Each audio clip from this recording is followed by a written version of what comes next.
Hey there. Bonjour from New Orleans.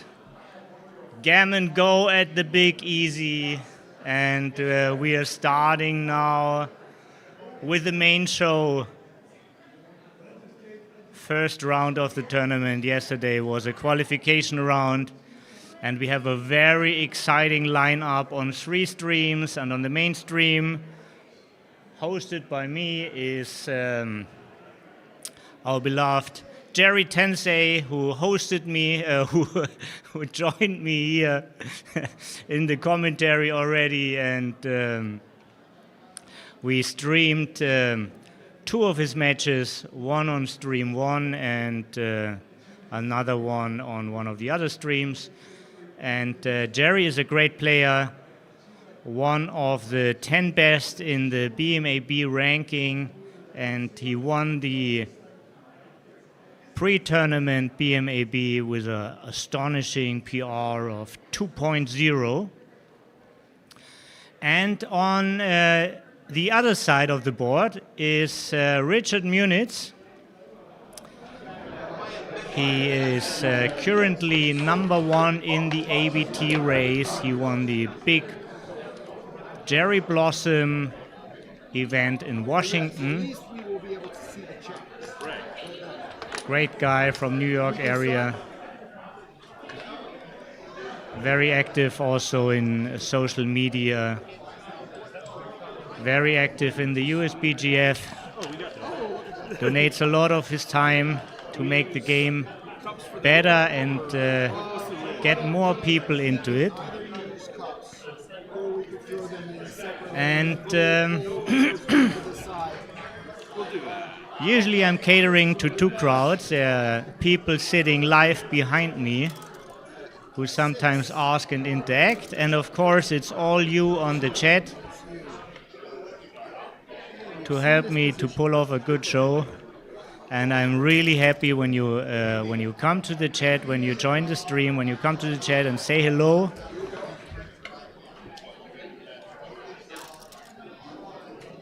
And we see a few of the regulars. Jacques is here. Hi, Jacques. Okay, to reduce the volume, I just put it a little bit further. So now it should be better. Thanks. Alex is with us. Alex always is a big help. Sometimes transcribe matches, always contributes to the chat. Great to have you here. Big engine in California, LA area. Hosting Schwetz, hosting tournaments, wrote a great book. Pete is with us, G2 from England. Great to have you here. And we are right in this match.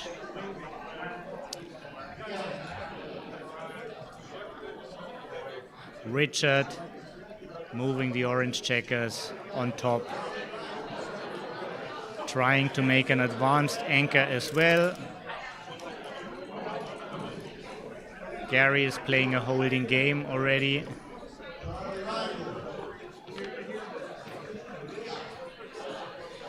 We've got some insights about what is Gary thinking about this game, what made him so successful. He told me he basically never adjusts to a player, always try to find the move Extreme suggests. So whenever you're wondering, could this move come out of the situation? Is it? Does he do any adjustments? No, he does not.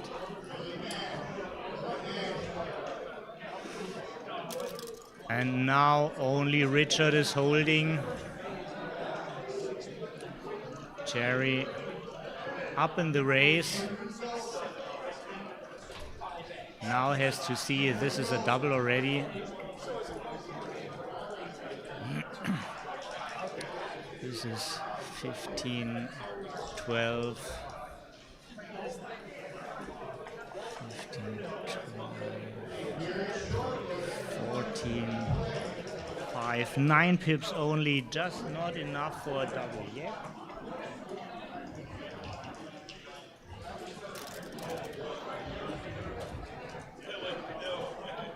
I got a little visit from from my friend Matt and Yeli.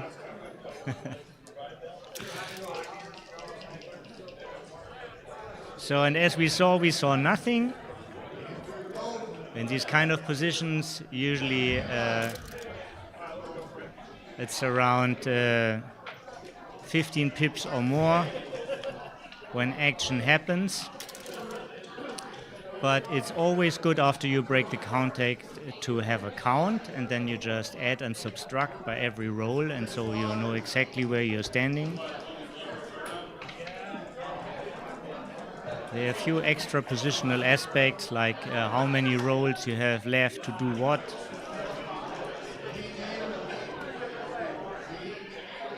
Total pips for the race, but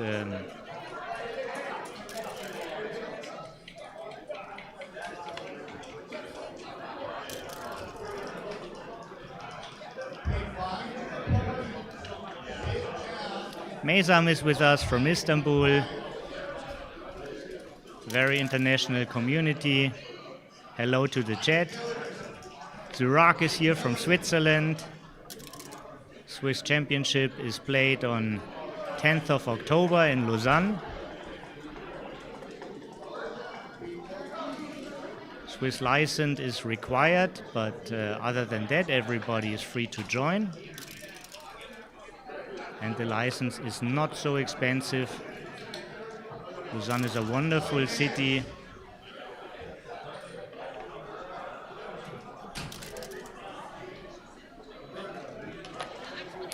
And here is a shot.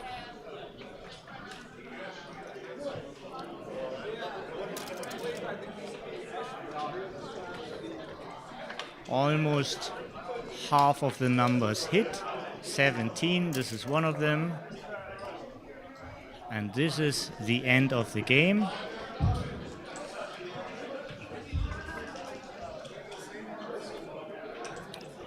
First point for Richard, current ABT leader.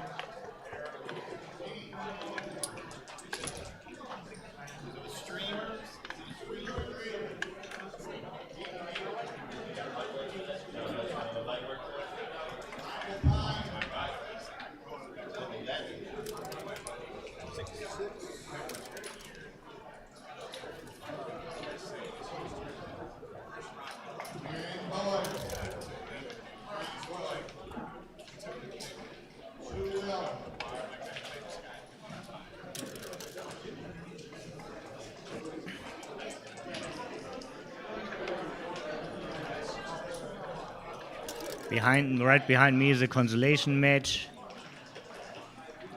Carol Joy Cole and Matt Kongaya are playing.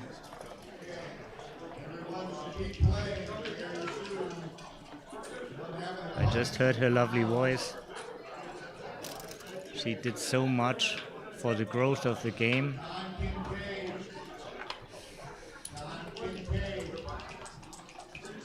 And back to our stream.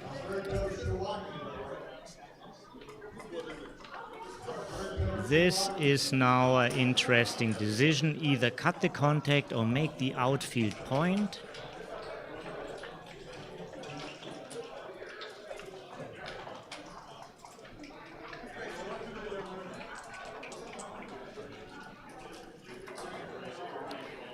Yes, you don't want to get hit, but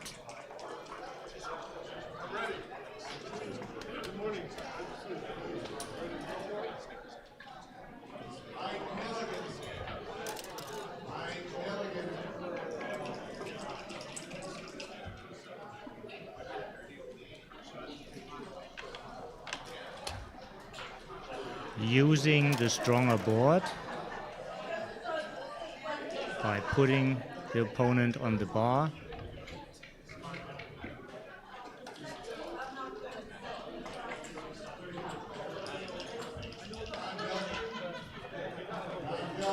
Richard rolled a fantastic number and took the lead. May the equity be with you. And now he is thinking.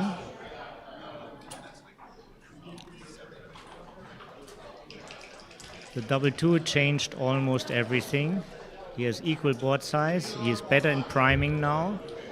And he caught up a lot in the race. Not only this, he's leading the race now.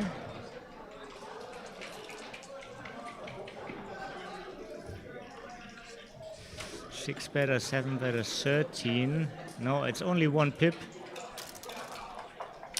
Only one pip.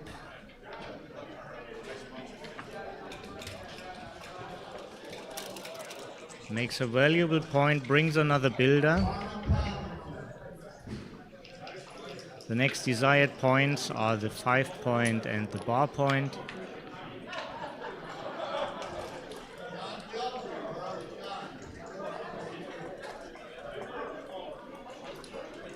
And now there are a couple of market losing sequences.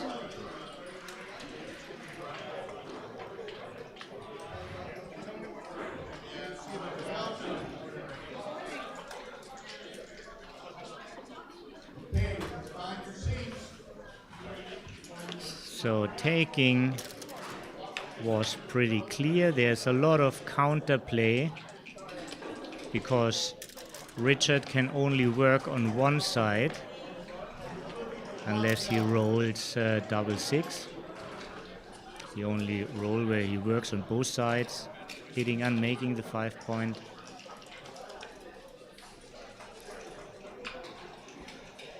Here we have a constructive miss.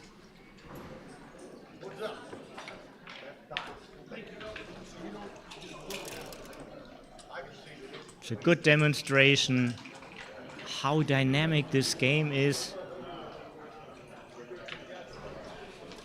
Every roll we see a completely different position here.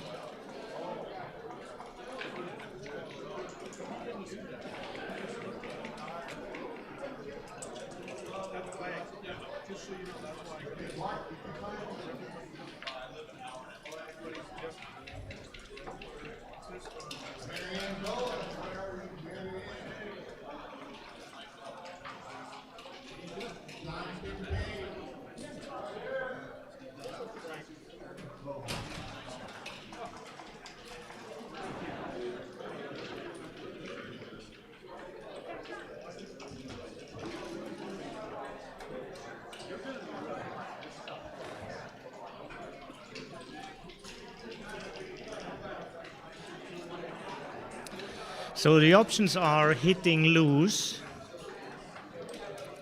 which can result in extra gammons. The downside is there are no direct covers. Only double four and the sevens. And the other downside is, of course, the hit. Great return from the bar.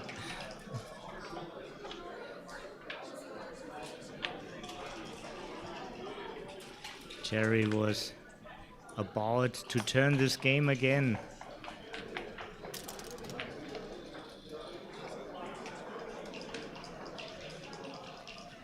Well, for lack of a better thing, what you want to do, can't leave a voluntary double shot. You have to give your opponent bad numbers. This is the only way where you're doing it. 16 bad numbers which stay on the roof. And now a switch from 6 to 4.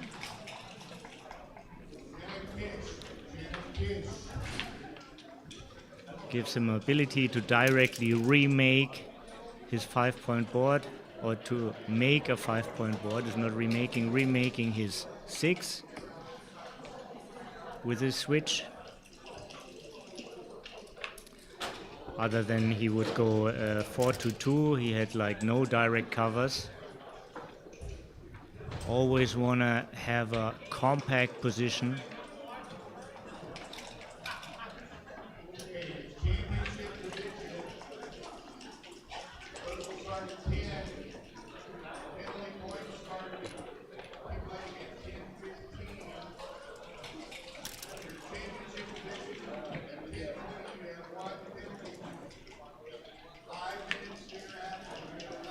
This is a good number. It looks like blocked, but it makes a point and it just either switches or probably it feels like switching.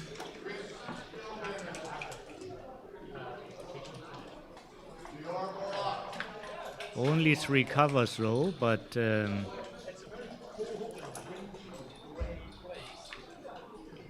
so 6-2, 4-2, and then 3-1.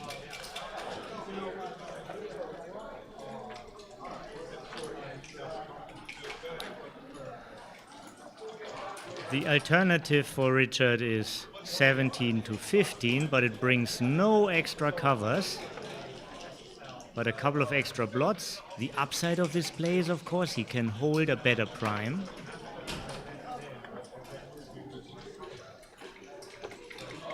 This is a passive play. In a full contact sport, passive action when you can be active is rarely right, but it can be right when your position is very strong.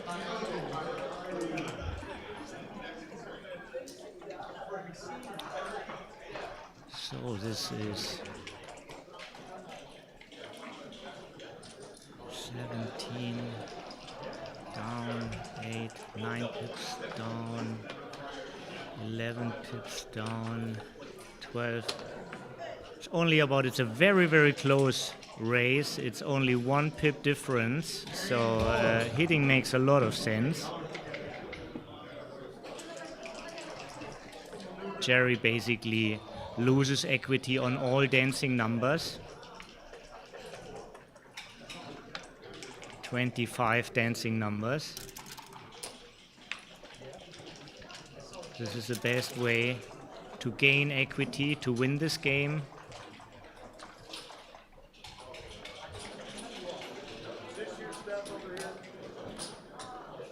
And now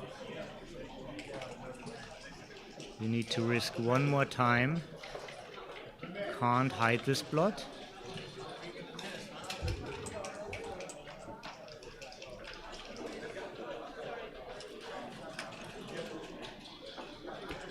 This is a lot of covers.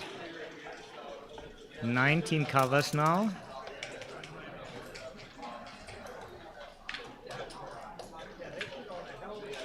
You don't need the full closeout to win. So that means it's a good time to lift.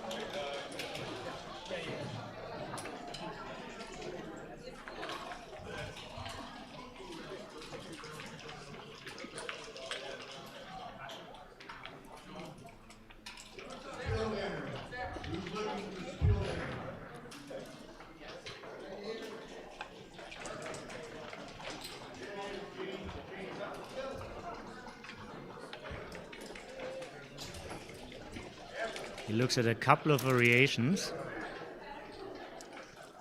You don't have to be too shy, as there is a blot in Jerry's board. And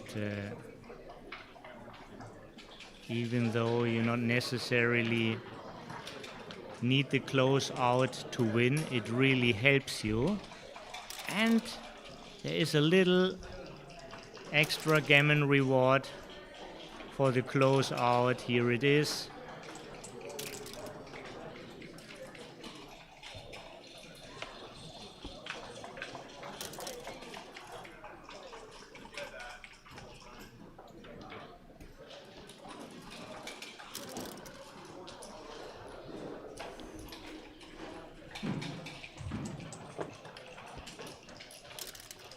Pretty awkward, this pair off, but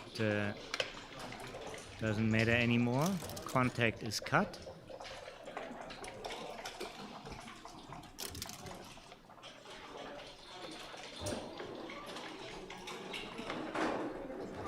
Gammon highly unlikely,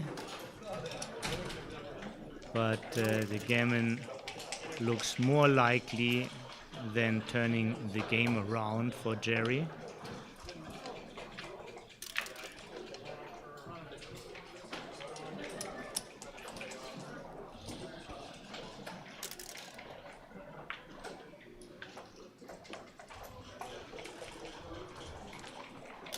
Hey Jonas, greetings back to Berlin. Great you're here.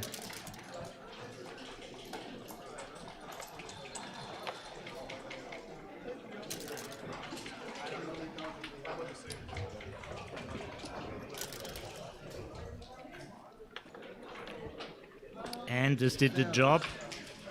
Finally, it really got close.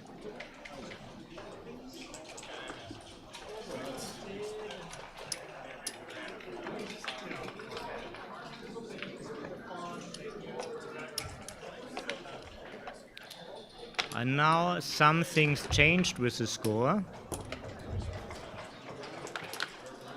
Jerry gets more eager to catch up in this race, in this point race, and will risk a little bit more by doubling a little bit earlier and taking a little bit deeper.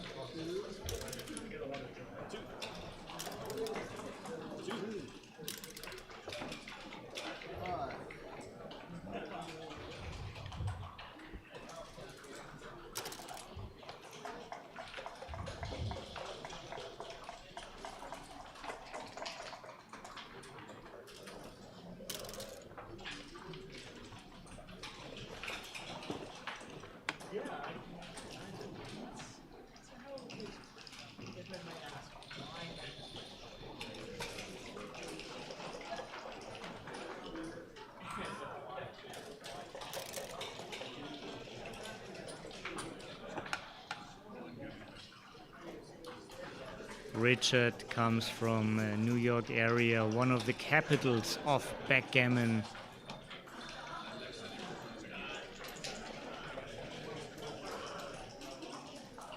Biggest US tournament is the New York Metropolitan Open. They have a very popular meetup group. Some new backgammon clubs are opening in New York. But Jerry, the amazing player from St. Louis area, comes basically out of the diaspora.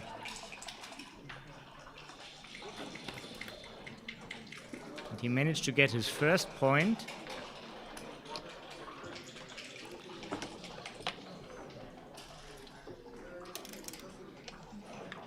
I'm sure at the beginning of the match Richard would have taken that, but with score considerations,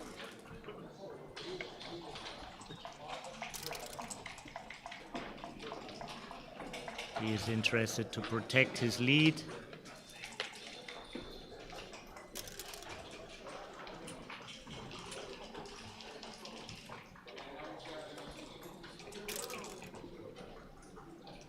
This will be a long tournament day for the winner.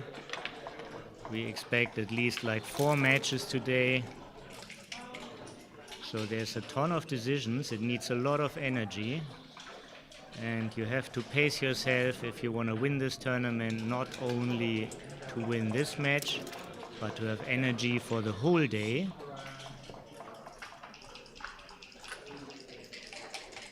And not everybody's a morning person.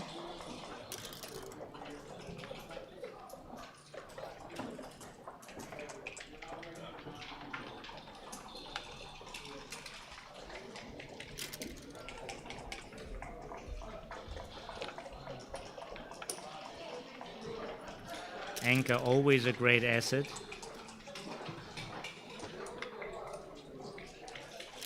Saves many gammons and also blocks a point your opponent wanted to make.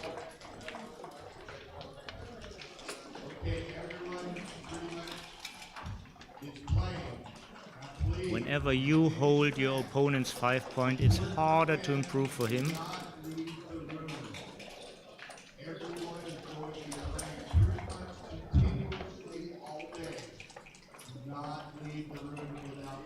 It already looked like Richard is up in this race,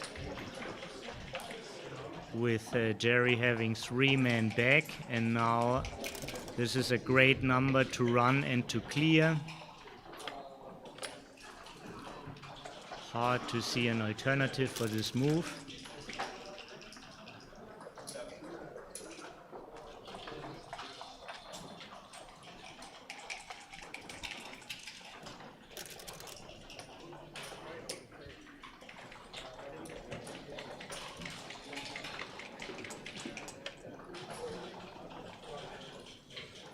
making the points in order.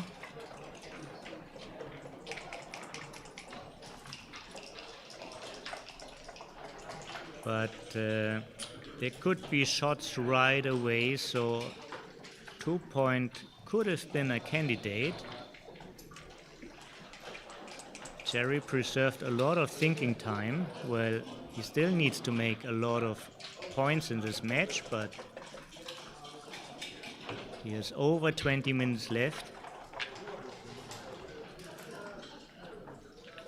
Richard, who made 4 more points, used 5 more minutes.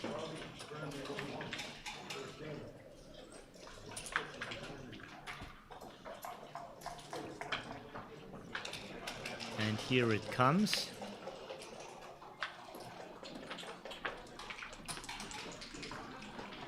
Six-3, for example, is a number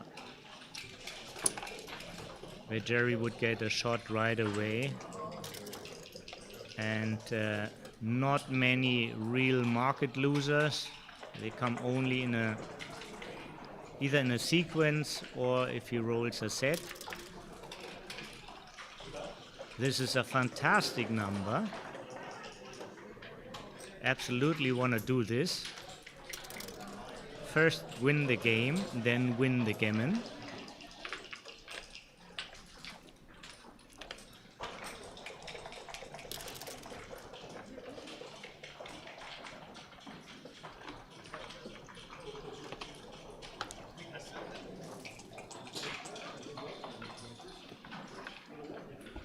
Well, so you can only pull the trigger once, and certainly he had a very strong position,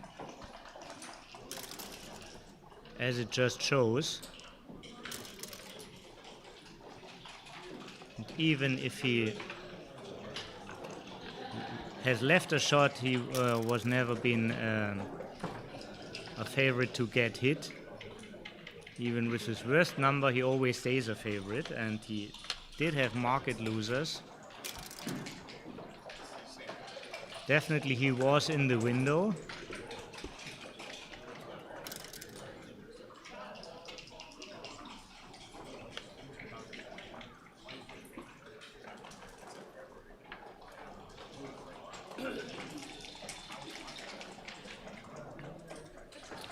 So here a blot might be as strong as a point, but double aces are probably just too strong, so he decided to keep the golden point. And here is a shot, and no fortune for the great player from St. Louis area. And again, he's running against the gammon, running in good faith.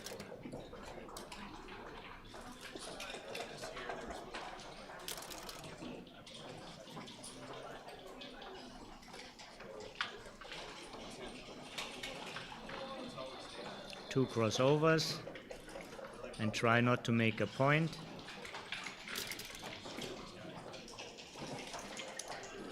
And now it gets really serious. Richard is a big favorite to win a gammon here. Brings him to a 2-away score.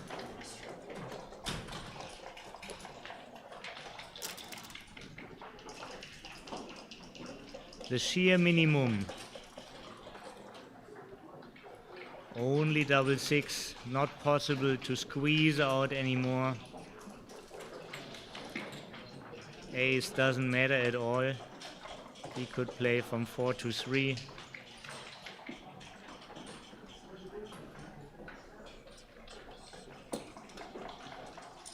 Double 5 is just never enough.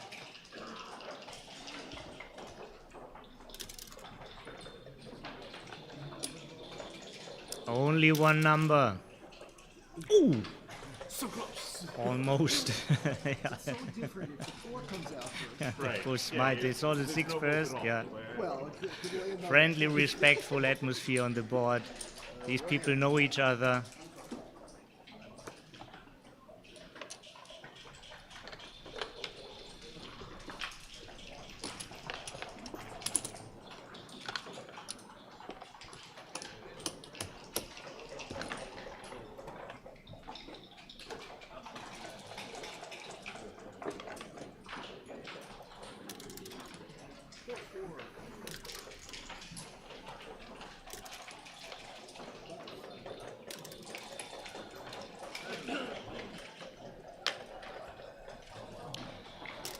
And here we see a variation because of the needs of the score. The slot brings him more gammons. This is why he chose that.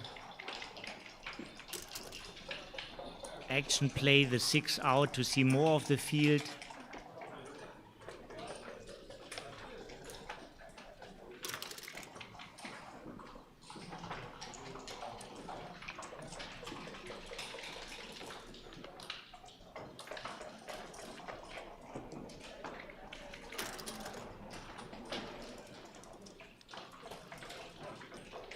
Jerry has a nice position, but he can't attack anything. Richard's anchor is a big downer for Jerry.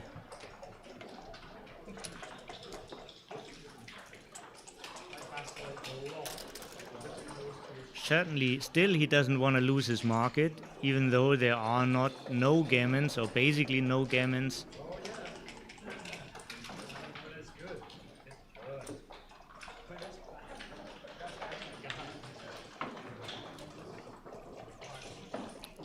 He wants to win at least 2 points to have an even away score.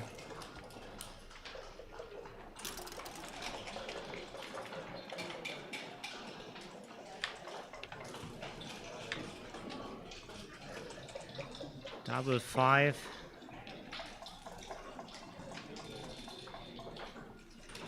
Great for the race, just it's not running. And here's another shot. But also a scary shot, because if he doesn't hit, the shot becomes a point. This is what we see here.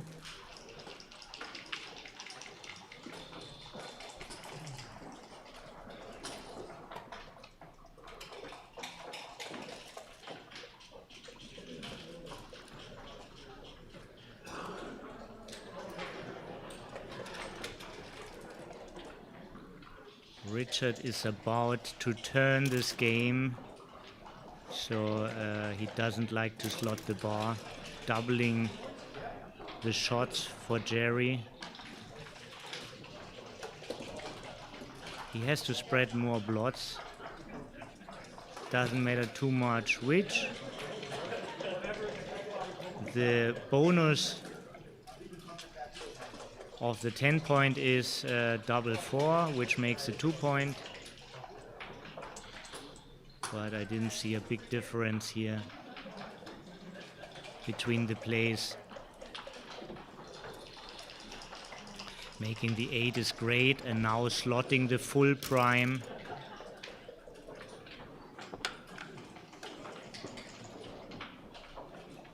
This is a very strong position for Richard. On a 2-away score, but he's still primed.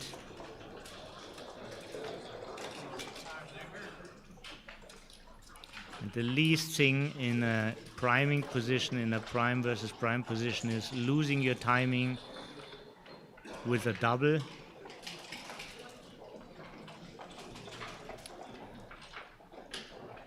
Double 3 is very bad. No constructive aspects of it.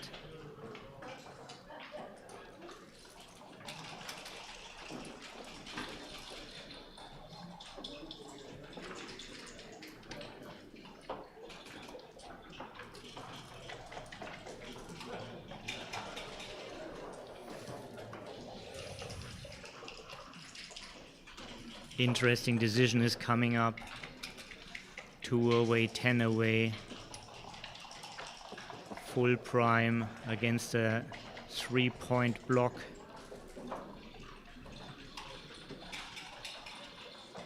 But Richard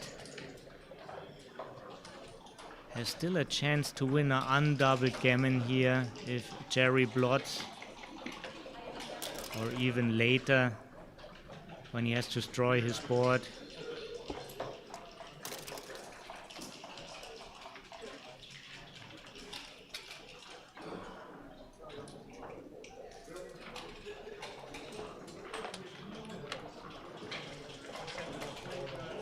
Jerry studied these positions. Such a strong player. So watch closely what he's doing. This is how you're fighting when there's only very little equity left.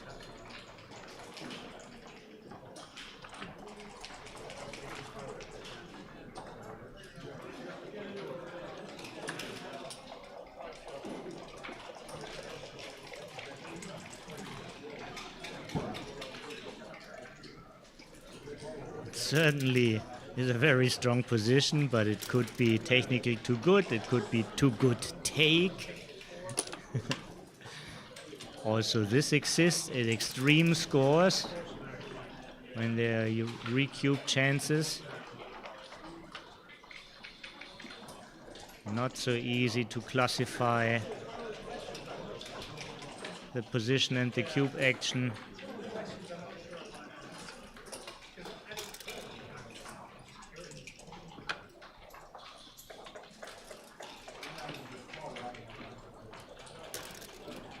It feels like he's in doubt. He's losing less by rolling in this position.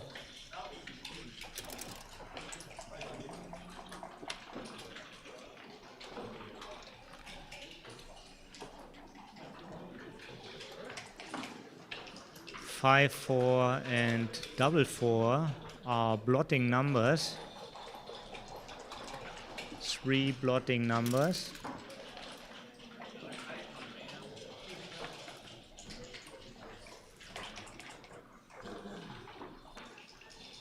But Jerry busted his board already. Even if Richard blots, he has to get hit. And even after the hit, he's supposedly a favorite. Needs a very extreme sequence.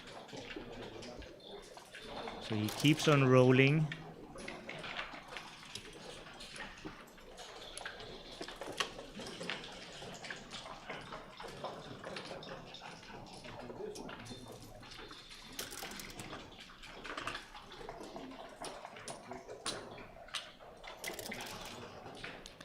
Thank you, Marcel. Marcel is a tournament director in Frankfurt area, Neu-Isenburg. If you happen to be next weekend in Frankfurt, he's running a grade 3 live tournament.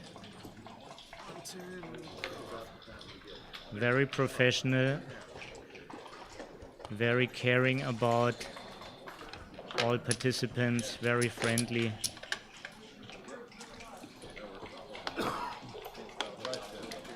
I would have joined if I could be there. Just between New Orleans and Dubai, I can't go to Frankfurt. Felix, hey! Yesterday night, Boris showed up. Happy to see you here in the chat. And here's a Crawford game. Nice run for Richard so far.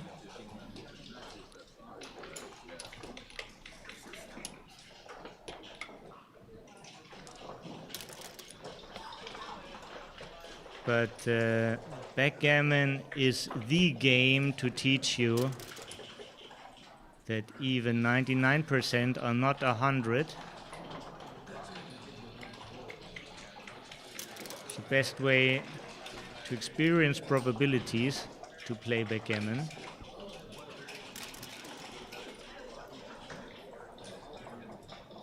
Teach you, educate your perception.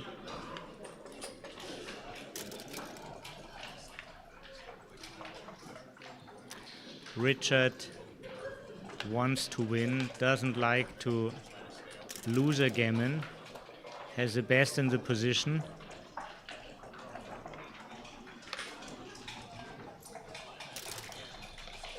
A race is about, just as I said it, he's taking over the lead.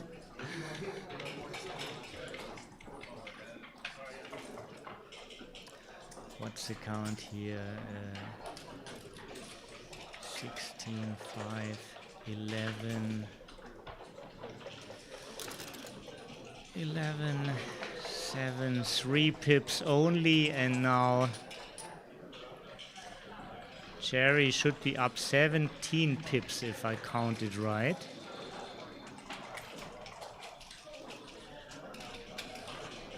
$17 pips, it would be clear to run.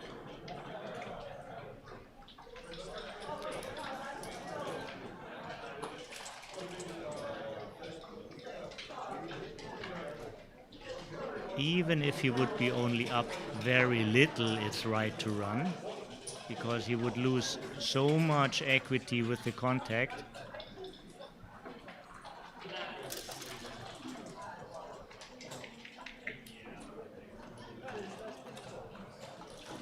Favorite to win a game when he was trying to win a gammon.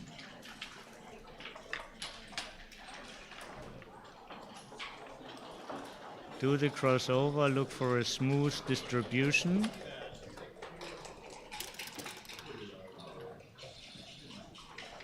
Decided that the 2-point is better than the overstack on the 3.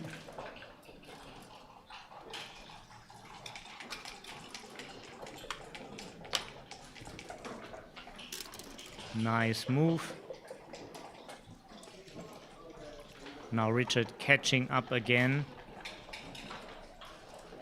But since he's still down, he keeps a small contact on the mid.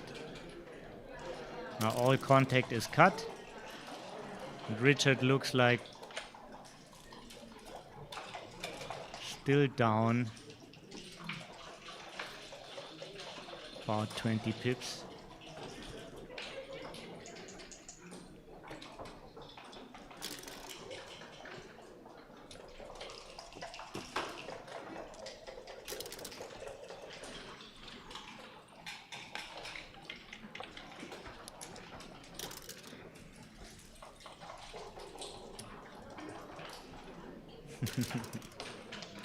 Drama backgammon, you're confident in Jerry. I like the efficiency of my bear off, not the hip count. Yeah, that's how you're supposed to do it. Look at this jump here. Look at all Richard is in the all-time ABT race ranked number 5. This is pretty impressive. And the names in front of him on the all-time ABT race are very illustrious. Neil Cazaros, Ray Fogelund, Ed O'Loughlin, and John O'Hagan.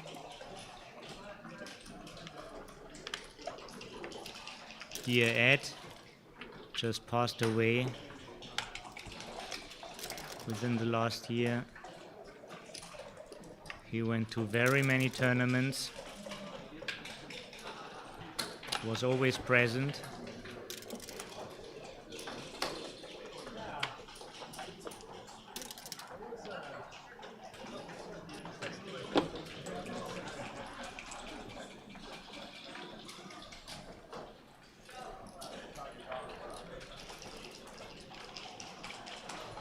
Can you maximize doubles is a question. And you can only maximize double when you take 4 off with it. So assuming you roll double 6, which you need. If you played the checker from the 6, then you could get off with double 4 the next one. So now you still need double 5. Maybe it was a small equity loss, this move, but very tiny. Thank you very much. Tara Mendicino is here with me, technical director, producer of this tournament.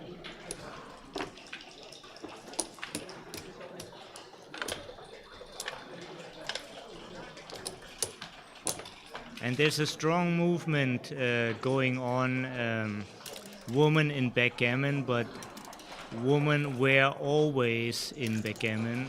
Carol Joy Cole, Lynn Ehrlich, Candice Myron, and of course Tara Mendicino. Without them, I can't imagine having America, the ABT.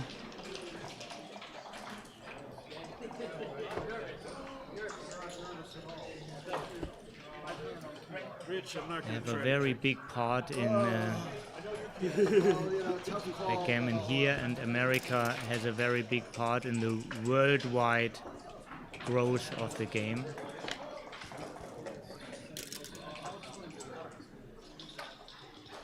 For 6, very nice one.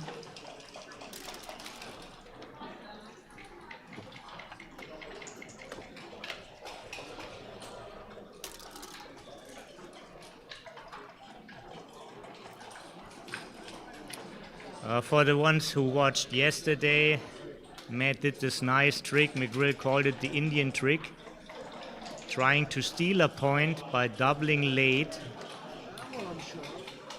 at an odd away post Crawford score. As I said, Jerry makes no adjustments. He told me when I asked him. We did a match together here 2 days ago. You can still find it in the stream. It's just doubling right away.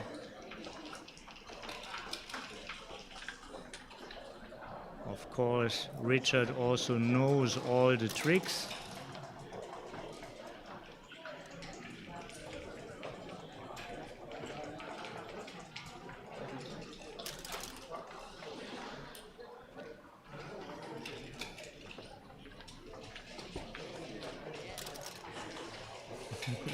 Nice, this is cool.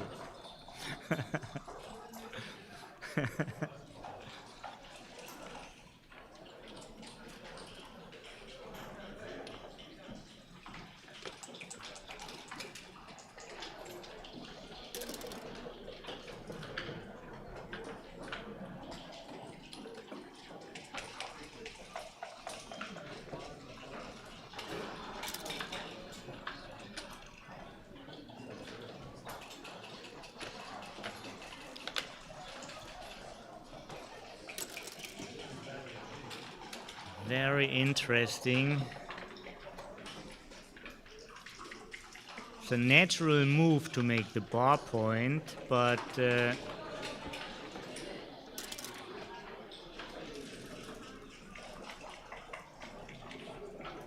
most contact is of course on the 23, all depending how much you're down in the race.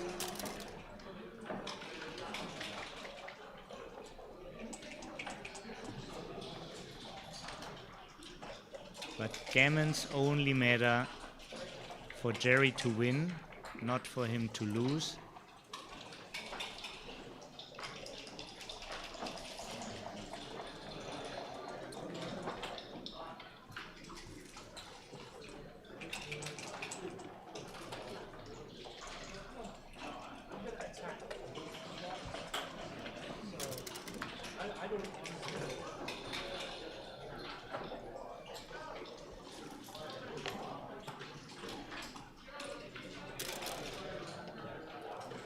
Feels like all numbers play safe, I wanted to say, but this is actually an unsafe one.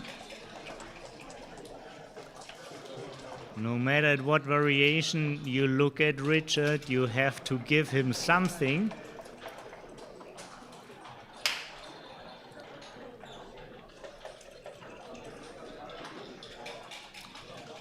Five-point is very strong.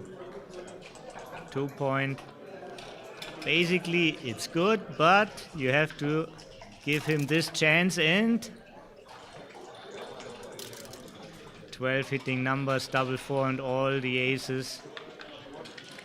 And now it's only 4-1 and double 4. And the 4 is here. I think he has to stay. Yeah. As said before, gammons don't matter.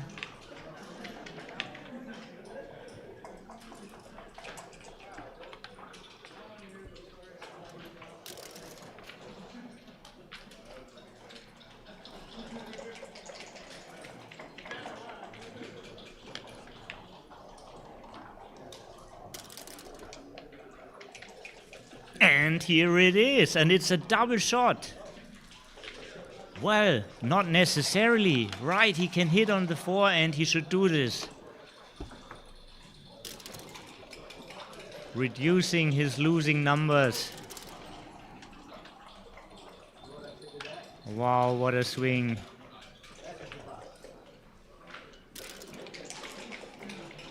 As good as Jerry is, Richard just toasted him.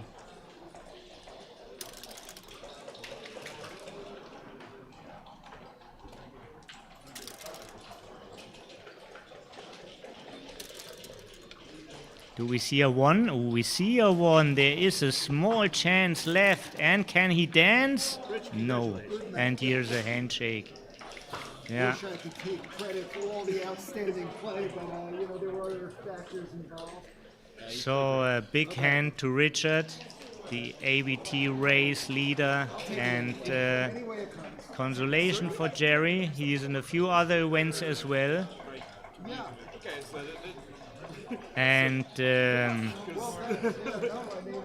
just gotta try and stay ahead of the crowd. and we are going over to another match. As we see on the top round of 64. This is a very classic system, just like all the tournaments used to work like 20, 30 years ago. Now new systems came up, but this is a pure knockout. When you lose, you still have a consolation, and then you get another chance in the last chance. And here we have more great names. We saw Neil Cazaros already yesterday. It's an all-time ABT leader, won the ABT 7 years, 7 times ABT winner. Neil is also famous for Neil's numbers, a method to memorize match equities. And Brandon Macklin,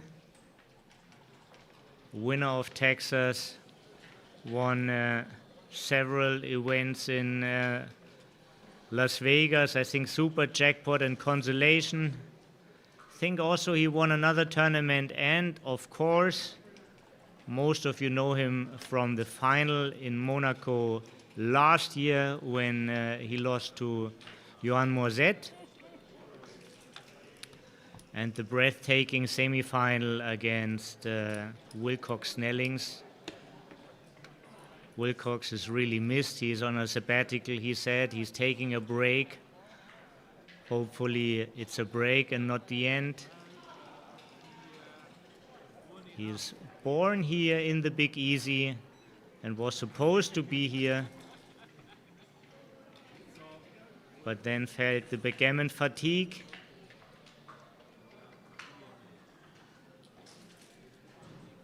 And took a break. 5-2. A little bit of hope. Well, on Brandon's side, he's not really thinking about winning this game in this position. It's about saving the gammons.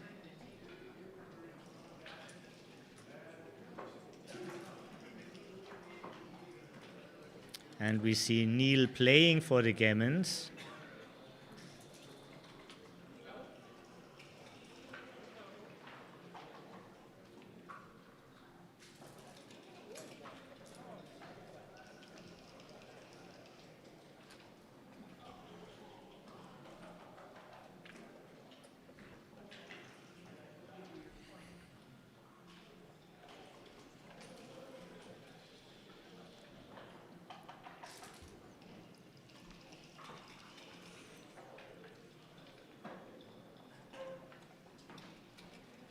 Just make the ace. Watched many of Neil's games, so I had a good call on this one.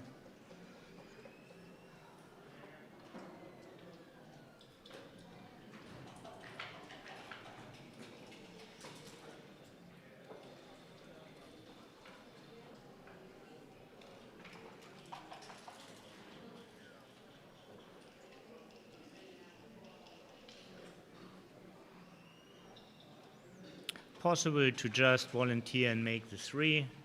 Neil has the same thinking. Board is strong. Very smooth. The 3-4.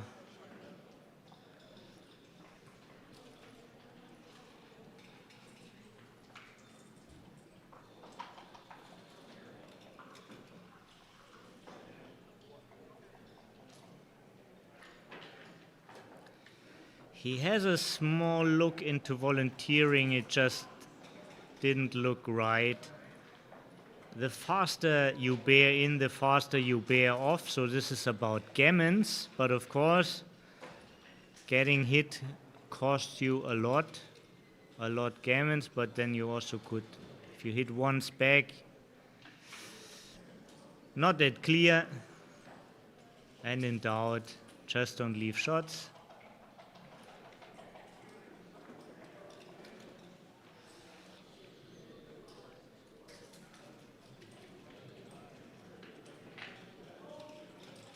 Now Brandon looks like a favorite to save the gammon.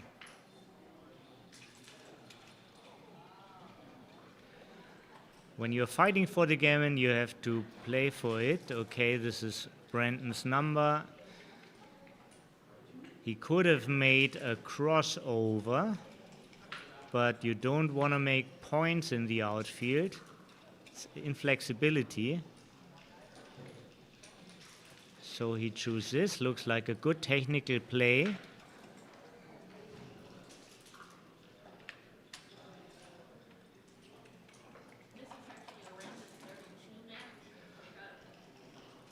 Oh, it got corrected. We had a few buys in. How many people were playing in total, Tara? I don't.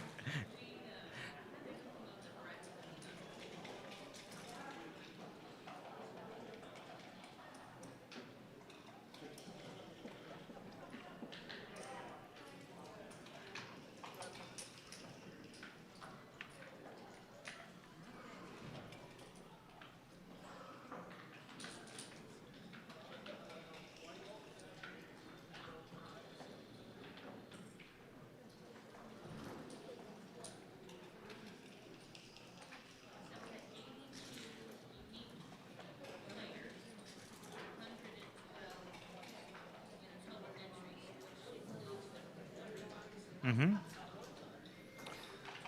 112, so this is...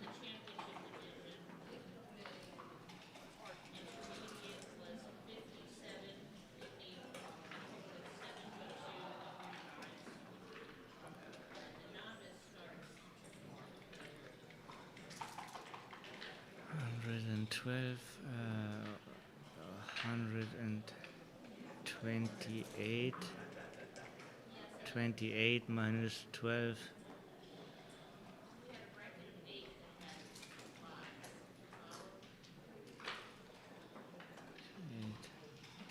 16 buys?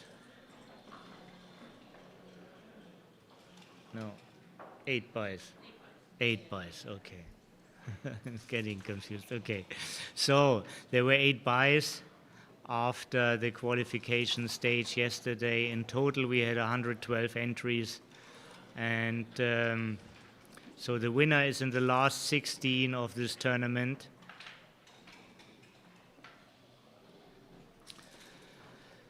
So what's bad here?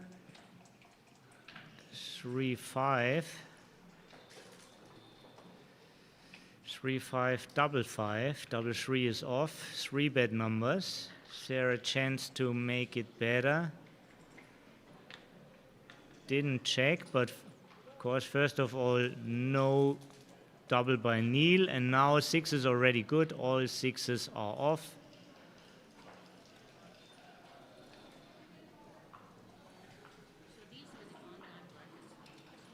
Fantastic. Mm-hmm.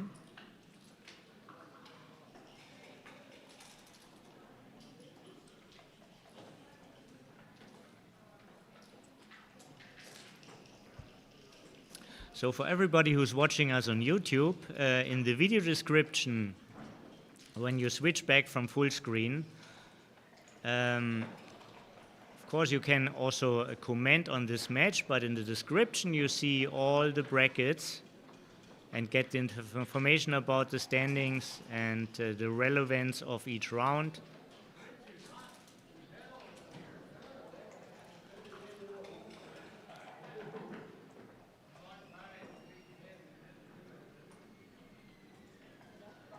Fight for the good points and bring a cover down.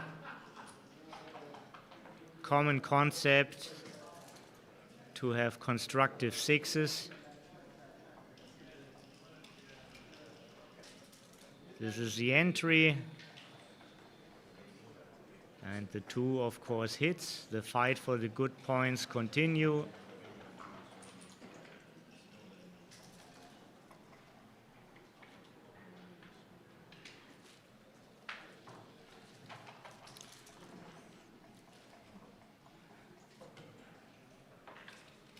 This looks like the common part.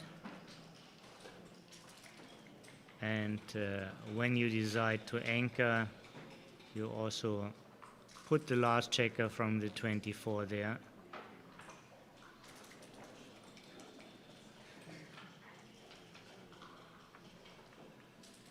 In and out.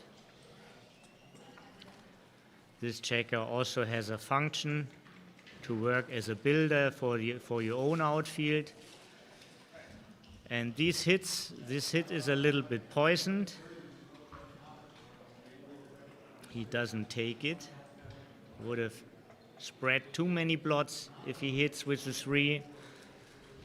So he covers with the 3 and brings the 6 down.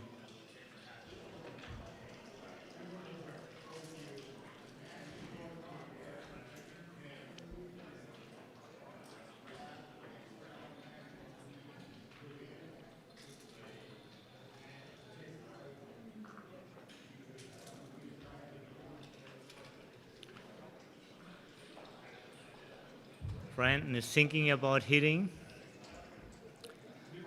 Looks like a good idea. As the midpoint is stripped, always like to hit against the stripped midpoint. Well, not always, but you're more inclined to do this.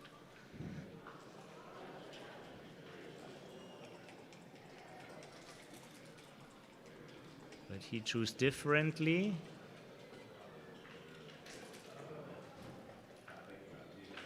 Playing patient against the stronger board.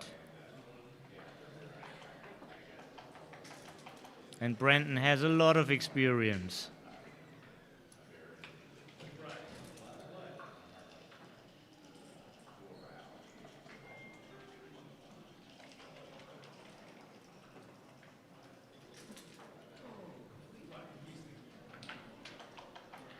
Now there's another opportunity to hit.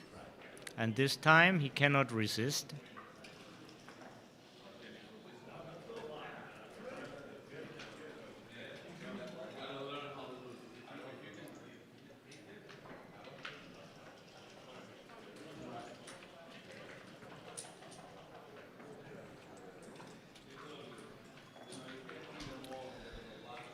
And since Neil anchored on Brandon's 5, Brandon's trying to block.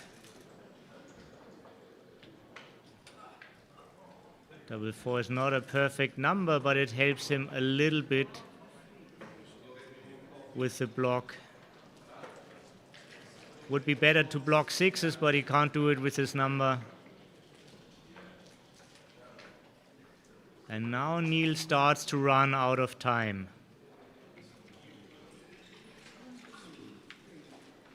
Brandon still has no point.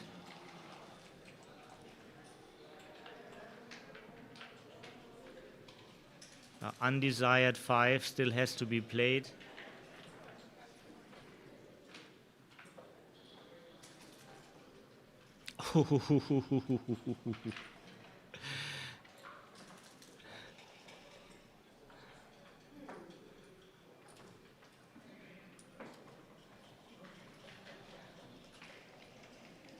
Now all of Brenton's checkers are in front of Neil's anchor.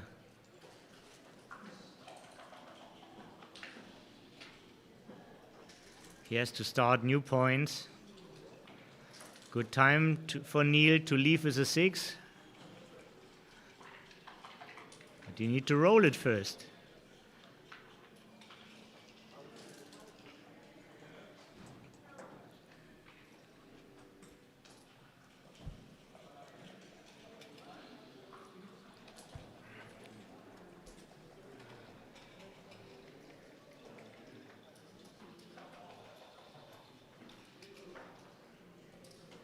Only an alternative is to wait for double 6s, 3 or 4 rolls, or then wait for a double 6 or double 5. But how does your board look if you do so? What do you lose in the race if you don't run now? This is a moment while your opponent is weak.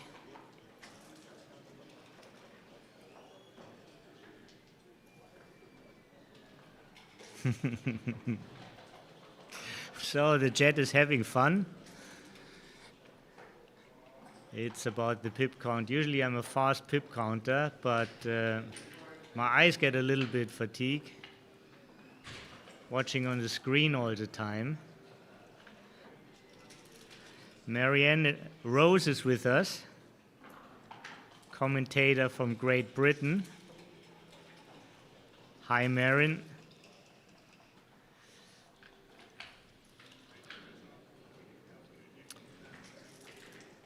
Yeah, that's a statement. Brenton says, I'm going to hit you next time.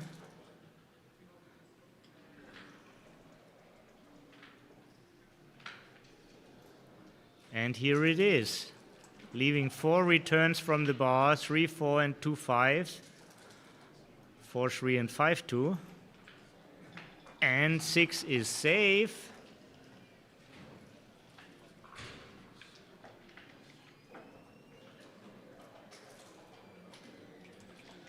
No need to leave anything.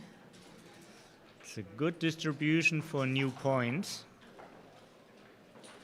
Maybe this takes priority over the full prime.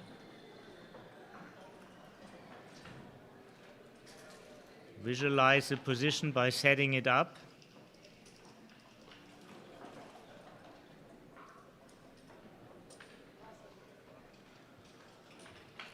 More dynamic in the position like that. You want the inner board points.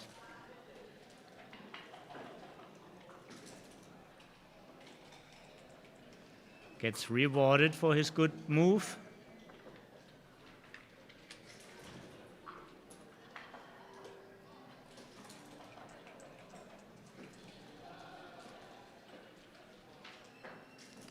Not only an extra builder, also maximize doubles. Double 2 and double 3 was good before already.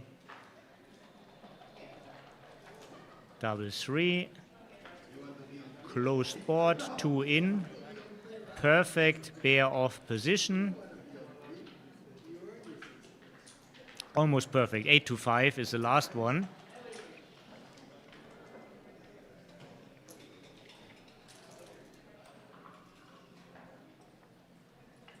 Yeah, tiny little gammon danger is true. There are 3 extra crossovers as Neil still holds his own bar point and has a spare on the 8.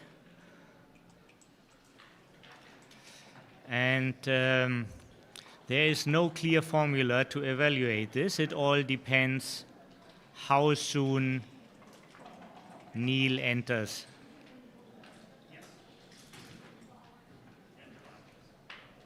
From a certain moment of dancing, these numbers get exponentially higher. But this is 0 gammons.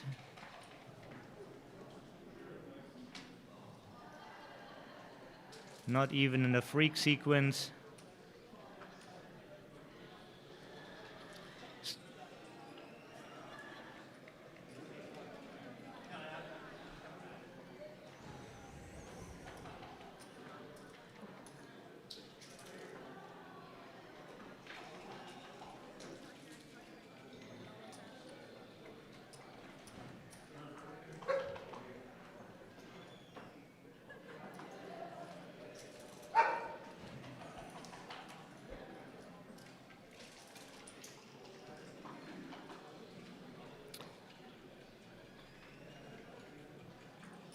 2-1. Scottish double.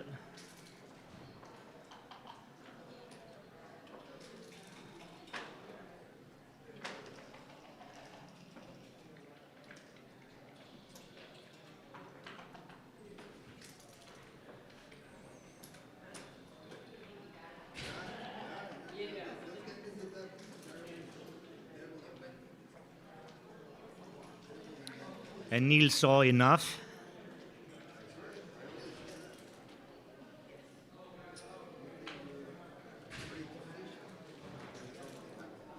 Four away, 5 away to Neil's favor. Just a point, but actually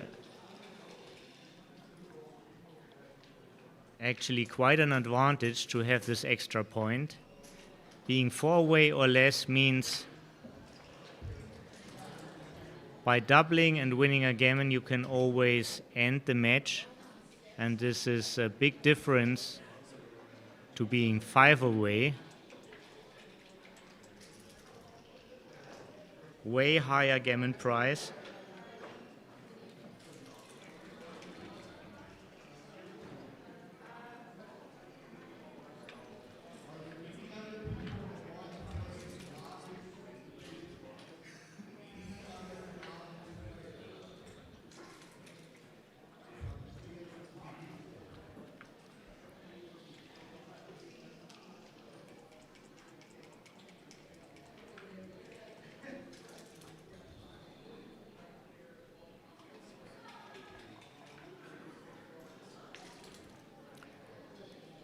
Neil has to end the tiptoeing.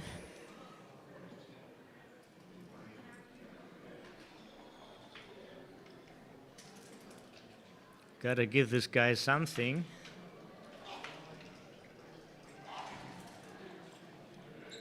Counting the shots.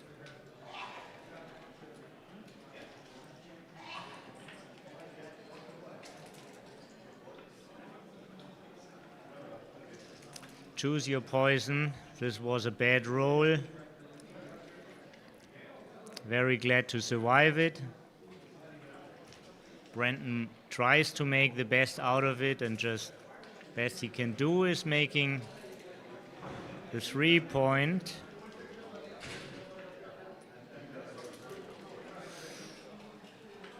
Okay, so wants to make his points in order. Wants to build up threats.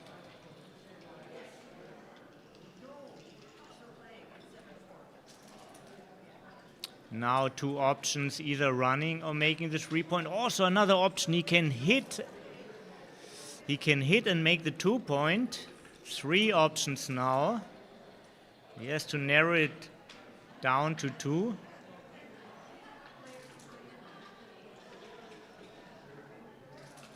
So running is probably out of the top choices. So it's either the 3-point or the 2-point. 3-point is a better point, but hitting with a point gives Neil 9 bad numbers. It's a more active move.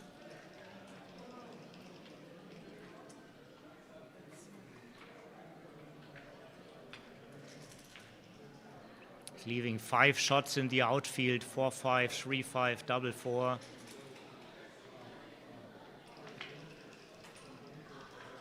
Not too risky. And if you're blitzing, the value of the points kind of getting reversed, so the deep points are not that bad. Easier to bring your logistic for the front points. I think it's a great move. This is one of the 5 hitting numbers. Neil is winning big in this sequence. Brenton misses again.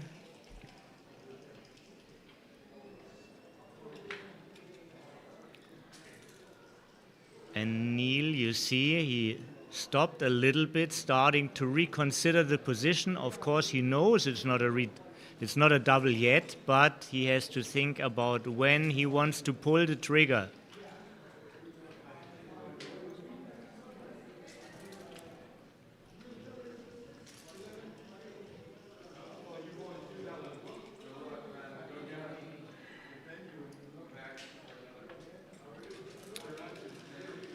Neil wants to make the 4-point next. You can destroy his plan by advancing to this point. We have a very excited, enthusiastic crowd behind us. Great bad beat stories.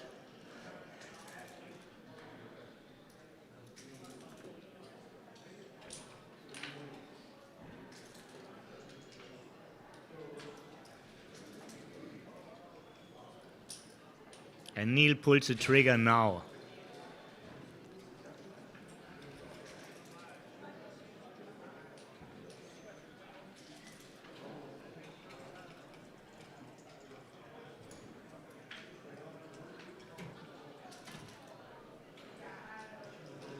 We saw Neil yesterday. Everybody who is interested to see more matches with Neil, there on stock. We have him playing yesterday John Veltri from Los Angeles.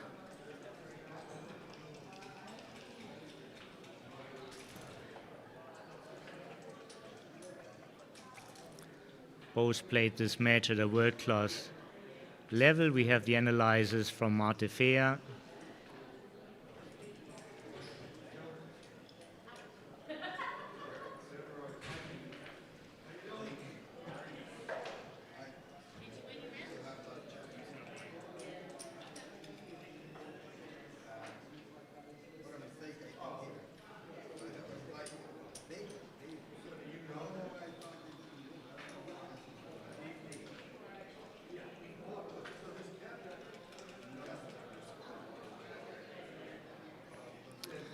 And this was a great hit, in fact, because he can cut contact like this. Worked out. Neil gained big in this sequence, and now only a 6-3.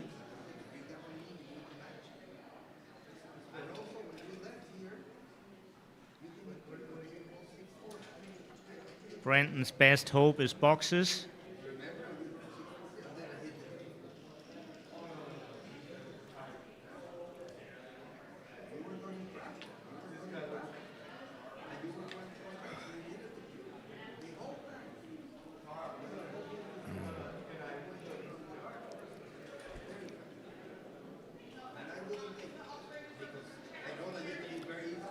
Yeah, keeping the block active is a good advice. All winning sequences start with escaping for Brenton.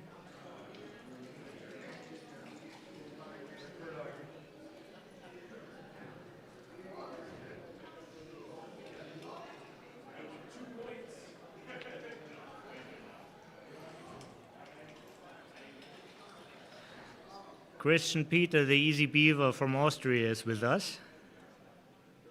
Hello.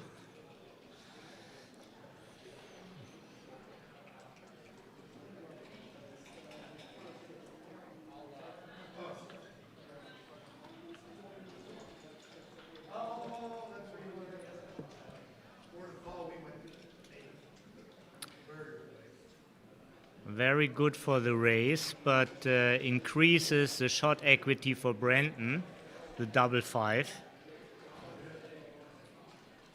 Just go for the crossovers. Okay. And here it is.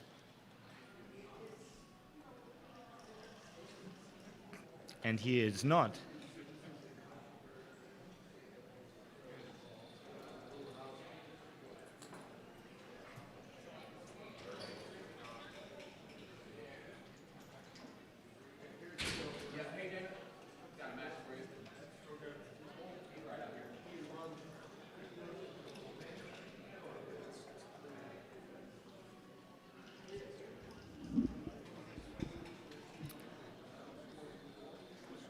And Neil will just take off 2 checkers.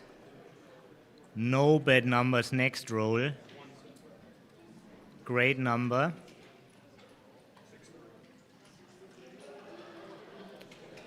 Now 6 bad numbers for Neil.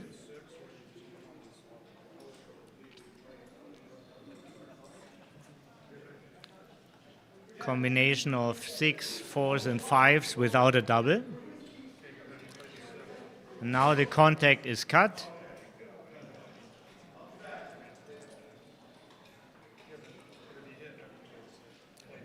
No gammons, no wins for Brenton.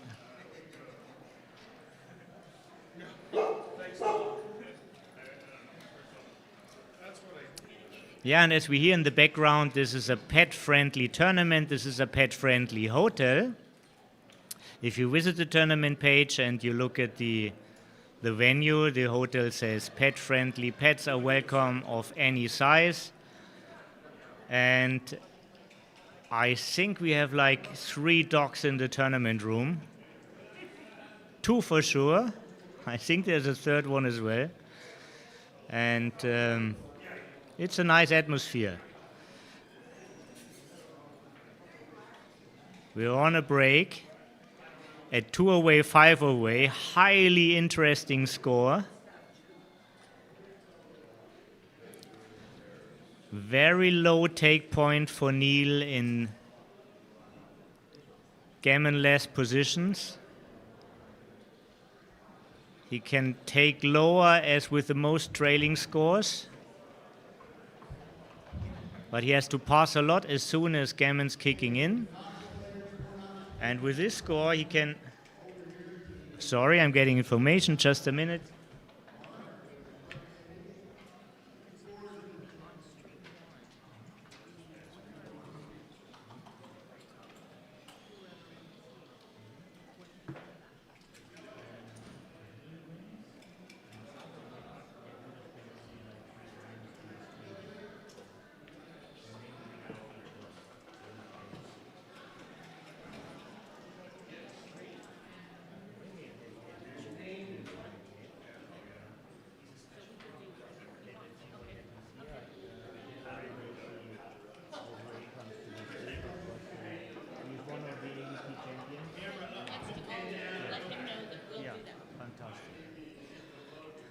Okay, and since it's a break, I took a little bit consulting about how to entertain you best in the next match. Was referring about the score 2 away, 5 away. So one of the specialities of this score, in a dead cube position, which means basically in a last roll position, the leader, the 2 away score, can double with under 40%. A little bit under 40% can still be a double for the leader of the match. This is how tricky this score is. And the idea behind this is the extra point is so much value for you because 1 point brings your opponent to 4 away, 2 away, which is a scary leading score and a powerful score for the trailer, while the extra point means for you to just win the whole match. This is the idea behind it.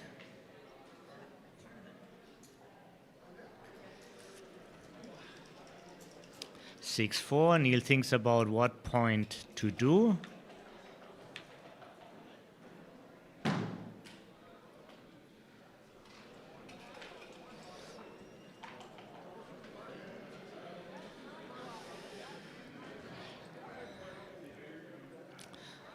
This is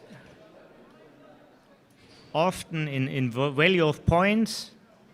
This can be the weaker point, but it helps in this position to play safe. And in gammon, saving scores, playing safe is usually the key theme. So good thinking here by Neil,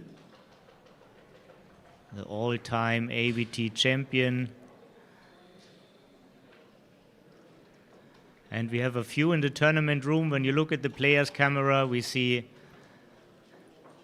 Kenton Myron talking to Frank Talbot. We see Marte watching this match. Other people are coming up. We see Carter playing in the back. And now back to our match. For Shri, nothing fancy. Can't step up too many shots. Of course,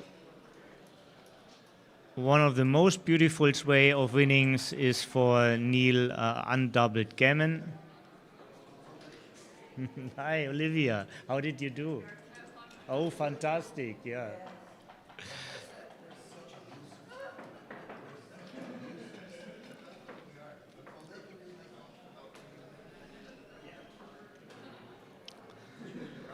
For one, priming is the right recipe against many people back.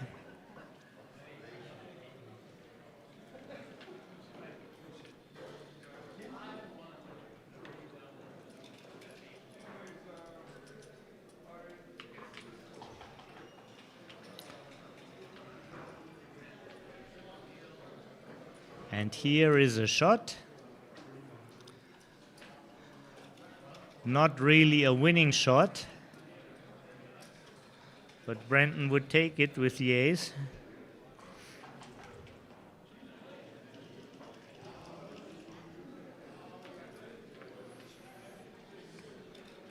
The 6 is mandatory.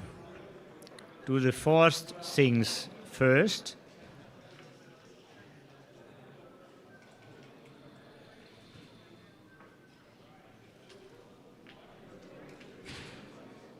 And now there are chances. Excitement's coming up.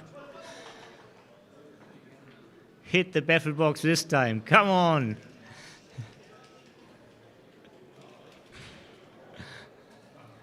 Get them in. There you go. 6-4. Wow, missing a triple shot. 1s, 2s, and 5s. All good. More than 27 numbers.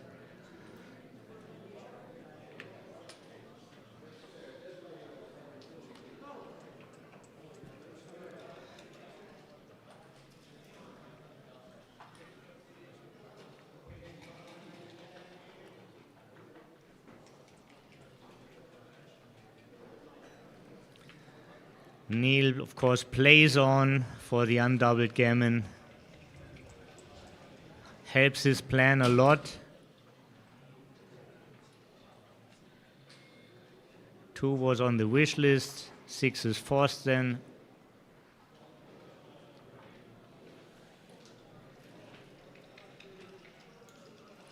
Bearing in is a consideration. Of course it comes for a price, but everything comes for a price. It also has benefits in the position.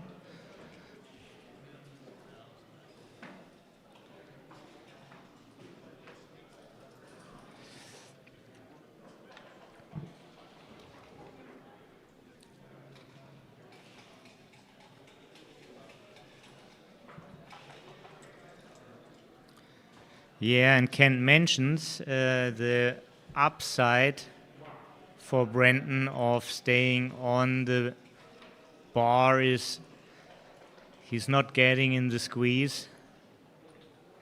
Yeah, before things get too ugly,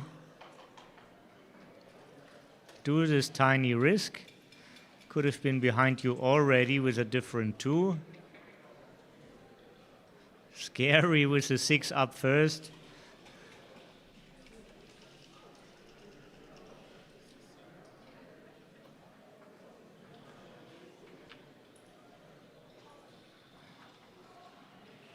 Many possible variation. Neil refuses to think too long about that.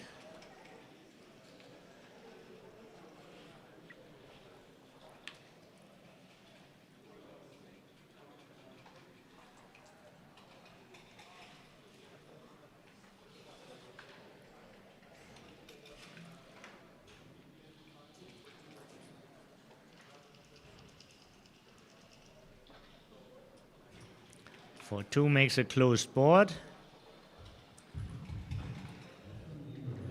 But if he can't run now with a 5 or a 6, he has to bust his beautiful board. Very important. Still has winning chances. Favorite, and here the shot is.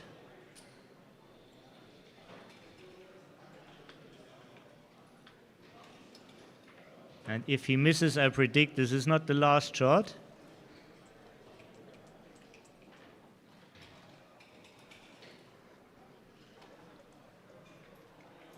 Brandon looks at it, enjoys the moment. At least he has something to shoot at.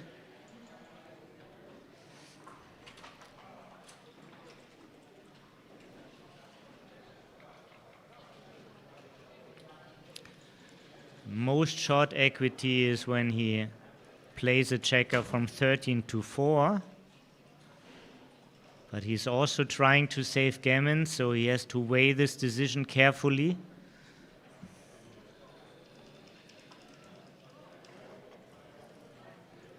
He saves a couple of gammons, but sometimes he gets pointed on.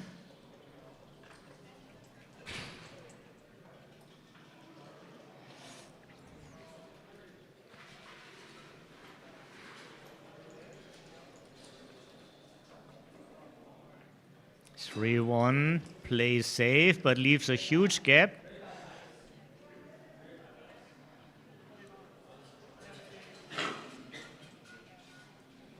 Only one crossover possible. It's a high number, but only one crossover. The other 9, 6, 3 would be way more efficient.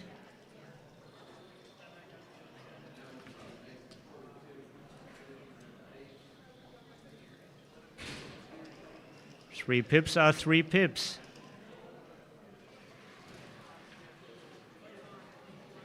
So this is his choice. Should he run now to put all forward to save the gammon? Or is there more in the shot equity?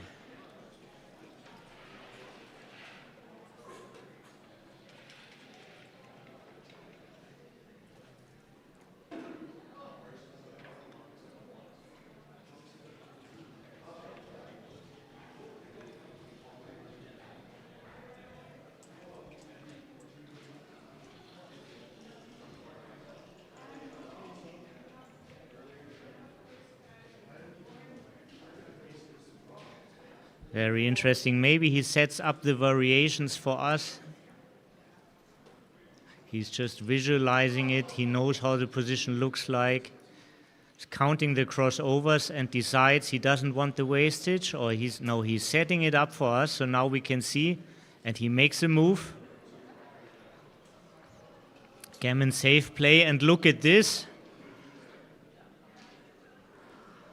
4-2 would have been a double shot.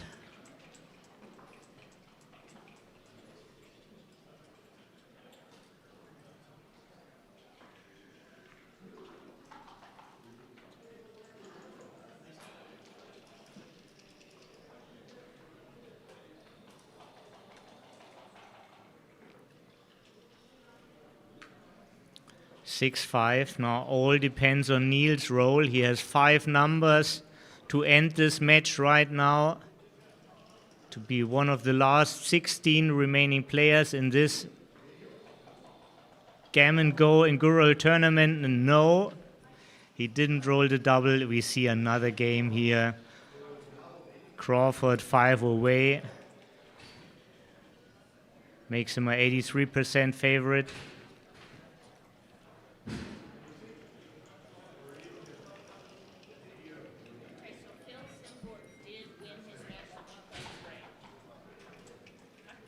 Good.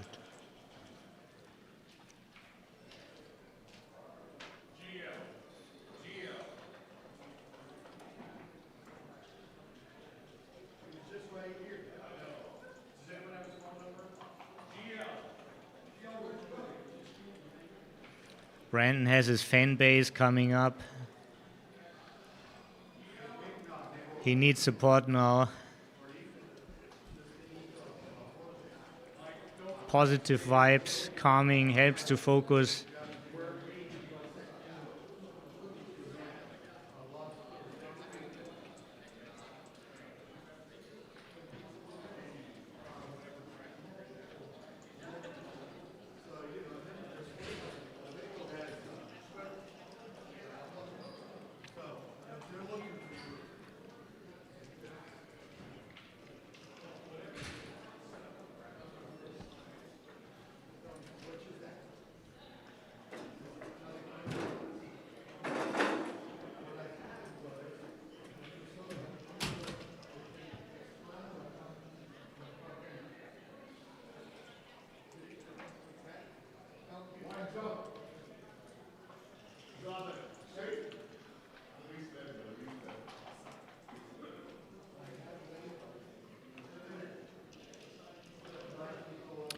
So these were the decisions: in with the 1 and hit with the 3, or doing the 4 prime, but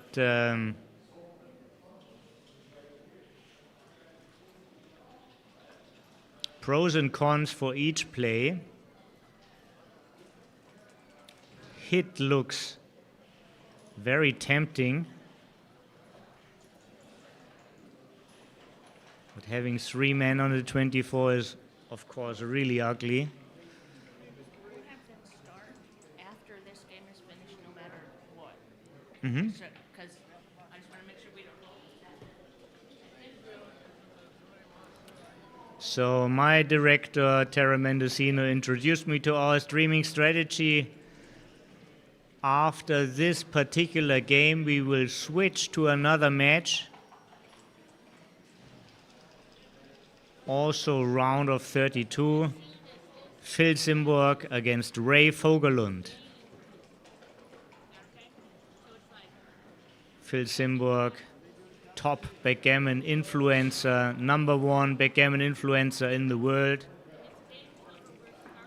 against Ray, the #2 in the all-time ABT race. And here's what happened. Neil has a 5 prime meanwhile with 1 checker back.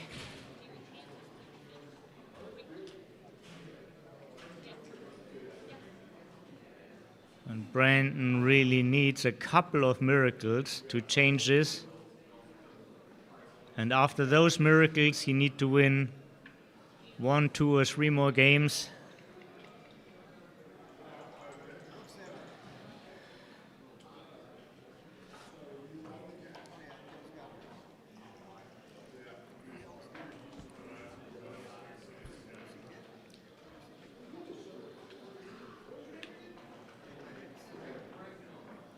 (5-1).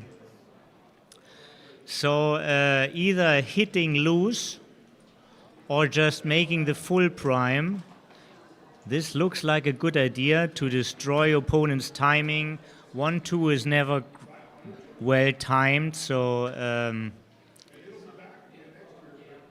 not such a big downside, even if Brandon manages to anchor on the 2. Of course, he wants this.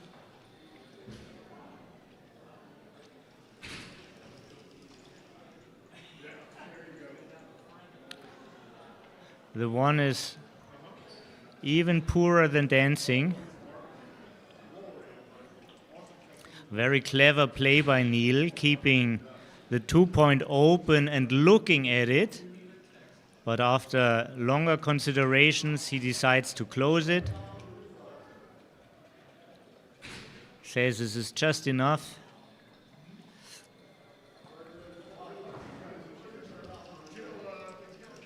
Could pre-clear the bar while Brandon is on the bar, but position looks smoother with a spare on the 4. Oh, this is quite beautiful. Good catch from Neil.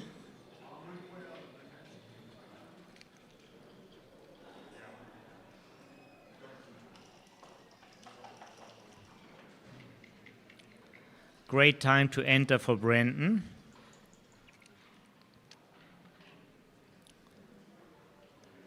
Now out with a 6 and you got your timing back.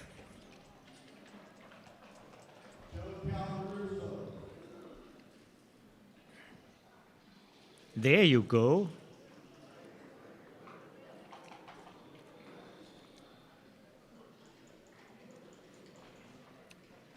Staying there and hoping for a small number, also having a link to your other bodies on the 24.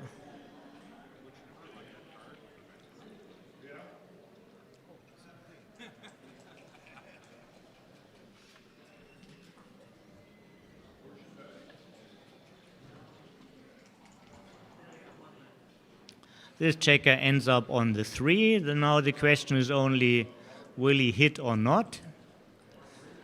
He wants to break contact, but he also wants to destroy his opponent's timing. To destroy the timing, the hit looks better.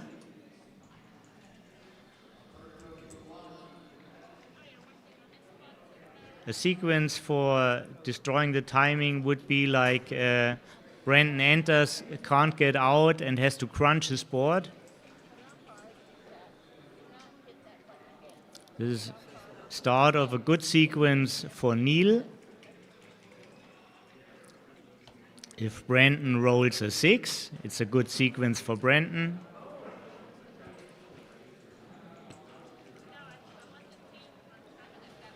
Need the 6 now.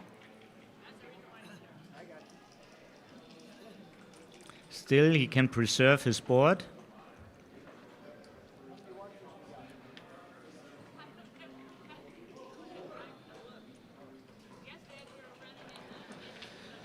This is unconceptional.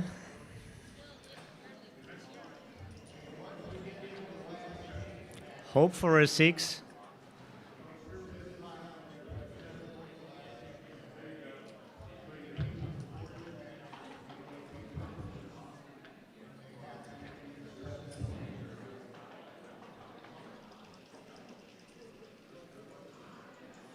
Six is so valuable.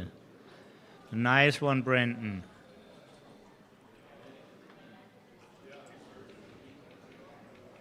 And now, since there are no more dreams of busting,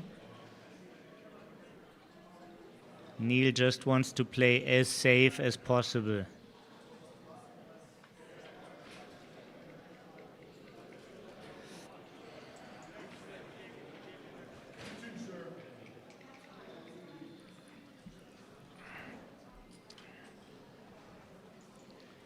Everything out, what doesn't pay rent.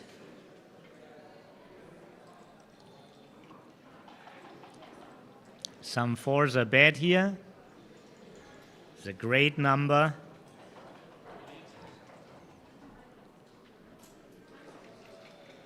Wait a second, look at this, Brandon. Maybe you should have just closed the board. Not that you get a shot now, but you could get it the next time, and maybe then you don't have the option to close, but now he does. All good. 6 numbers bad. None of them, but a possible double shot is coming up. Yeah, Brandon knows his position. 8 to 3. Oh, he didn't have another option. Should have stayed whenever he could. Good for Neil not to blot. But now way more blotting numbers, no more double blotting numbers, but this is a shot.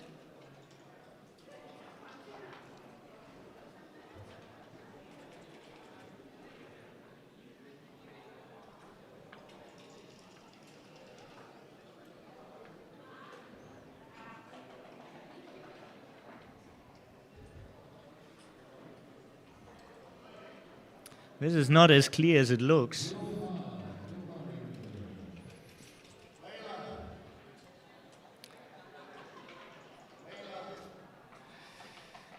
Downside with this, if Brandon dances, Brandon doesn't dance, Brandon doesn't hit. Here's a handshake. Well done, Neil, the all-time AVT champion, is on the way to get more AVT points, and Brandon is now going to win the consolation. And we switch to another match. Here you see me.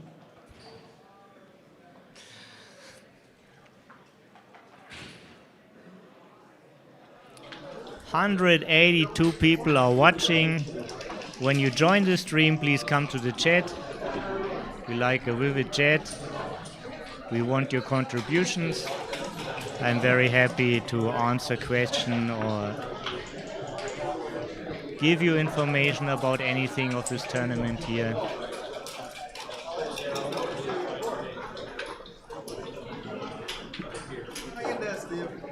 Can't, okay, break, granted. Hope to see you back after your lunch break. 1 hour maximum.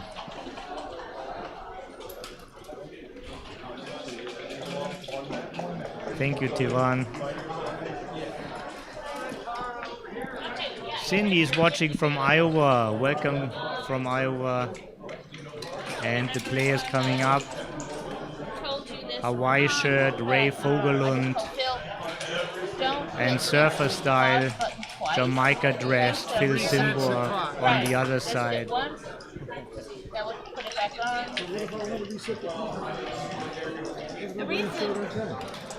The reason why we use it is because it's flush and I can put a cube on top of it. Okay? Alright, you guys are good to go.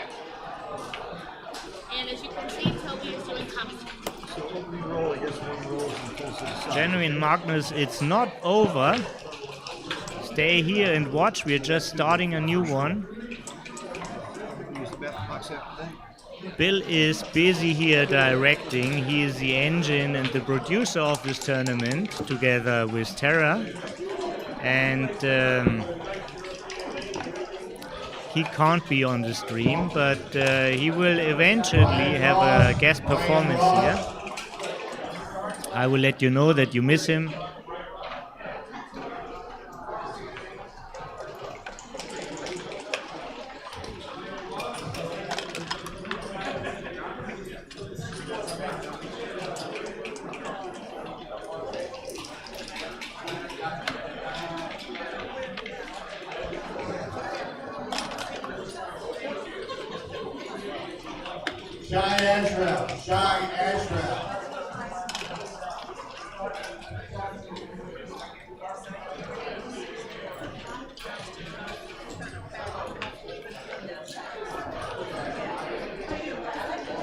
Two players who are in backgammon for decades and still eager to improve their game. Both continue to study it.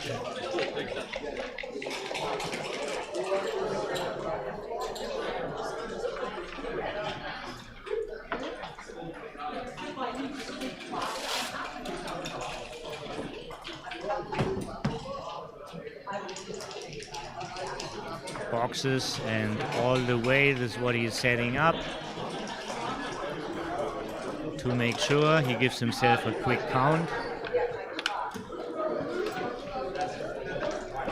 fitting his positional needs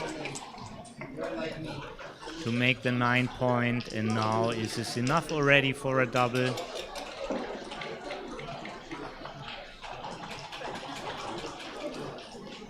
I think 17.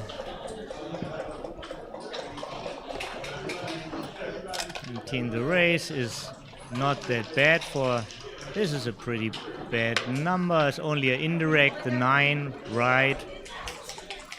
Double 3 is blocked, so it's only 4, 5, 5, 4 and 6, 3, 3, 6.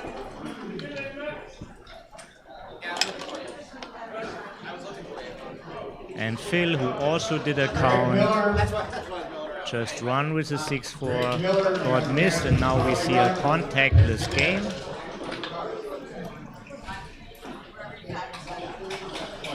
Phil is very happy to own the cube. Cube has a high value in the spare in, pair off positions.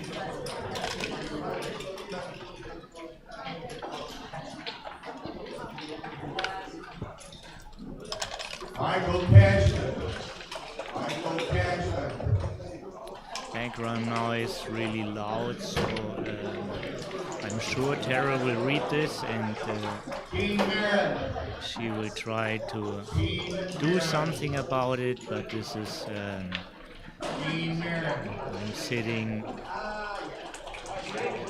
in a room where people can directly sit next to me or behind me. There are matches played in the same room, so sometimes noise appears. Oh, Carol! Great to have you here. Hi! Good luck.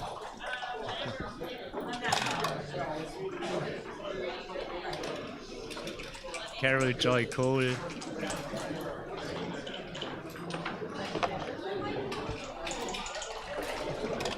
ChicagoPoint.com. This is where you find your tournaments where all tournaments are announced.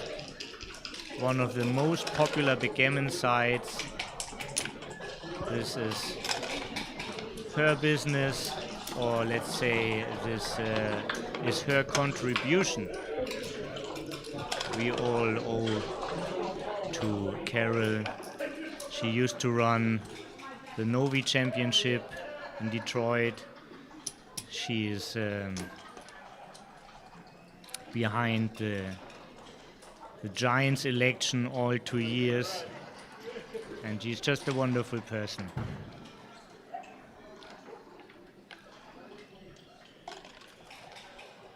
So back to this. Ray has quite a stiff position, but a couple of checkers extra off.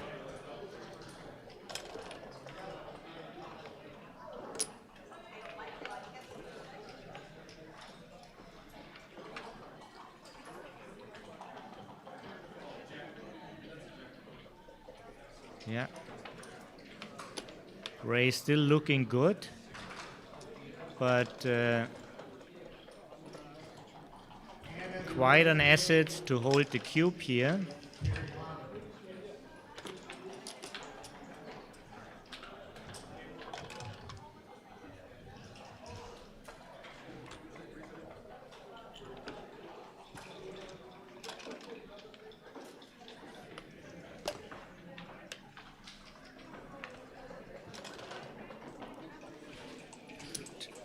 Was about to say, so many crossovers. Phil need to take at least once 2 men off to stay in this business. Now he's definitely back to business. Double 2 is a good number.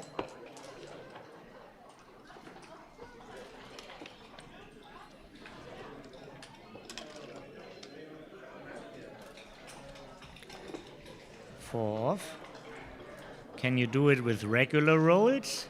Then 3 to 2 is better. Do you need a double? Then you play 5 to 4.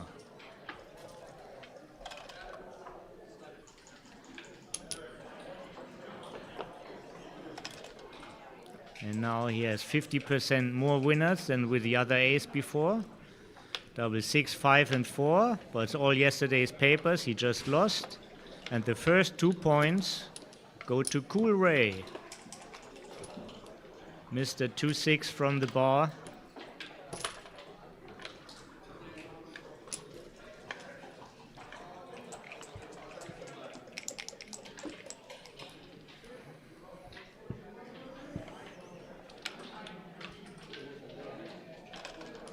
Hi, Eric.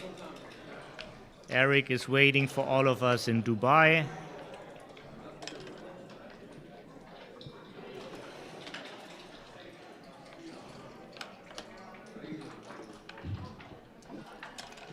Killer start for Phil with a double force, but while I looked into the chat, he got somehow a 3rd man back. Now 3-man back, 3-man back with the better side for Phil because he has a 5-point. 3-1 makes the anchor. Is there something else? All right.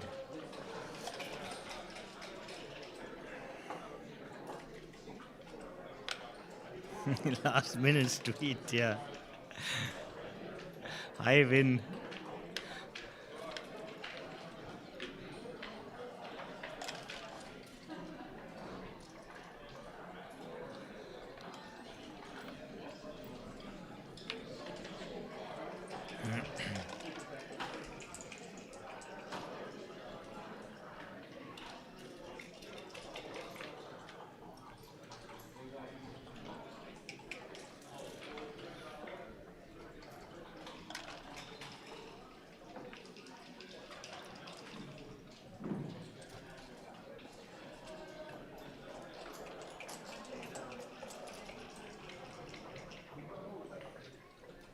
Jacques, 6-2 from the bar is a famous saying from Ray Fogelund. He just used to announce the role always when he wanted it, and of course sometimes you get it, and then everybody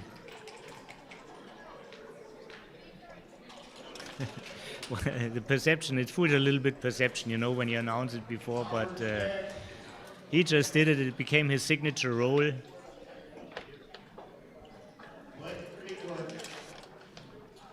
Why? Because quite often people aiming for primes, and often you have a prime 3 to 8, and there's a blot on the 8, 2-6 just hits, and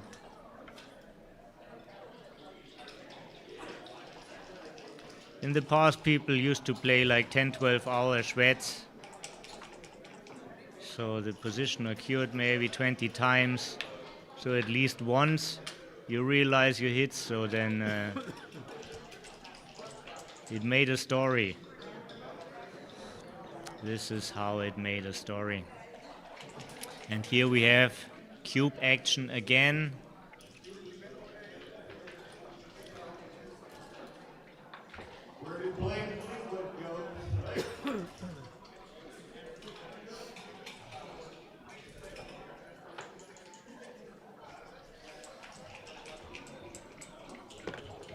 The 3-point provides shot and raise equity. Right now nobody's on the bar. The 4-point can be made, also the bar point can be made. The downside of the bar point is there are 7 hits with double 1, 2, 1, 3, 1 and 4, 1.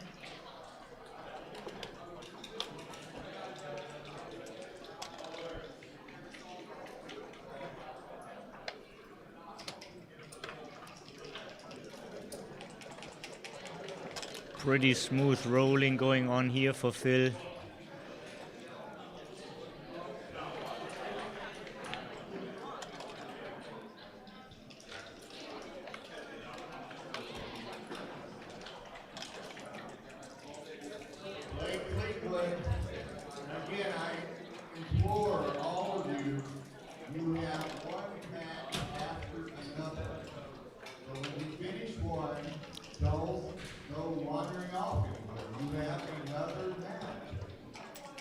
Looking at hitting with a point, it's only 4 returns, 1-5 and 3-5.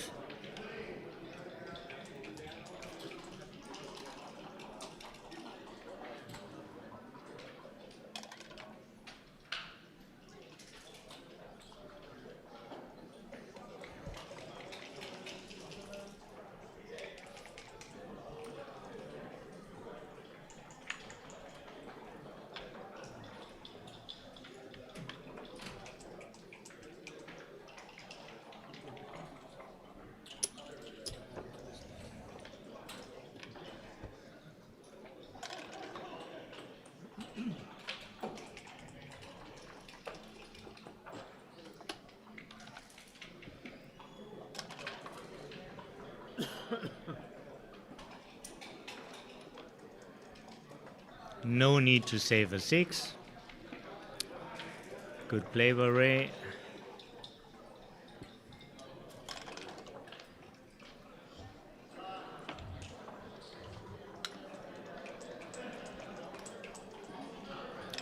Three numbers leave a shot, 6, 5 and double 6. Everything else plays safe.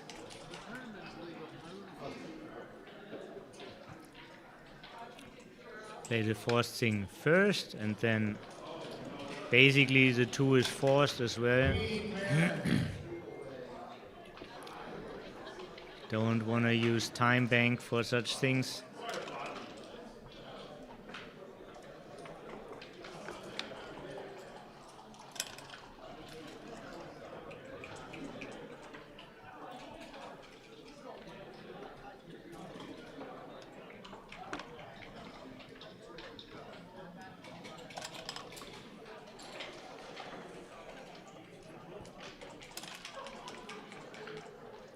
Super safe position. No shots inside.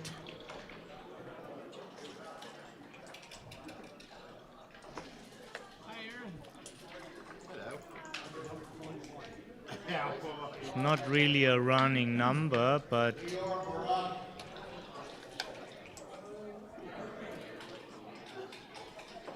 what a roll for Phil. Super safe again with increased gammon abilities.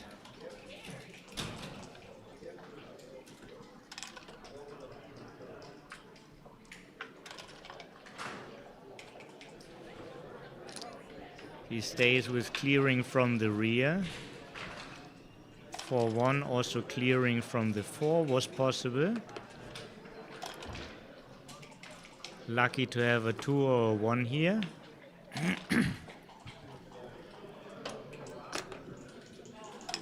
And Ray has to fight.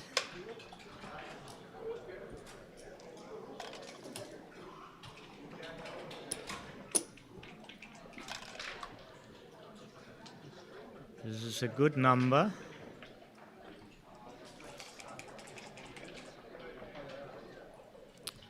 But if Phil pulls off the doubles, Ray would need counter doubles to fight the gammon. Yeah, it's not a great number because it's only one crossover, but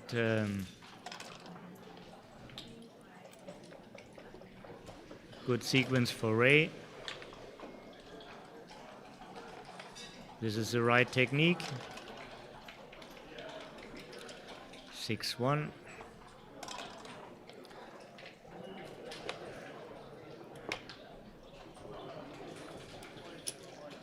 And now we look into a 9-point match. Hi Matthias, hope you're doing well.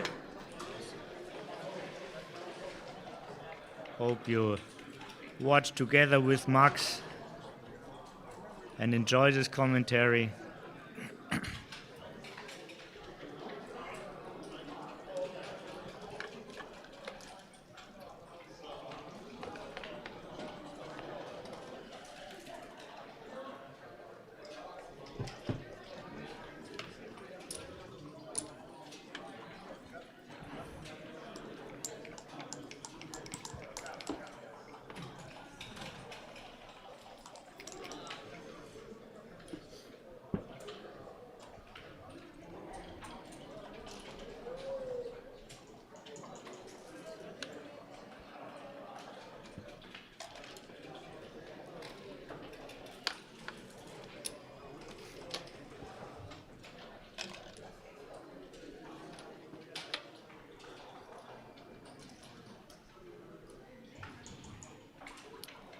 And this time the anchor is not so necessary. You could just hop out faster and you have contact with a single checker on the 9. Ray is considering.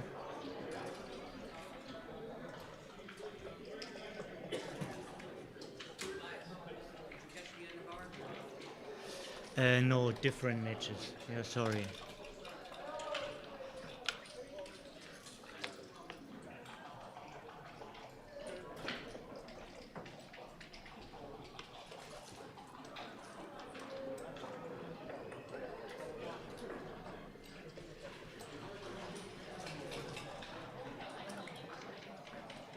Thank you, Ed.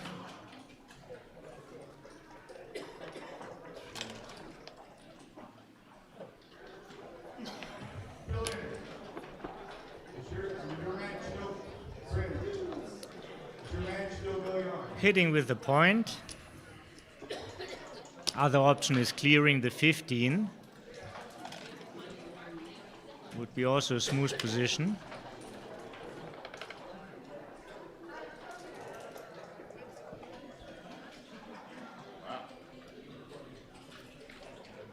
This is good action. Ray is faster. He outboarded Phil, but just by a little.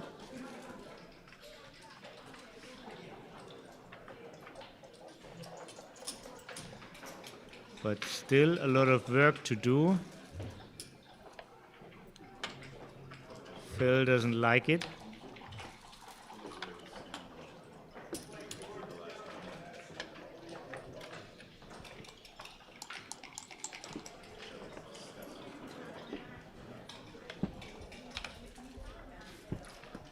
Sean, I should say hi. Hello. From the chat. Who? Vin. Ben? Oh, Vin. Friesen. Yeah. Nice. What's up? Oh, he's seasoned. Yeah. Ray was my coach for many years. Ah, okay. Yeah. Yeah.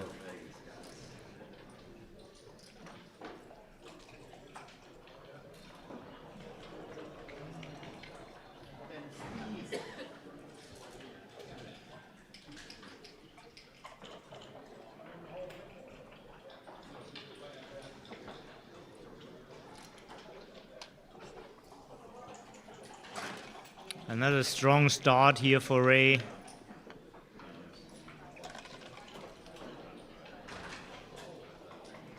Six, 3.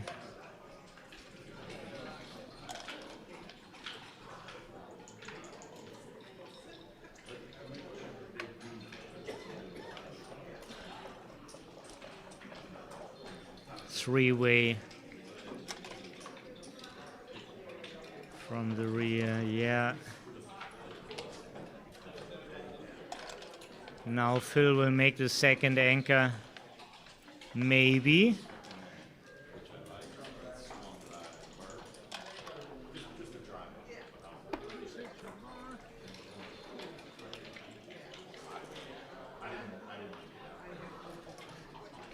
Can't give up a point.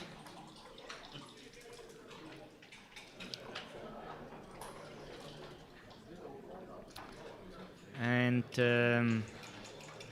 the spare on the 8 is super valuable.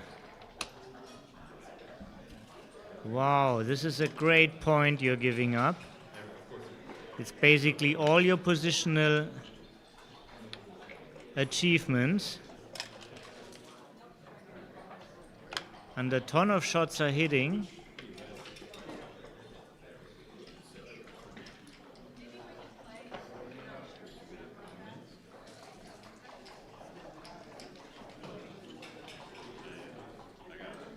Many hits anyway, so preserve positional value when you can.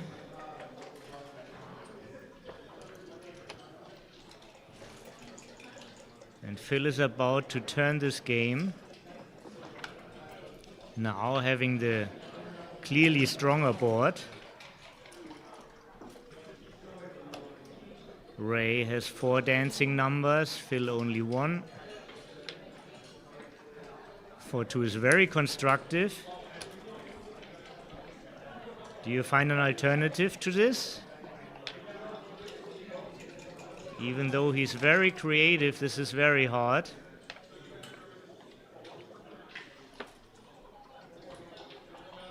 Nice anchor.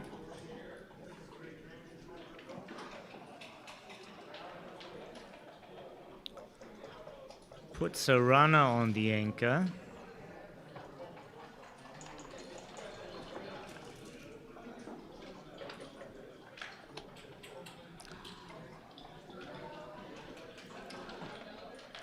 It's hard to find something constructive when the roll is not for it.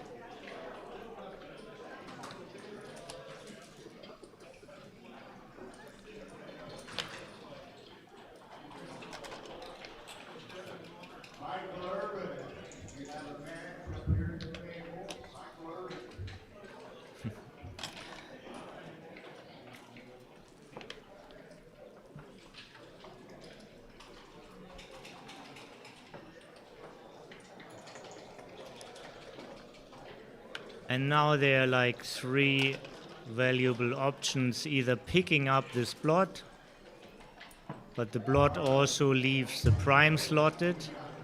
Just putting a runner on the 5 would be another option, or making the second anchor.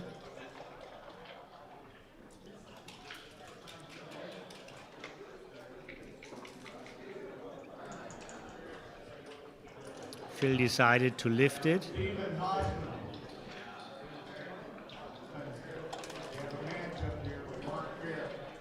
Position is flexible enough. Oh, and look at this again, Phil. Do you really, you keep yourself stuck with the second anchor? The ace was easy, but what about this 2?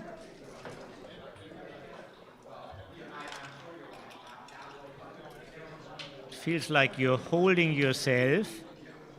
Fortunate that you now can run.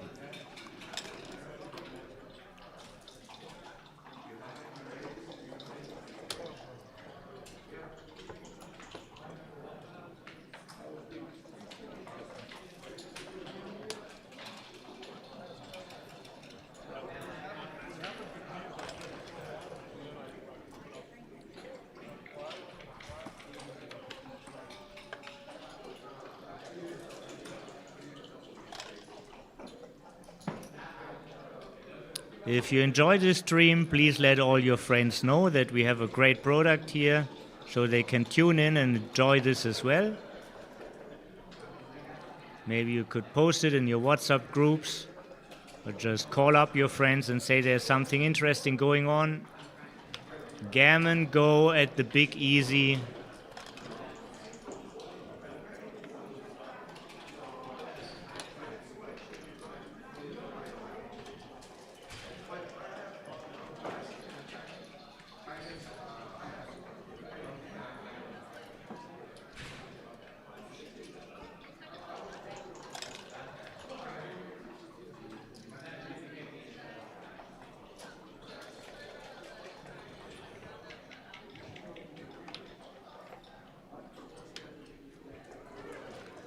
Starting a new point is always a good idea.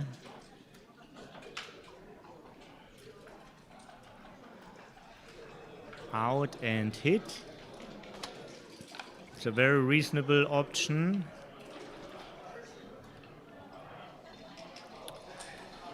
Just hitting from the 13.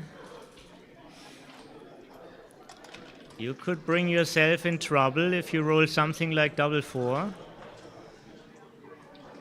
Why are you doing these things to you, Phil?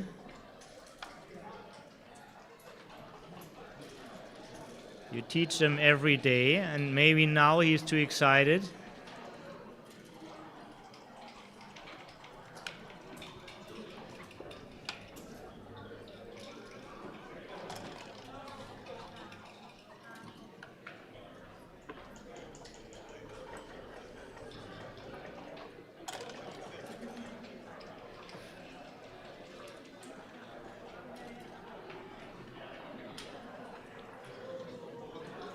This is all the consequence of the double 4s.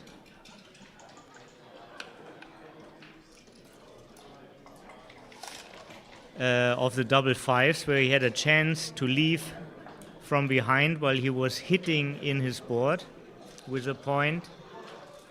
Could have jumped out. There was no reason to stay back.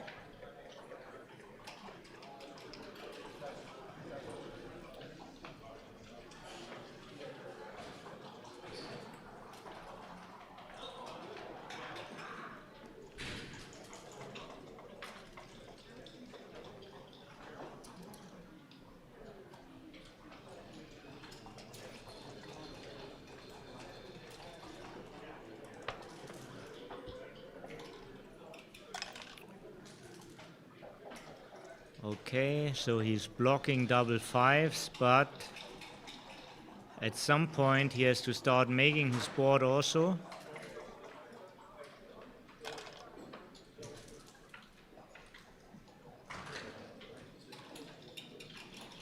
And 4s don't grow on trees. This time he doesn't have the option. In theory he could hit. In reality, this is like a suicide mission.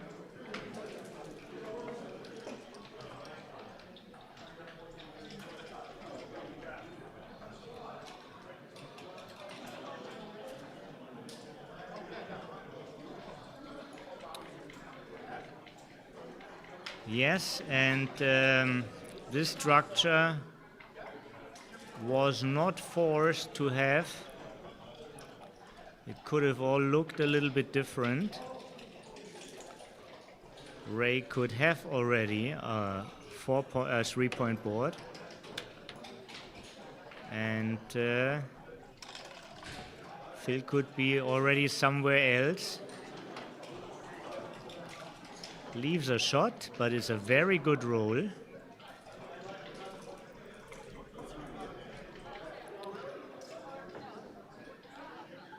Ray made a good move, finally making his board. So now all 7s will hit, and of course the ace, way easier.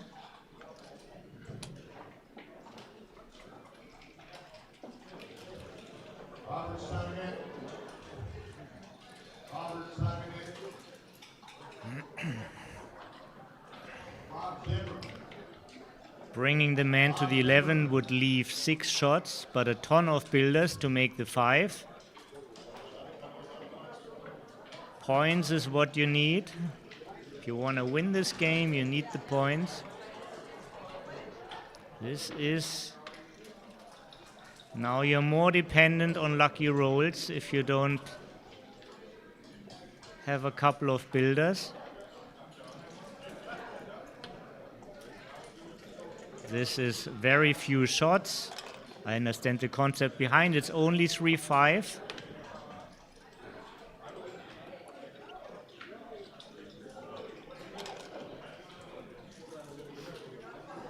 Kent is back from the lunch break. Welcome back, Kent Goulding. See what we have for dessert.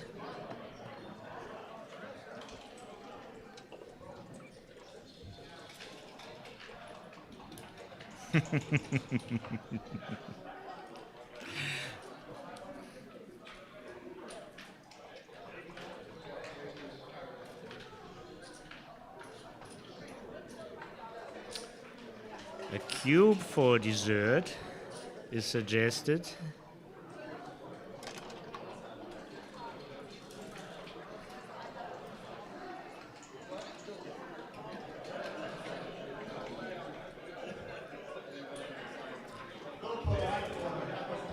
Better coverage of the 8-point.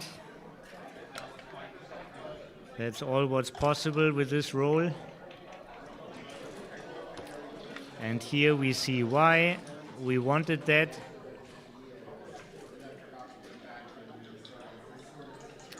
"23 hitting numbers. 2-1 and double 2 extra, or 24. It's also double 1 as we see here. Can't play too safe because you still want to make something. No. Ray.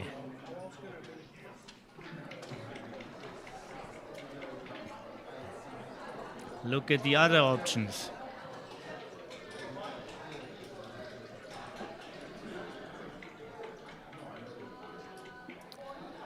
One thing is well spotted. The spare on the 2 is not well placed, but you can't move it now. It's too expensive.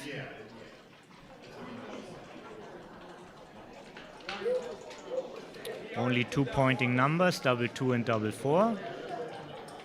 Could have 4 if you haven't removed the spare from the 8 to the 7.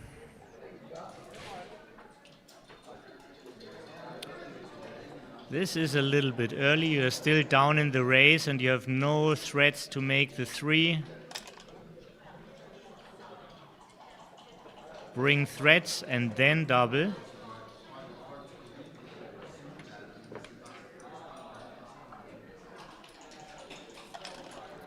Well executed. Now take a deep look at it. Threats are there. 9, 10 pointing numbers.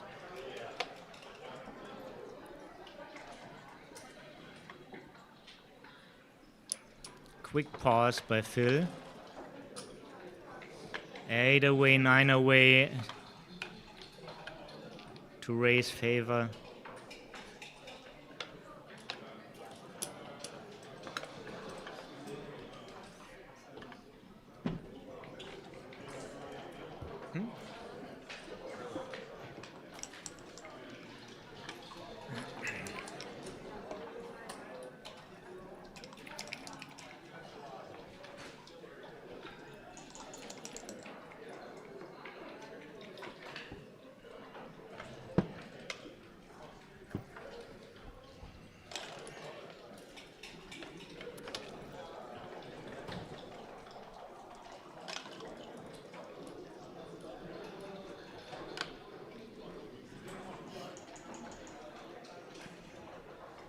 Good move.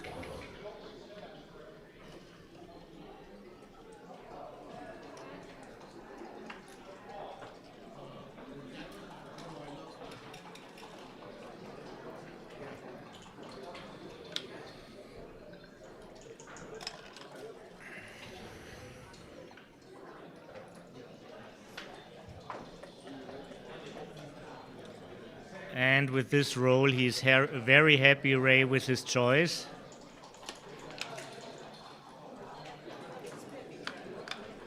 Double tiger for Phil.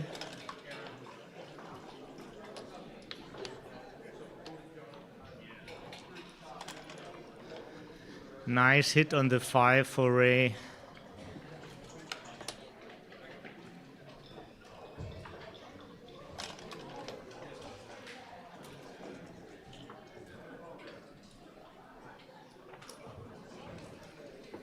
Could be a double hit also. Can hit on the 24 and on the 3. It's a serious choice. But as McGrill said, you can only make the best move if you see it.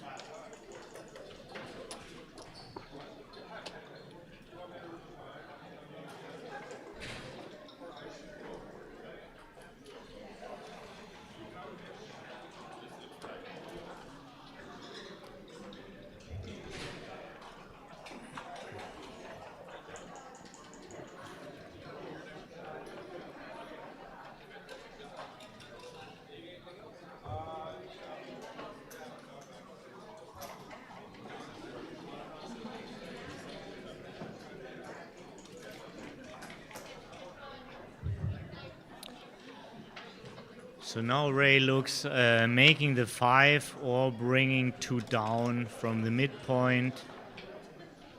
Of course, a 5 point is a great point, but if you bring 2 down, you're in great shape to make points anyhow. So he just switched the point instead of making a new one.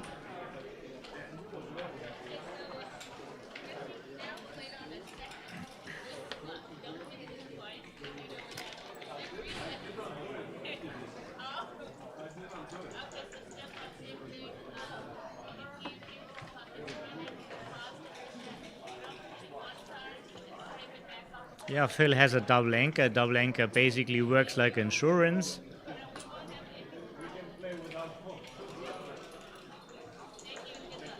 Blotting is not deadly anymore.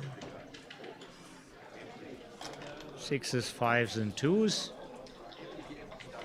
But even if they all come,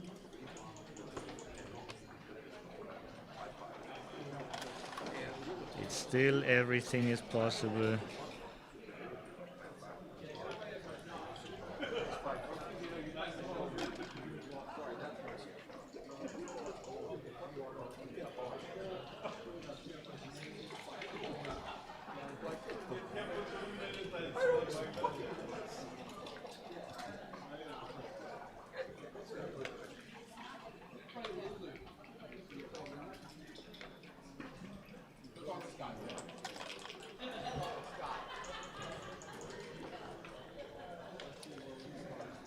How far are we away from cube action? Well, Ray has a great position, but still the game is wide open.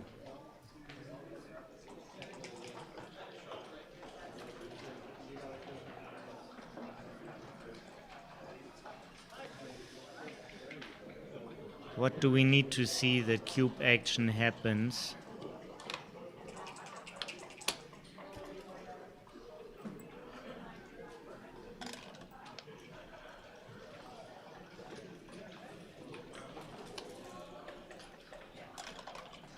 Can't visualize right now what kind of development is all needed.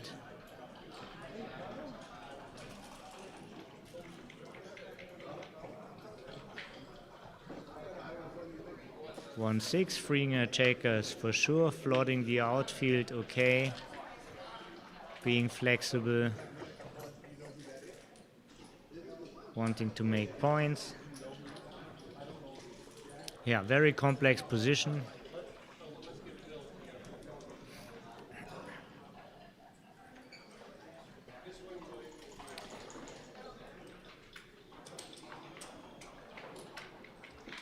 It's a great number for gammons.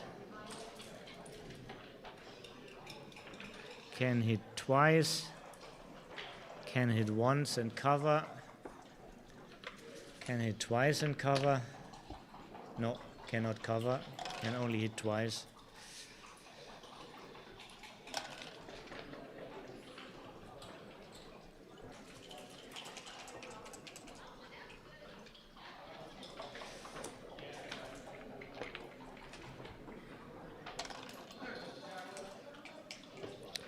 Only other option, if he doesn't like to cover, was this play. And I can't tell you smart things because I can't process the position fast enough. Watching right now with you.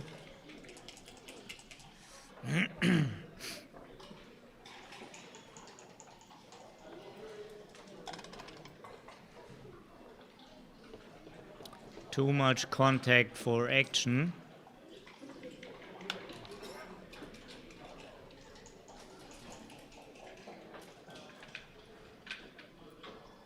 This is a good idea in general. The ace wants to go to the 4.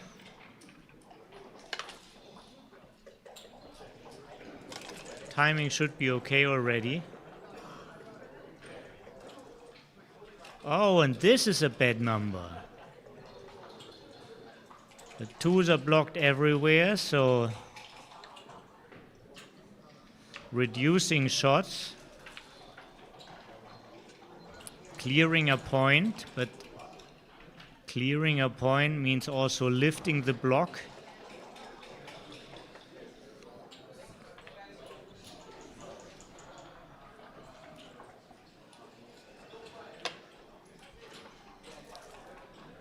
And now Phil is not waiting for the late shots anymore. He wants to hit this checker, can't do it. 5 out is the most contact. Good choice here. 3-1, he gets another chance. The 3 is at the dark spot. 7 away, 8 away, only the 3 is a direct. Yeah. And this time Phil is hitting, making a point in the outfield. Double 3 is another bad number.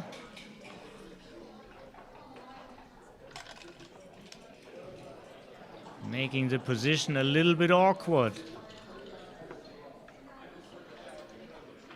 Next 3s can be problematic. 3-2, for example.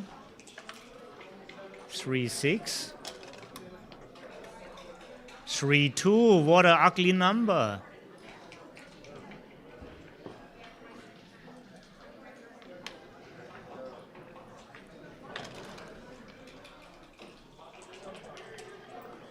Need to hit, but don't want to play with too many blots. You're playing a forward game now, Phil, so taking this. This covers one of the blots, making a point in the outfield. Blocks double 4 a little bit.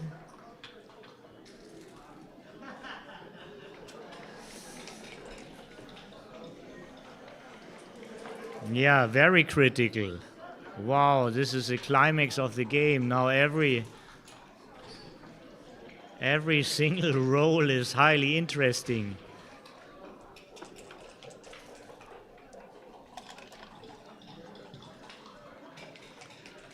For 2, hit and continues.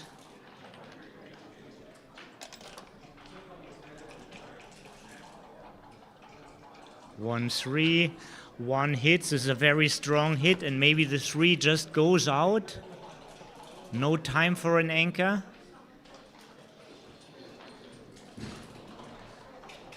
Whatever you want to do, do it while your opponent is on the bar.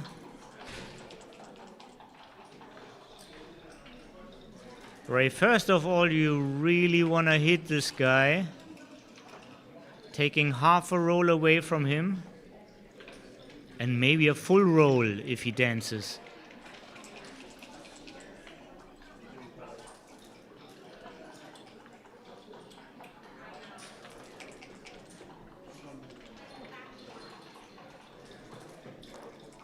Ray studies his positions, looks into it, what is needed. He understands he has a stronger board. Oh, wow!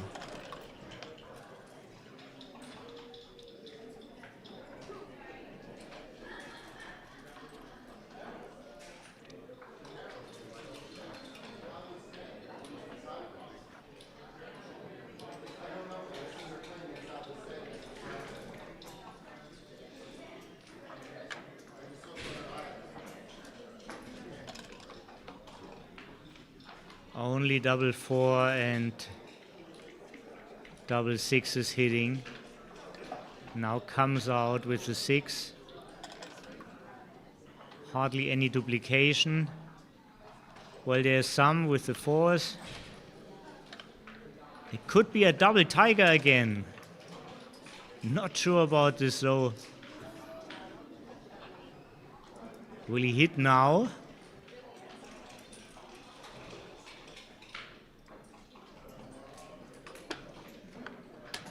Yes, now he hits and now he comes out.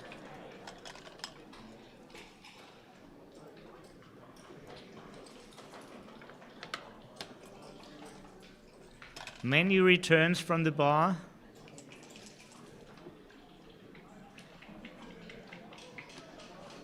Yeah, this time you want the anchor.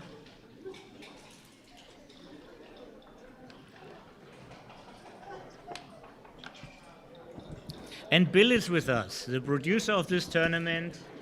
Bill, thank you for all you did to make this possible here at the Big Easy.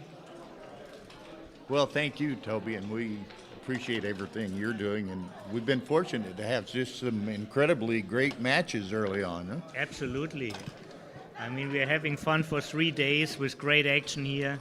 And now this is a very good match. People are thrilled to see this. Phil Simburg, #1 backgammon influencer against Ray Fogelund, #2 in the all-time AVT ranking. Yeah, and a couple of characters too, so it's absolutely. An interesting match. Characters and legions. So anyway, I just wanted to say hello to everyone. We hope you're enjoying the streams and the tremendous commentary that Tobias provides us all.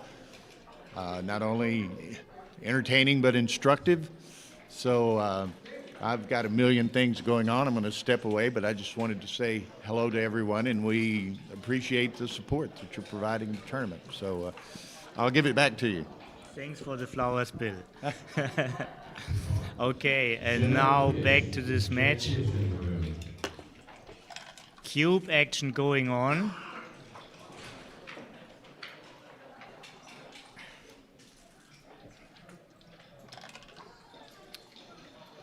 Very interesting, and here's a hit. Now same board strength, and Phil is the one who's dancing. 1-5.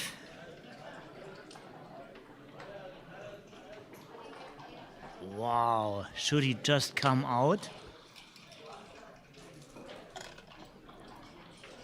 Or maybe step by step? Not much time for the 5 though.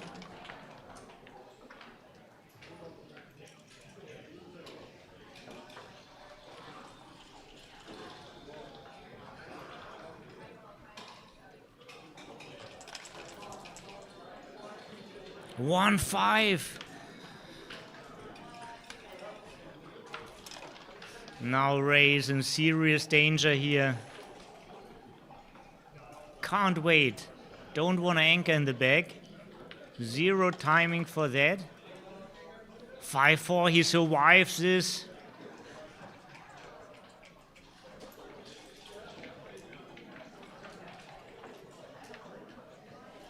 Two reasonable options, either coming around 17 to the 8 or doing that, flooding the outfield, but now playing unanchored.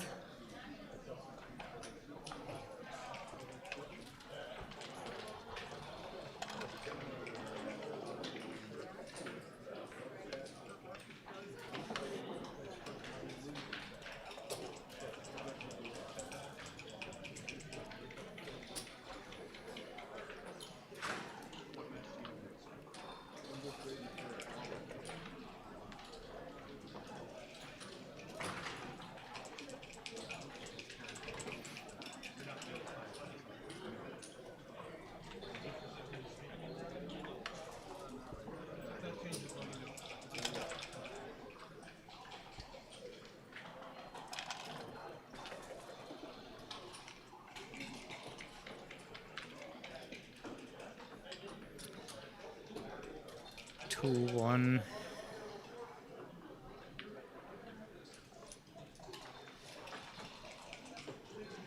Making the 15 is constructive. Getting off from the 24 also looks nice. Double ace still exists. Going to the 14 is also reasonable.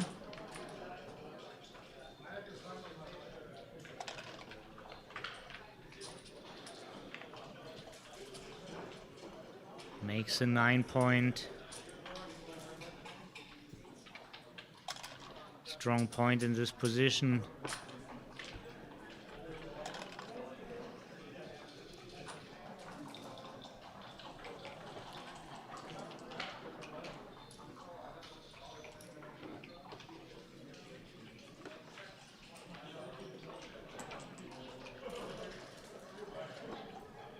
Maybe not. Oh, double 5 is an extremely strong roll.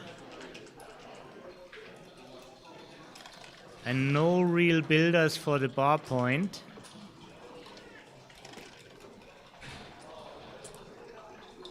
Could have blocked it.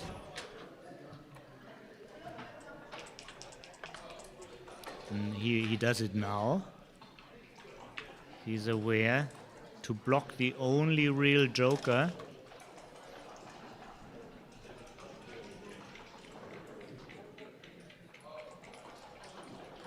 Kent, we miss you. Come back later.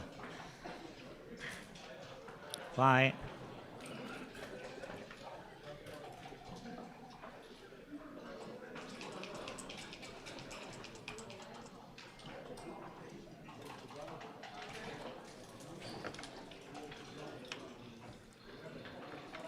Well, you don't want to anchor, maybe just run all the way. This way, it's getting shots. Really wants to roll that too. Now gammons are more active. And remake the 9.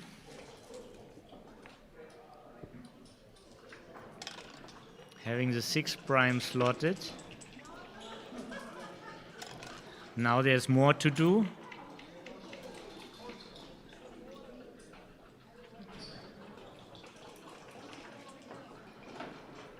This is the move.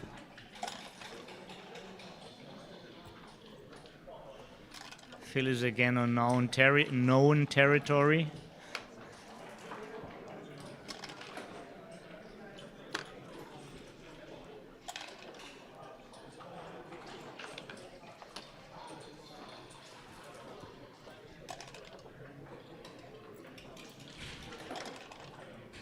$20 numbers to close.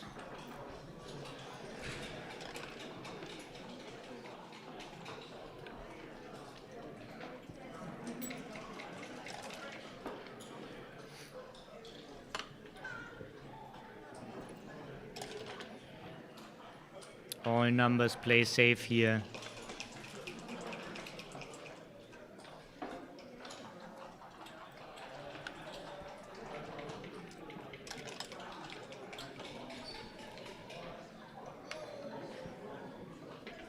And Phil is a favorite to become the new leader in this match.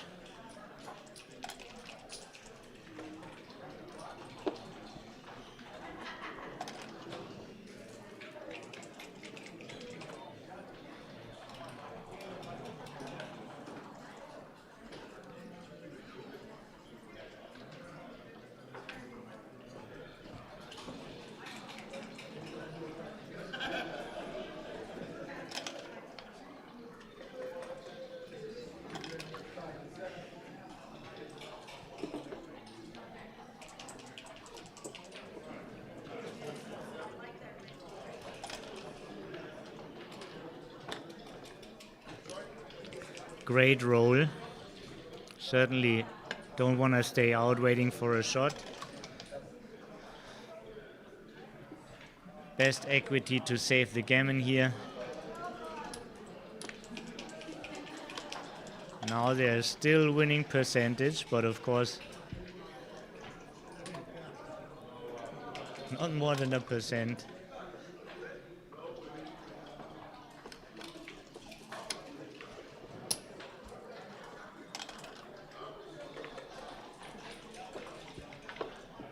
Can't do it in 3 rolls, really.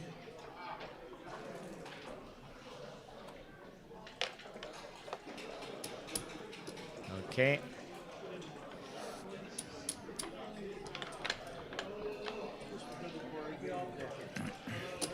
Just another boring game of backgammon. Yeah.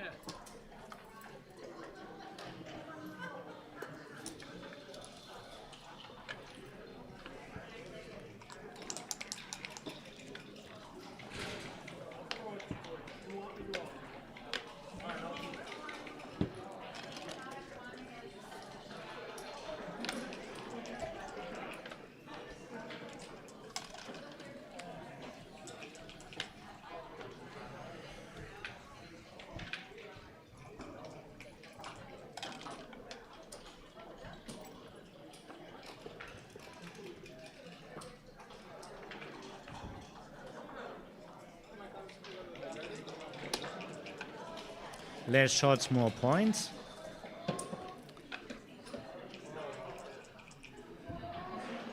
We see a 7-point match now. 7 away, 7 away.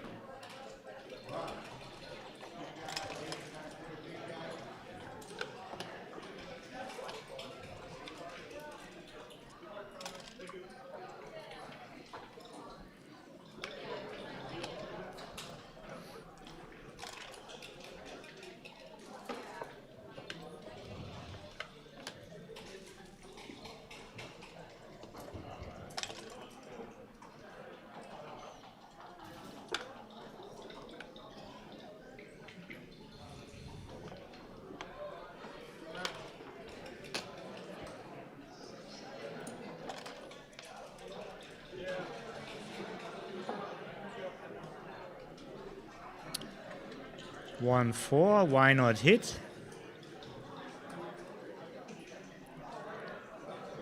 Nothing seems wrong with the hit.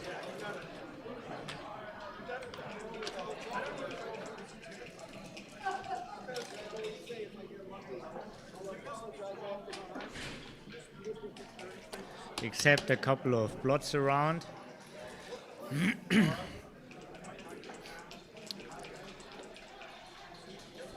Can get a better anchor, but with all these blots, also the hit can be very, very effective.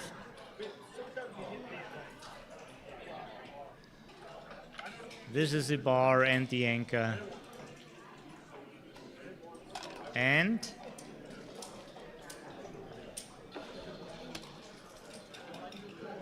very decisive roll. Crawling forwards.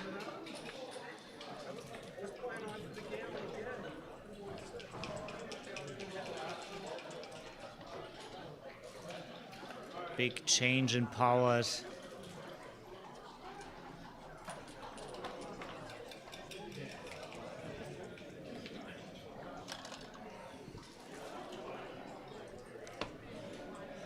6-5, still early. You have a man trapped on the 24.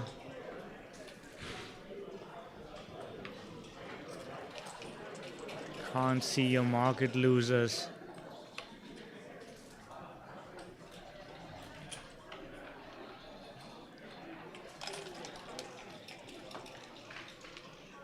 I think he wants to gain general awareness about this position, and this is a good strategy.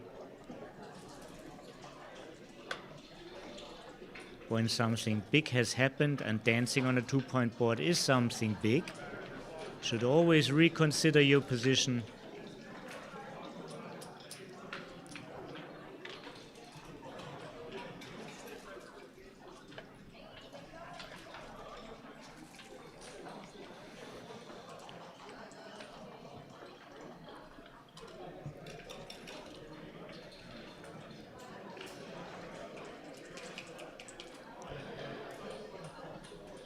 The 2-point is a candidate, it's not what you're craving for.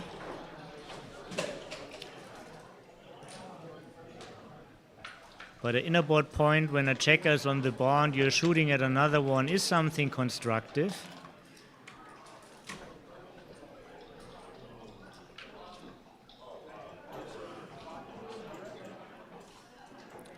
Hit is possible with 4 blots around.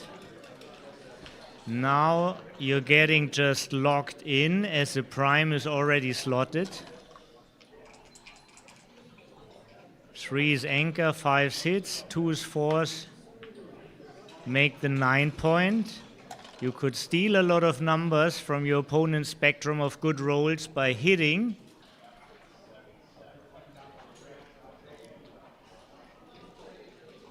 Timing is not great.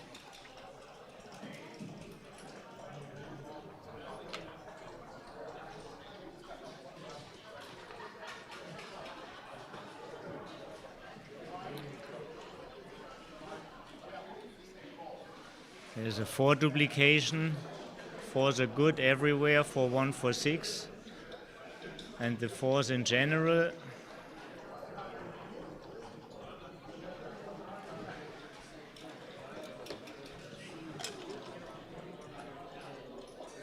Take looks good.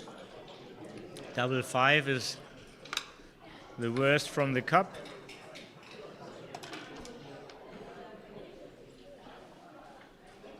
Ugly stack and an unwanted point. Lots of non-running pips.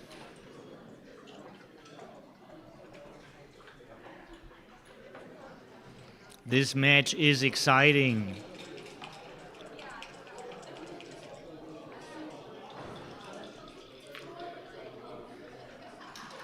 Where is the 5 is the question. And maybe the 5 comes from the 21.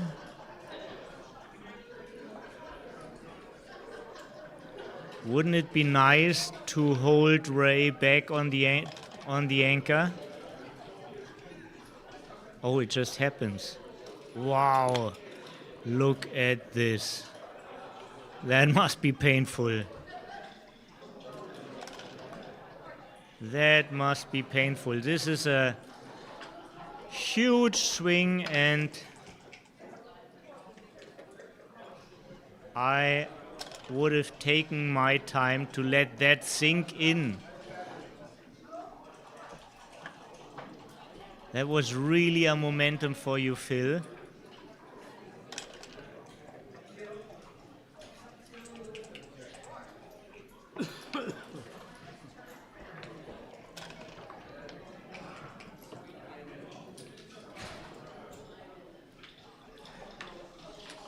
First time that the 5 is fortunate.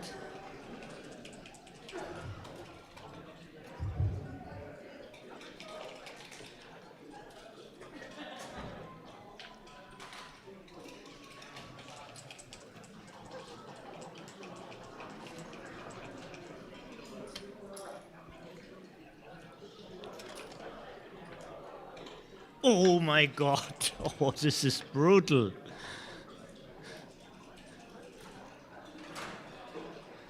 It felt like Ray just got a break, but he gets no break.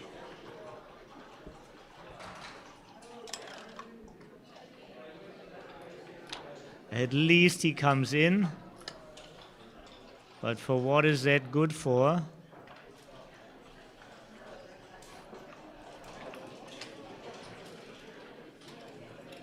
Very strong position for the #1 backgammon influencer, Phil Simborg. The young guy in the blue shirt.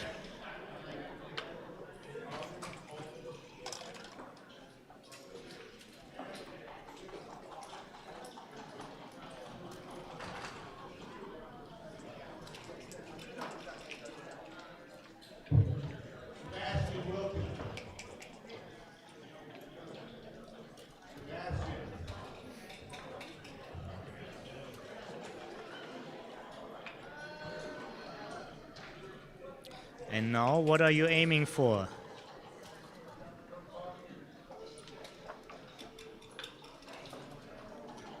Can take a roll, maybe. Two good variations can come up. And you do have a strong position in general. Can this be a technical play on? Is this a practical play on? Look at Ray. He really doesn't want to give a hint. He finds you. Yeah, he's relieved. He's relieved from this cube. Ugly game. Time for a break, maybe.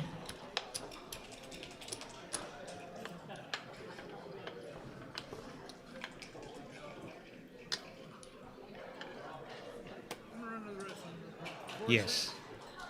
This is the right strategy. Cool Ray knows what to do. And Phil, back to social media, will post the latest results.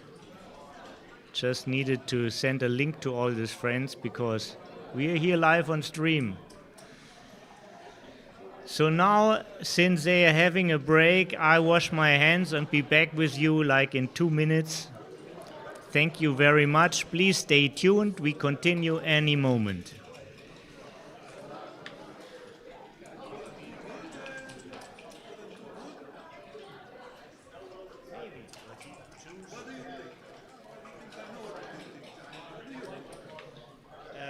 I probably would have taken I feel like the position is so strong that I'm, even if it's not too good, I'm not losing so much.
Everybody back. I hope you too.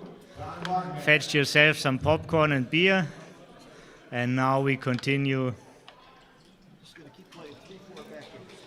Every game. I hope you do. They're working. Every game, 3-4 backgammon. They're stinging you, huh? Fill out, Phil's outfit, right. Phil's outfit is great. I mean, you should see his trousers. They're really funky, or maybe he changed them. But now back from fashion to the game.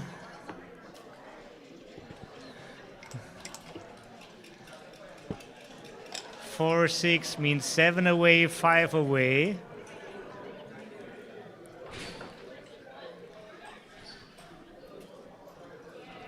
Ray can do more things with the cube than Phil. Phil has to be aware of recubes, so he wants to double a little bit later in general, and is more concerned about gammons, preserving his lead.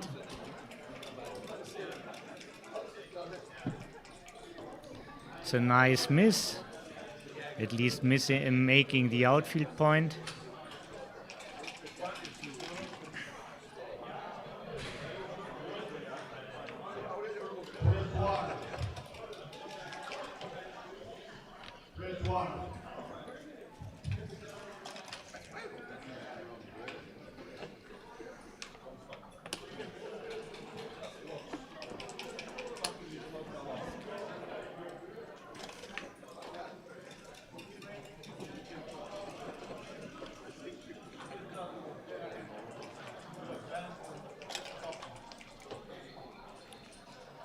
Double 6 is not the end of this game, but a great roll. It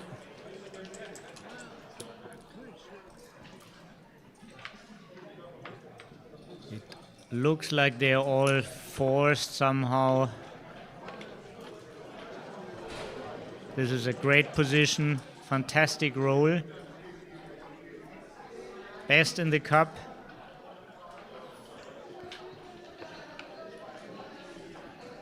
And now a lot of ones hit and make the point. A lot of doubles are just fantastic. 5-2 is nice.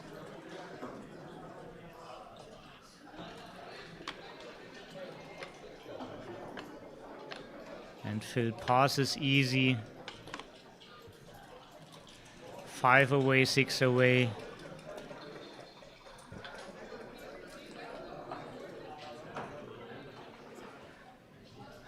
Big target for both is being 4 away or less.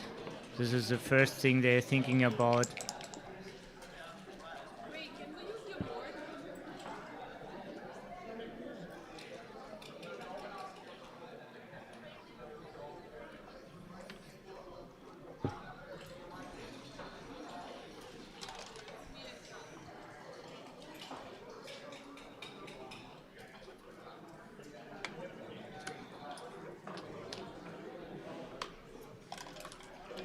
Very viewer friendly how Ray puts the 2 checkers on the bar.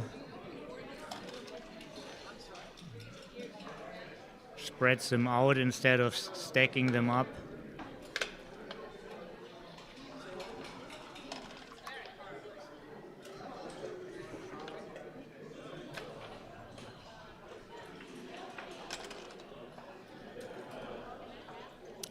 Jeremy, I'm pretty sure this is out of the FM Gammon production, produced maybe for Galaxy. You find it on the FM Gammon boards, or it might be in the Galaxy shop. I know the design. I don't know the exact name, but you will find it easy when you browse through their online shop. FM Gammon boards, or look at the Galaxy shop.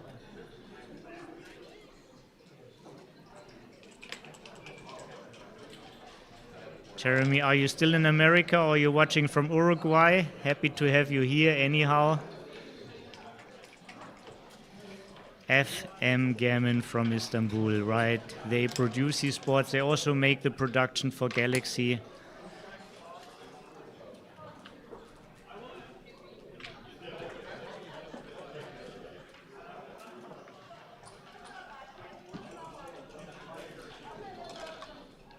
Split and hit.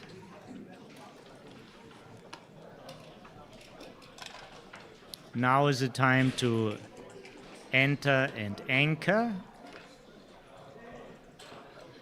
Good move. Good roll.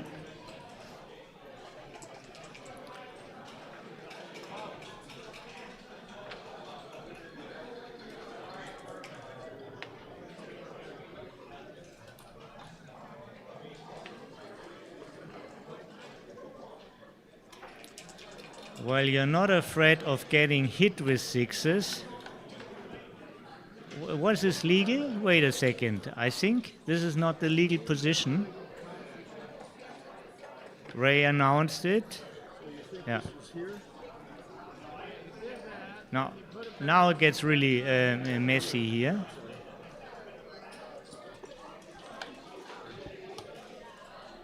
A lot of switching going on.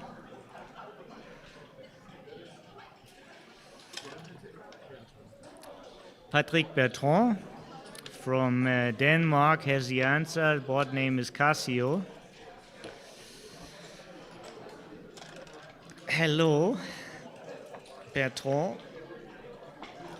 I'm sure you were the guy who also did the registration in Monaco, am I right? Nice that you're watching.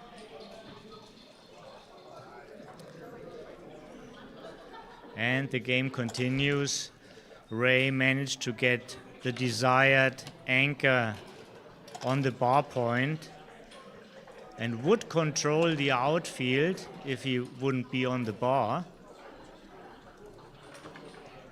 Nice one. The 8 links up, remakes the midpoint.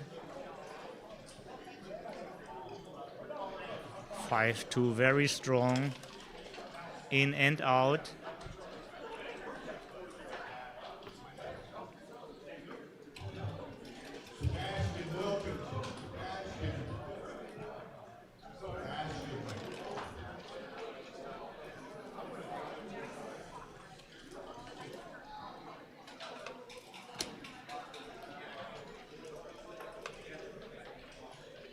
As good as it gets. Great number, 4-4. Hit is strong and this point is also very valuable. Points to the 4, which is the next point you want to make. Now 28 hits here, all 6s and 3s. There's a lot of combinations. It's more than a triple shot. But after the hit, there's still work to do and your opponent has a stronger board. So keep on rolling.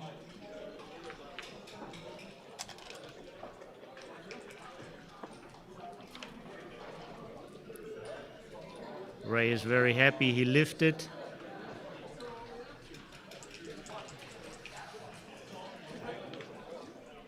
And again to the last position. Okay, and this time Ray rolled one of his 8 missing numbers, but 2-6 keeps the spare where it is.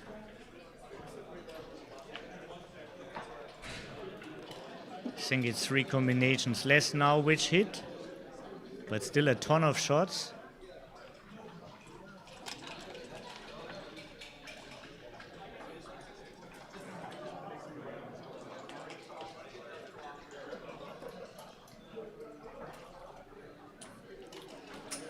What are the options? 2 in or double slot? 2 in does more for the raise and slots a better point.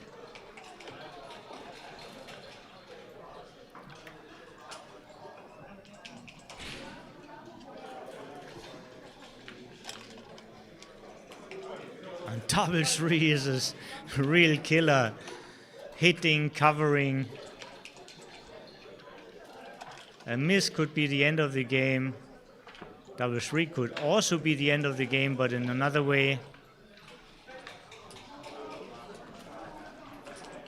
And Phil has good thinking here. Playing in the board is not really a safe play because he's getting hit, and this way he has a ton of blots. Like now he has only 1 blots, but great counterplay is getting the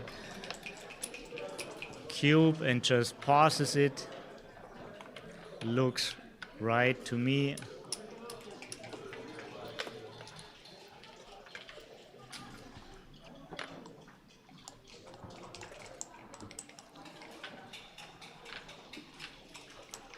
Five-point match now.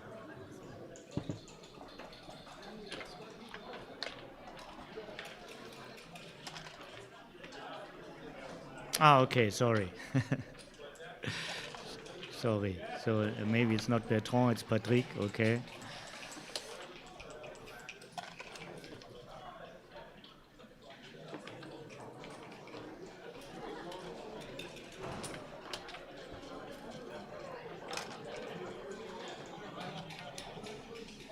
Wow.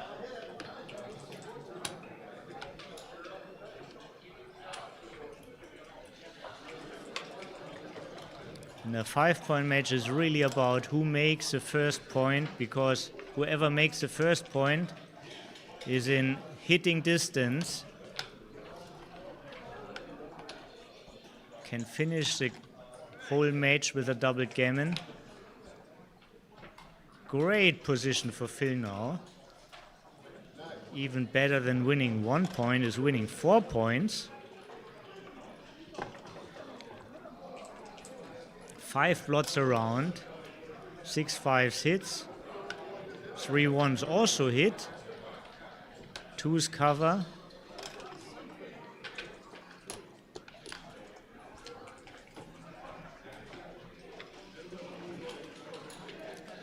Best possible 3-point board, still 5 blots around.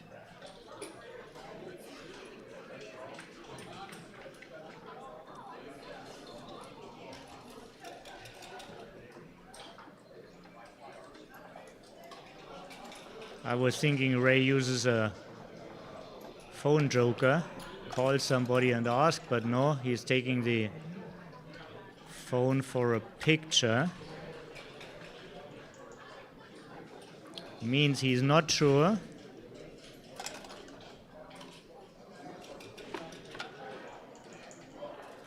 What a return. What a return. And this is a great hit here. 2-1. May the hitting continue. Expansive fan. Establishing an outfield point. Can't play too flexible.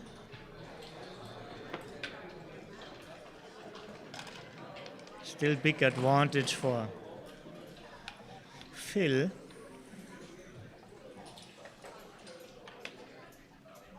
Nice one. And the blot becomes a block.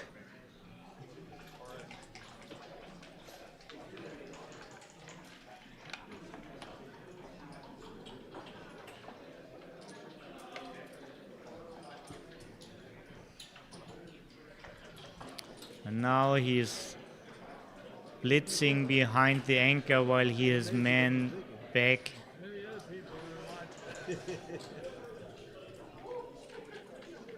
But what are the alternatives? 3-4 from the bar.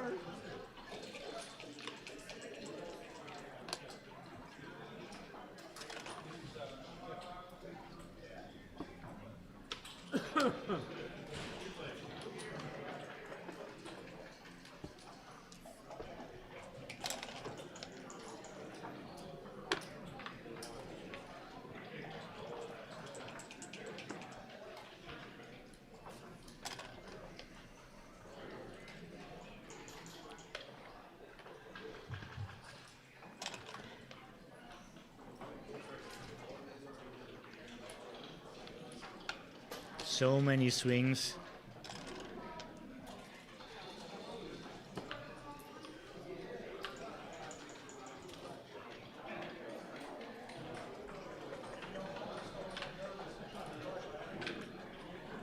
This 9 point is very, very valuable. Great blocking point. The mid is not so much, the blot in the mid not so much under pressure, because hitting with the ace means giving up this great point and spreading blots around. And the hits from the rear are like duplicated. They would otherwise make the bar point. So that was a good move, 39, from the #1 backgammon influencer, Phil Simborg.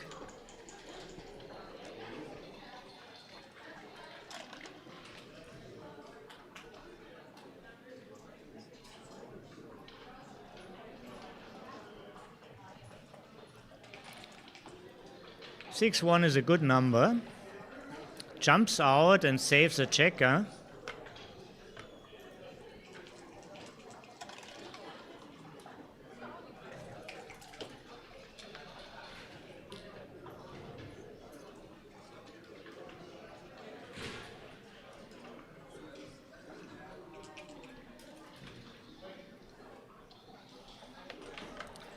This is one option.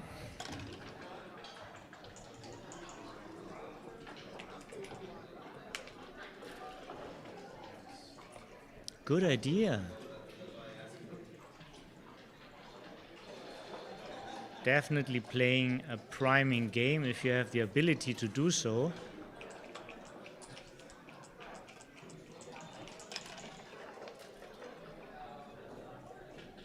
The 9 is desired, makes a bar.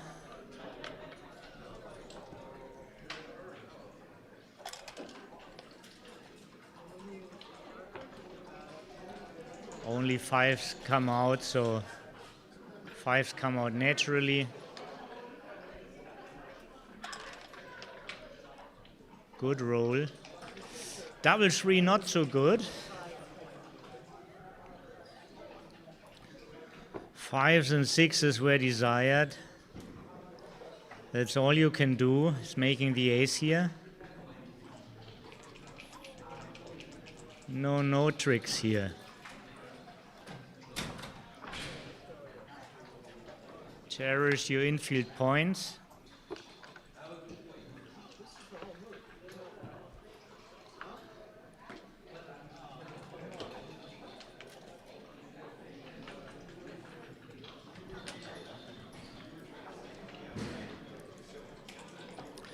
So both have 3 checkers back, but Ray controls the outfield,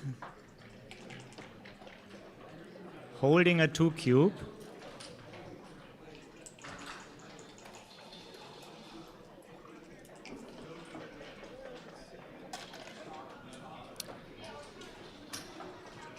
This could have been the right moment to turn it.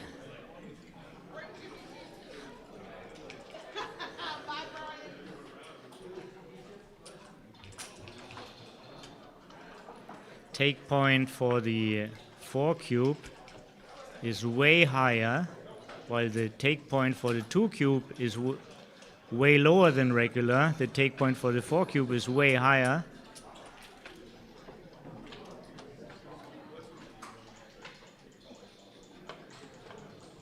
You don't want that the leader goes Crawford.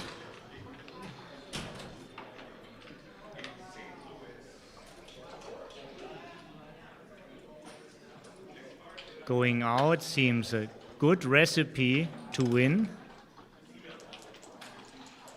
2-1. It's a nice number, but not a great number, but a nice one. Advancing a little bit.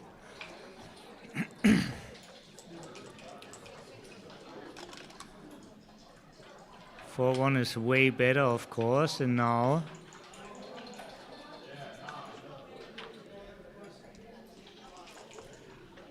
can't see that this is a take anymore.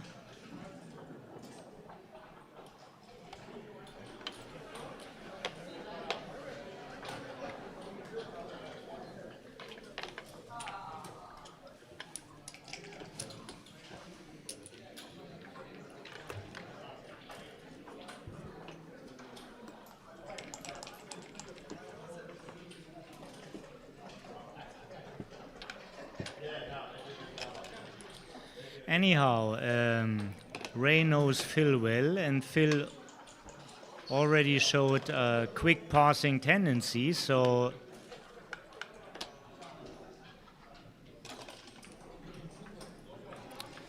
using his instincts could have given him a tell to double earlier.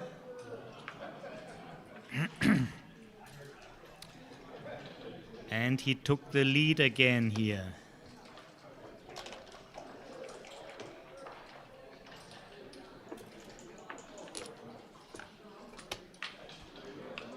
Wide open game, nobody has a point so far. Both have 3 checkers back. Ray has a little bit more of a frontwards position, forward position.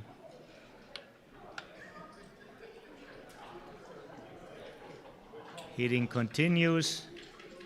You want also avoid that Phil makes a 9 point. 9 point is also one of the good points worth fighting for.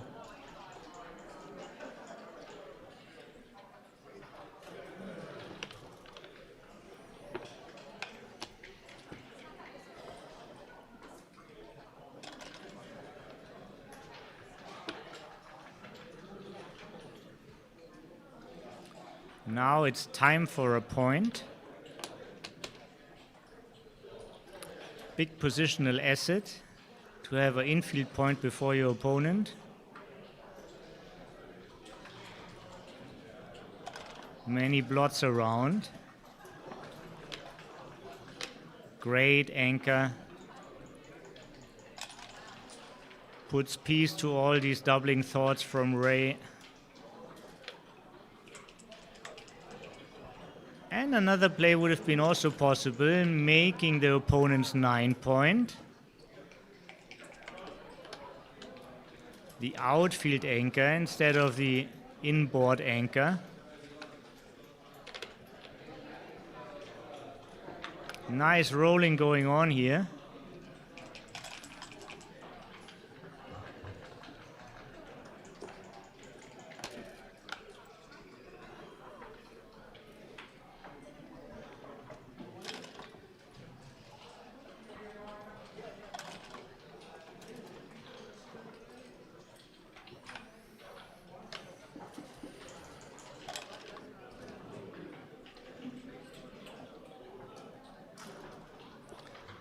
Three-away scores, not so easy to find great cube action. Three-away leading scores. Very easy to find cube action at three-away. Not so easy here. Wow. No cube action is needed at all if this works. Ray could just go Crawford.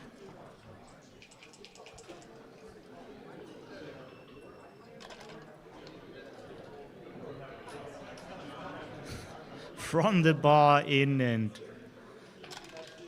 hitting 3 checkers. What an amazing sequence. And actually with 5 checkers back, there's even a small chance to end the whole match in this one game.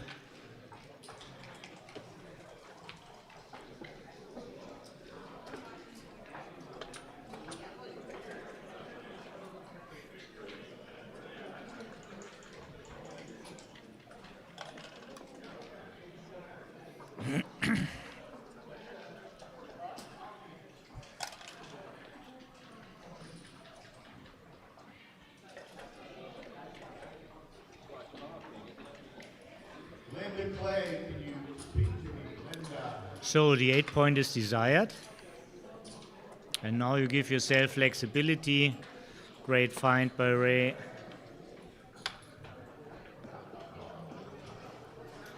Phil is not shy now. But maybe this is an overplay. I'll guarantee you won't double.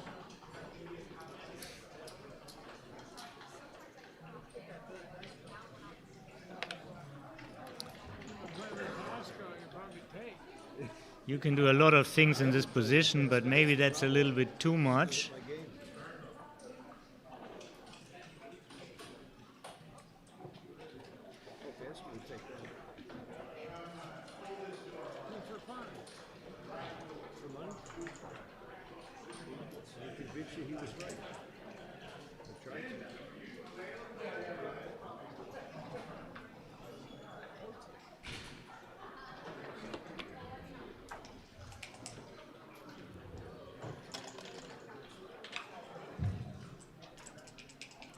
Oh, look at it again, Ray.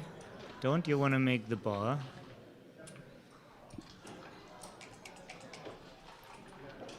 You're playing a priming game.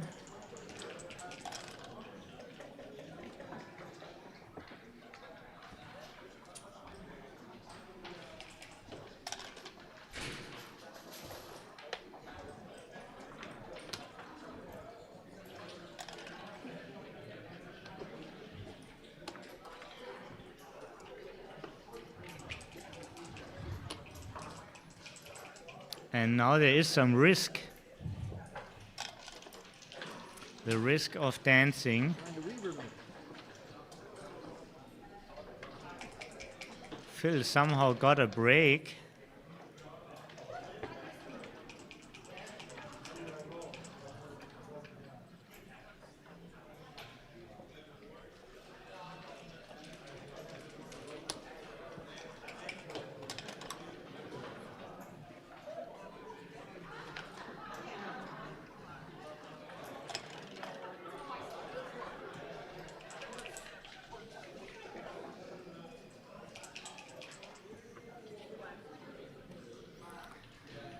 Double two.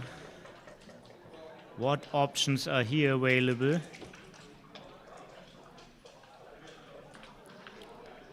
Now with like only one anchor and starting to get control of the outfield, do you really want to spread all these plots? Hitting can of course protect also the blots in the outfield, but not easy for me, not easy for Phil.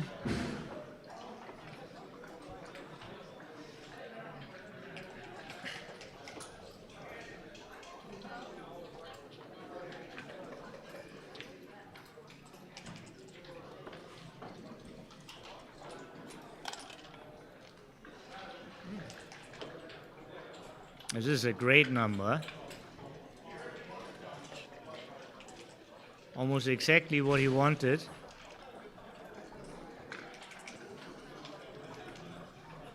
Only double five was better.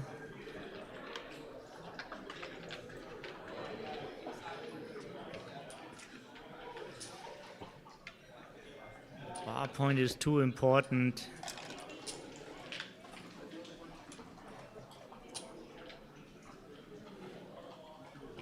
This bridge is needed to free the checkers on the 23.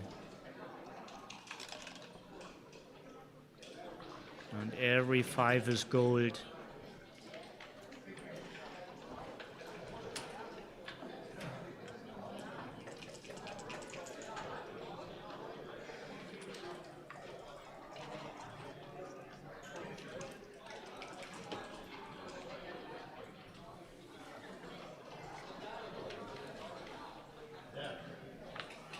So now we see for what Phil saved his time bank. He lowers his pace and really sinks into these positions. So he had a match strategy for the time bank.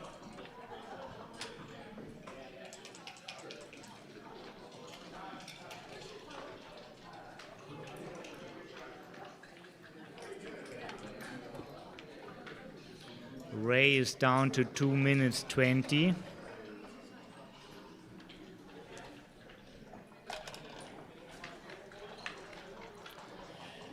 Well, what are you really playing for? Are you playing for too good or not good enough, or what's the conclusion?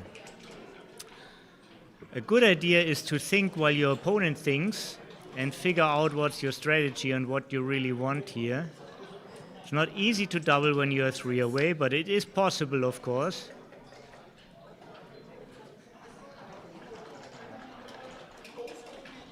He certainly has a better position. 15 numbers hit the checker on the 12, on the midpoint. Double 6, double 2 are also great rolls. Double 2 is shifting.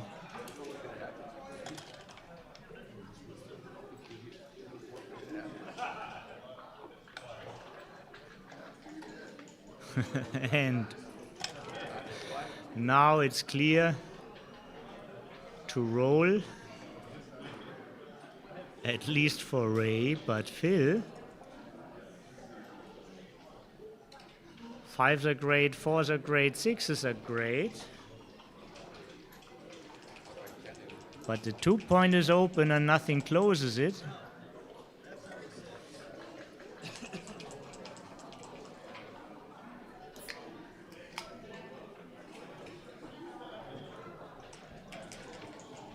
Red Bull gives you wings.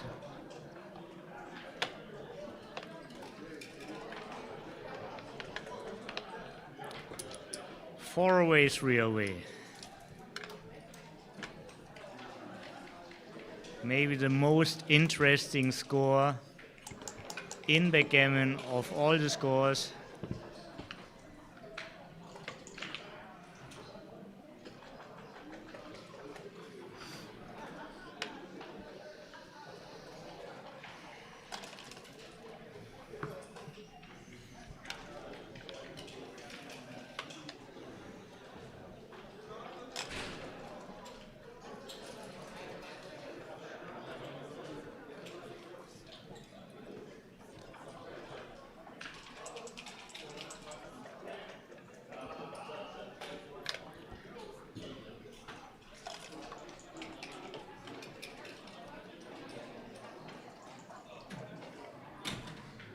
With the opponent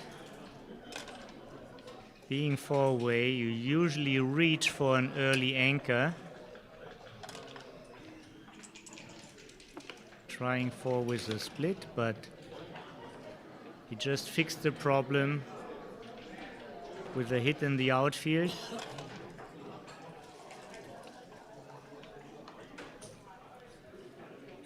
Six, 1. Saves all blots in a point.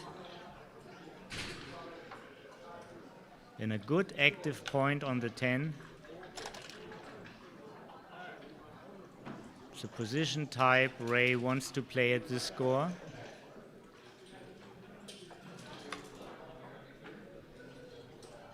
Phil bravely slots.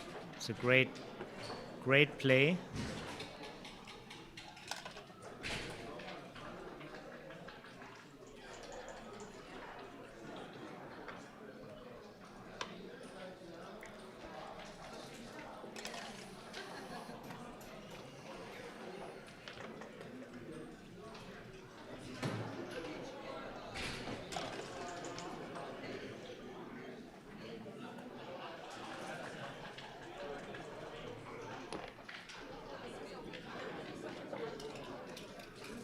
Yeah, no alternatives here.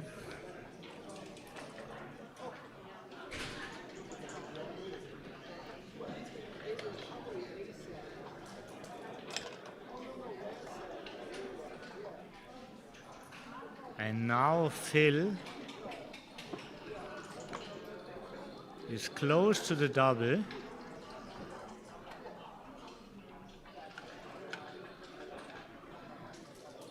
Great play.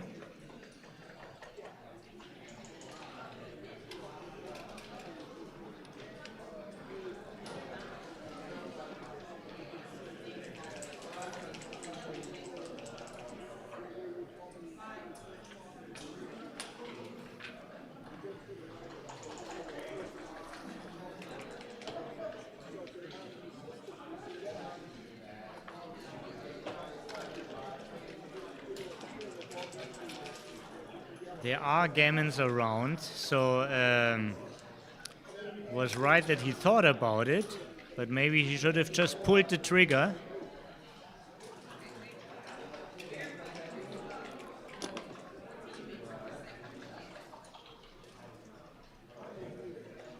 Now he has to play on.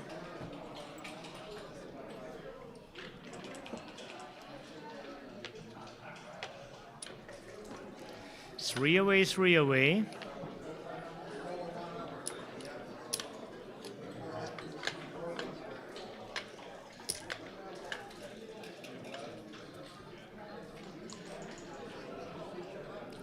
Always think what is the action your opponent would like the least, and I think Ray was very happy to get the cube at that moment. With all these strip points and these gaps and the trap checker back and the fear of the gammons.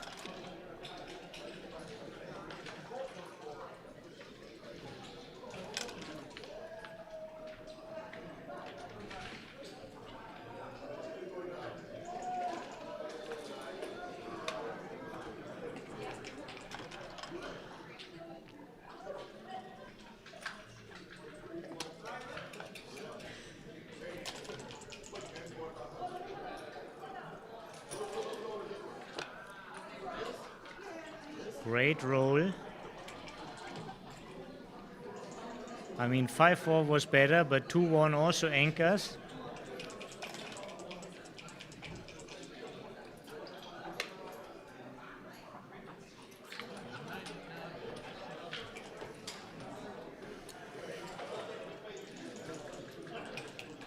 You can ask Tara what it means if you want. I'll get my 5 back. It's right here. Tara? I think Phil is asking if this was a position. At 100 seconds, right? 1 minute. Whenever you're not sure, it's in the rule set to stop the clock and ask the director. So you have 99.7 seconds.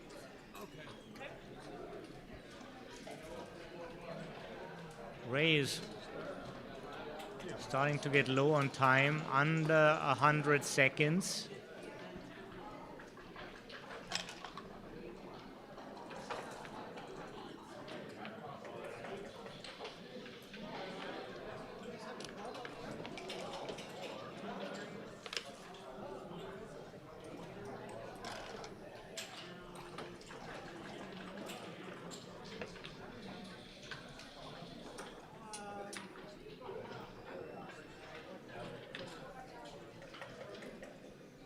Cube action coming up soon.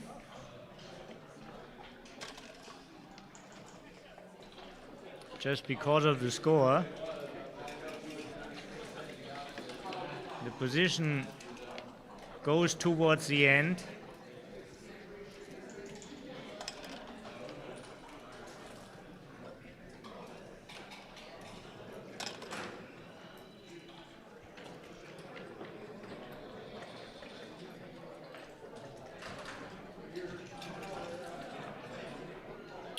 Well, with the open 5 point, this is not so hard.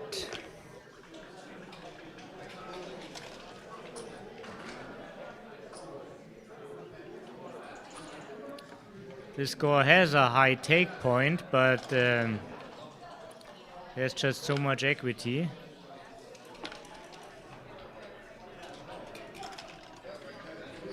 (5-3), the Gammon killer.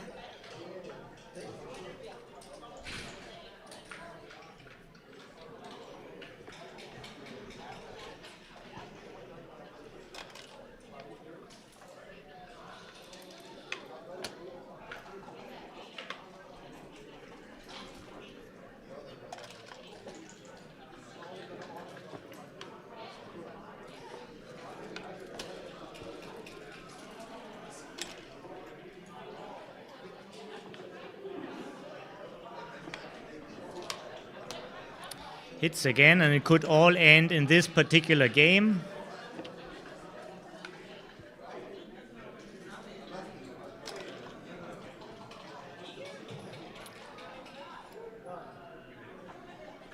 but not too many gammons are around.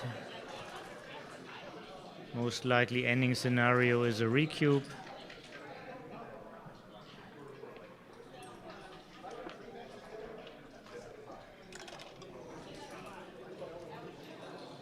Leaves a shot, but only to be hit with the 12 or the 9.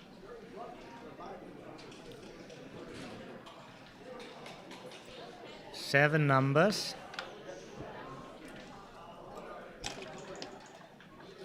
This is one of them.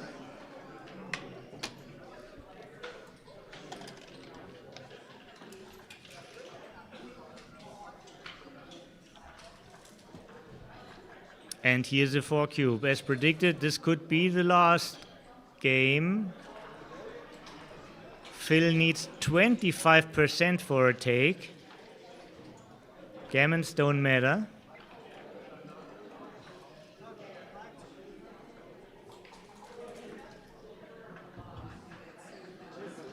It means he has to anchor, he has to enter, he has to come out and bring the checker around.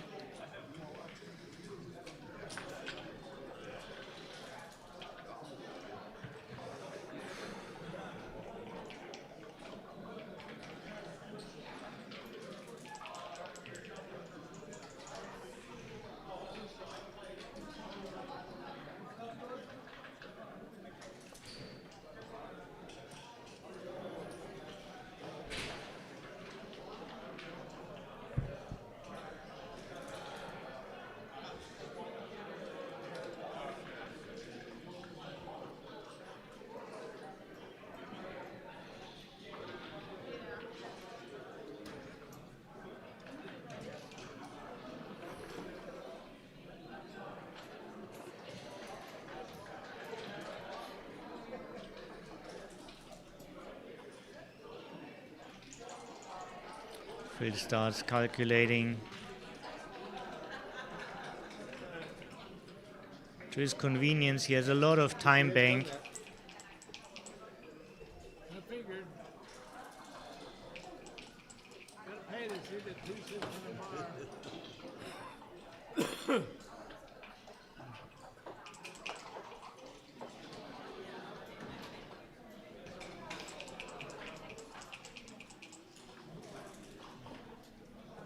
Well, I have 25%.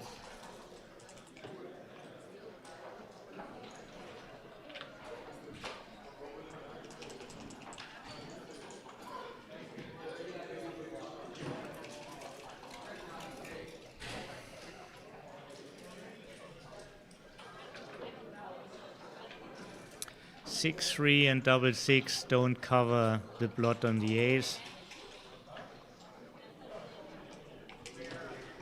So he's counting the closing numbers where he gets shots and the race in general. 24, 27. 27 down, 6, 33. 13 pips up. Phil is 13 pips up. If it would be a higher gap, not on the 1 and 2, but if he had like a 5 or a 4 to enter, he could win the race from there and had enough for a take. But in this position, I think he's well consulted to let it go. Sava, how you doing? And what I really enjoy, how he paces himself down. Now that at the end of the match, every position becomes more valuable match equity-wise. Played quite fast at the beginning, but now looking more into everything. And here's another break. Sure, it's gonna be a quick one.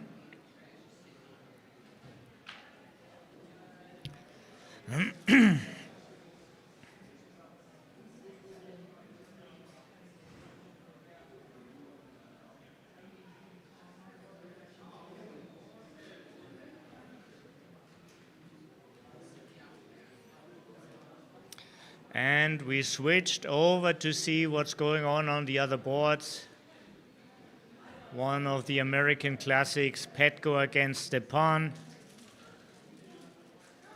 Two players with big international experience. Petco more and more often in Europe. Stepan already travels since a while.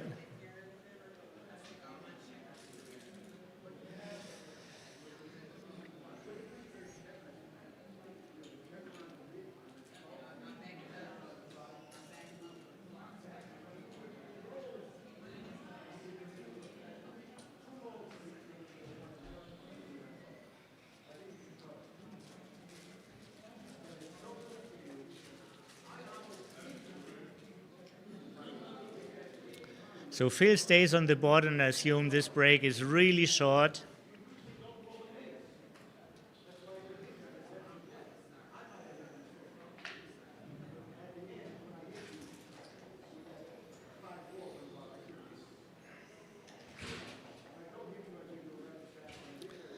Marin Rose provides us with information. It was a big pass, last position. Thank you, Marin. And Ray is back. And we're looking to the Crawford game. 3-away Crawford. Score favors Ray.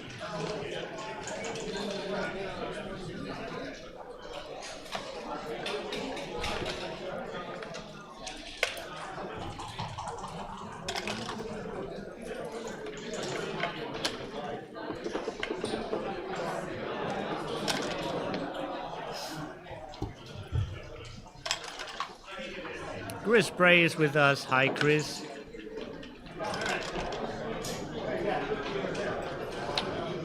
Backgammon author, great commentator.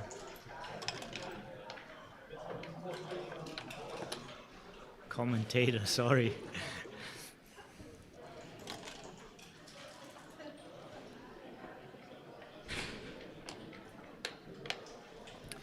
And the game is wild already.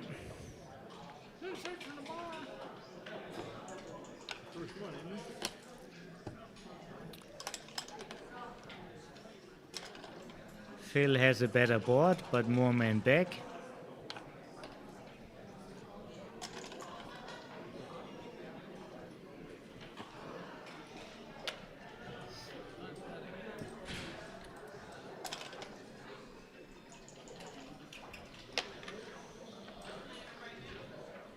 Make the 3-point, I got you. Ooh, I made the 3-point. I can do it. You're wrong, though.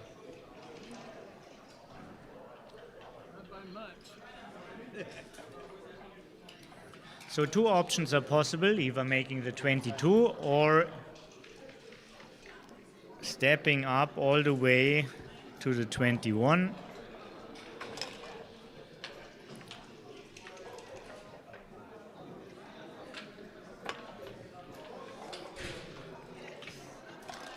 Safe checker is great when you're up in the race.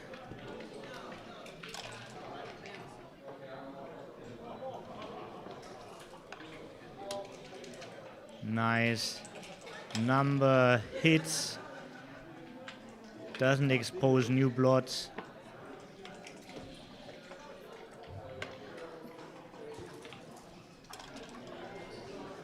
Ray has a better position but is far away from winning. Well, this isn't legal.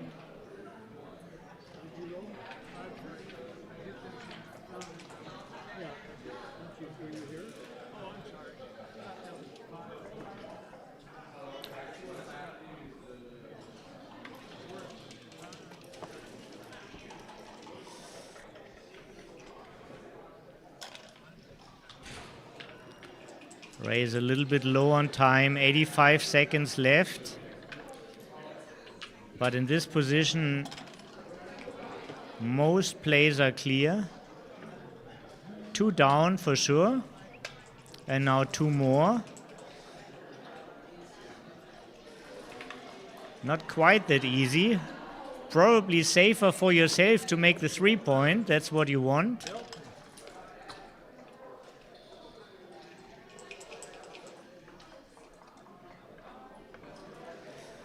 Nice find under the time squeeze.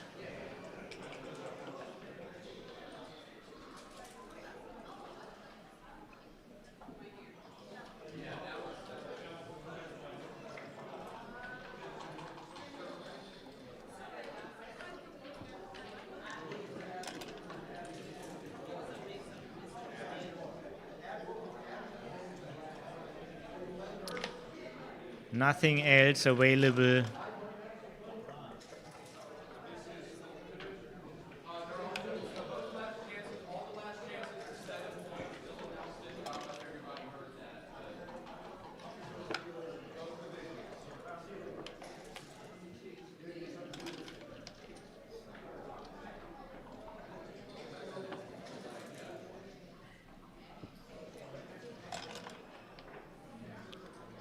Ray wants to get out, helps him a little bit.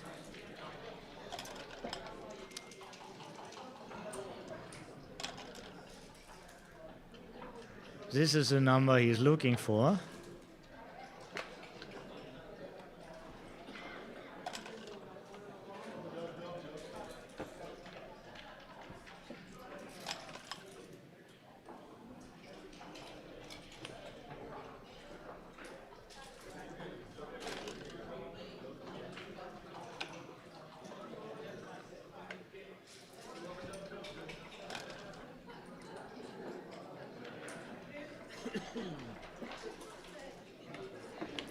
What plays the safest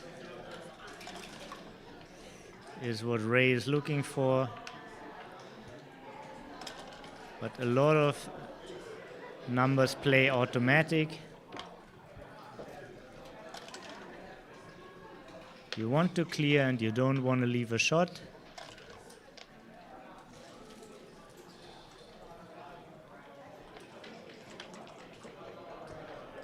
Double 4 is a horrible number.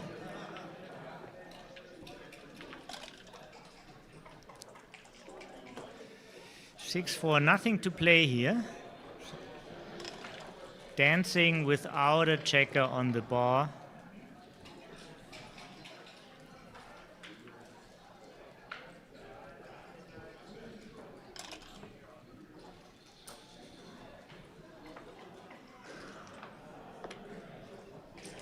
It's not necessary to give this shot. Oh, that.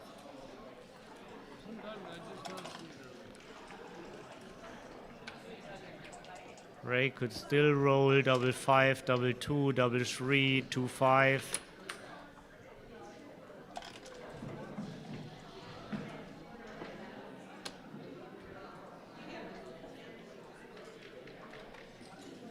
New favorite in this particular game. Match favorite is still Ray. Everything changed again.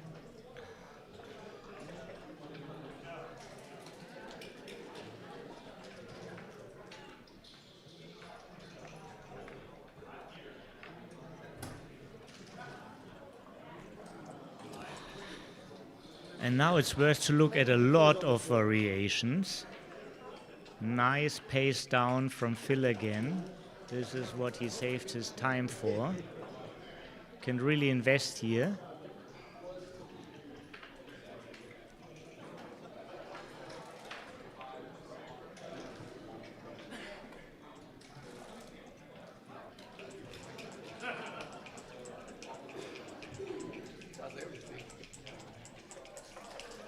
Original. How to maximize the contact.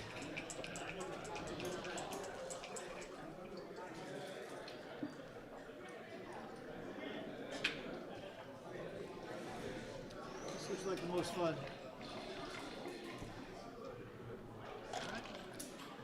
Not an easy decision. Very easy decision for Ray.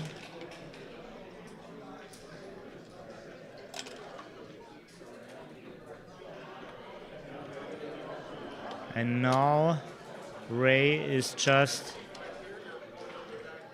potentially one roll away of winning this whole match.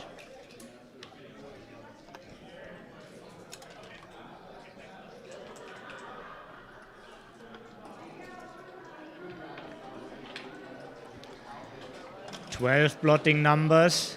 This is none of it. This is the end. Congratulations, Ray Vogelund." Oh, what's happening here? No handshake? That was fun.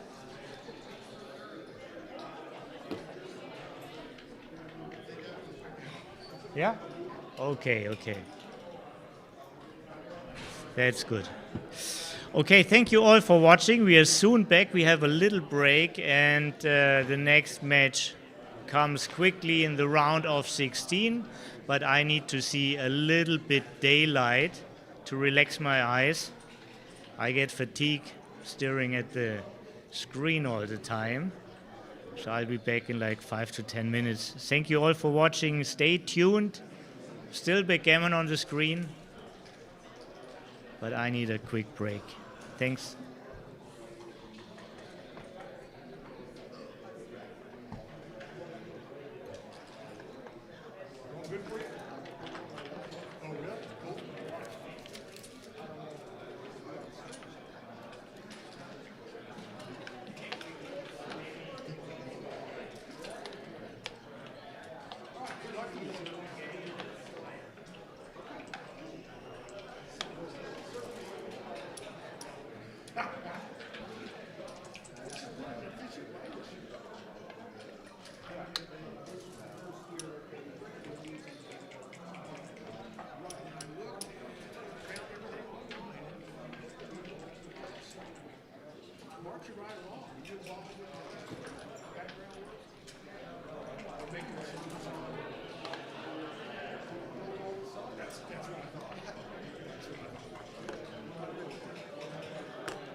you're way numbered. Okay. So what CG says?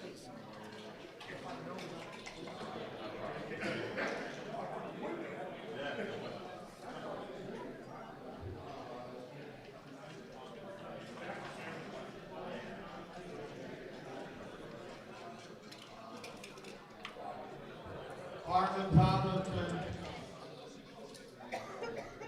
Harmon.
When they switch on playing, I will talk again.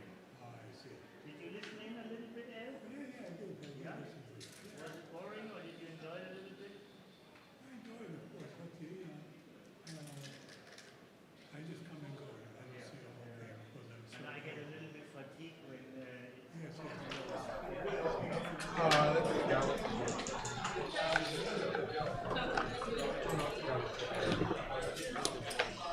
out of break.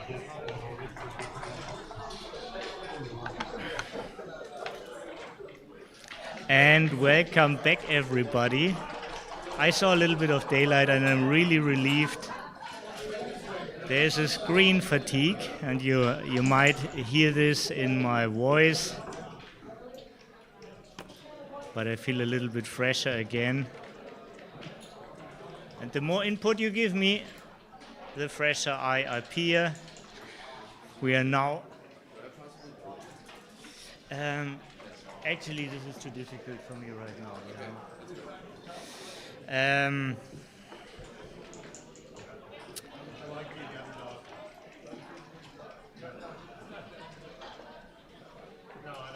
Scotch and a cigar.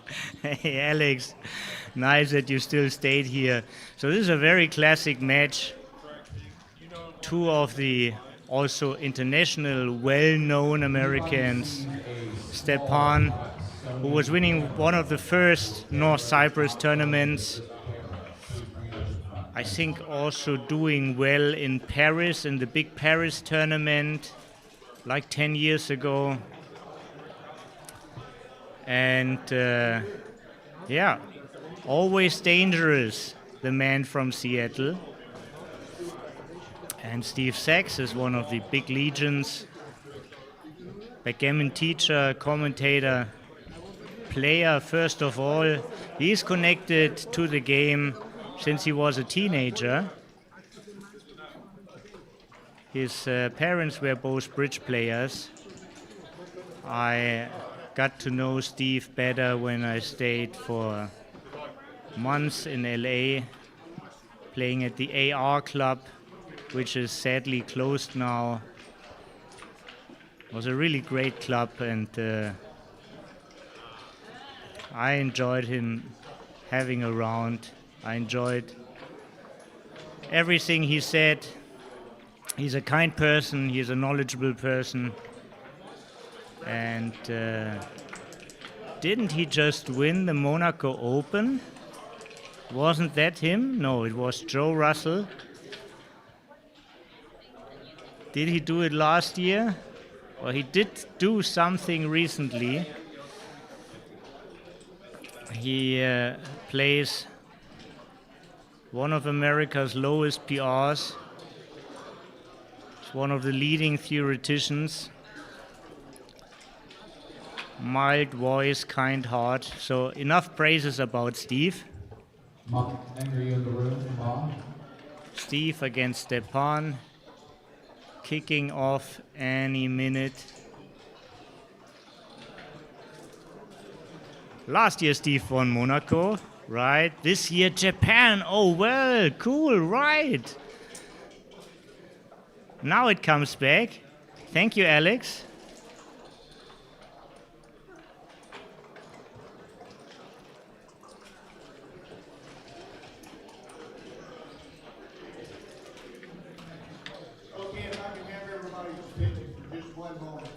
And now we don't know when it continues. Seems like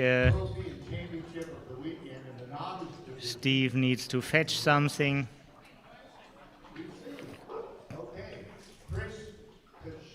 Yeah, Alex, in the AR club, this is where we first met.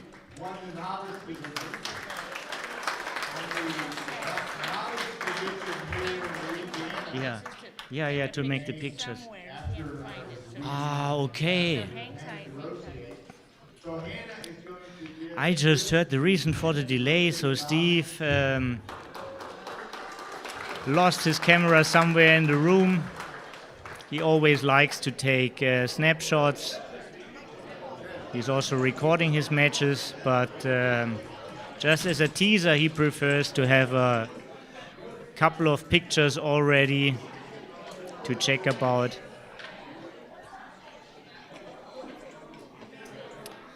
Yeah, LA is one of the backgammon world centers. Many great players there. Dana is from the area, but of course also Bob Wachtel, Joe Russell, Steve Sachs, Bob Glass, who left us last year.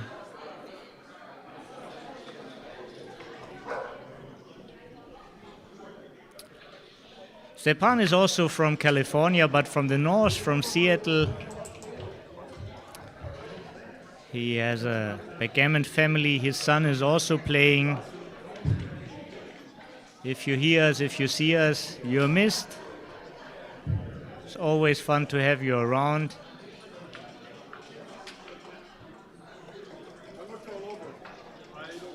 What else to say? Any questions about?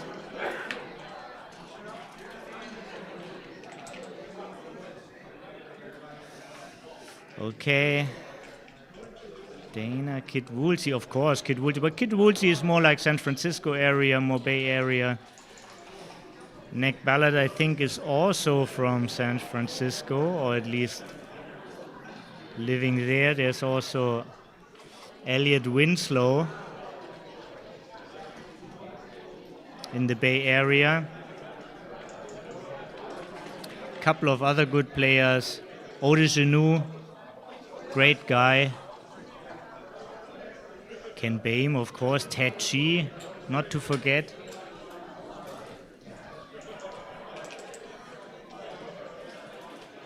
Now we named them all.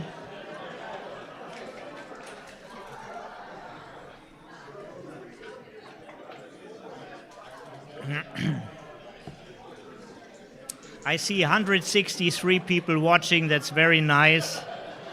If you enjoy the stream, if you like this tournament, please call up your friends and tell them to watch the stream. Post it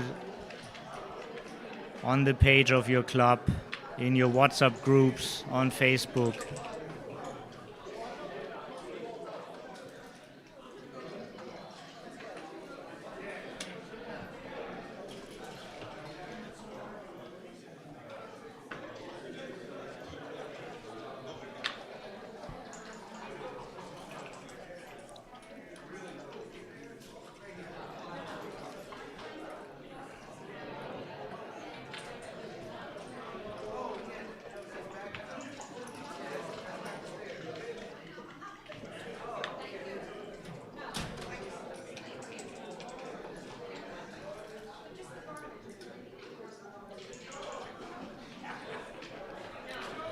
Maybe I should better help Steve finding his camera.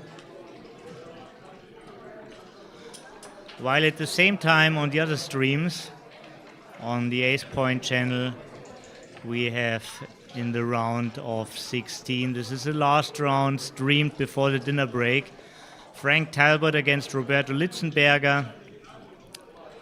Also very illustrious names in the American backgammon, and Richard Munitz against Ray Vogelund. All-time AVT number 2 against all-time AVT number 5. Really a classic. So if you want to switch, I see the belly of Steve coming into the picture, but disappearing again.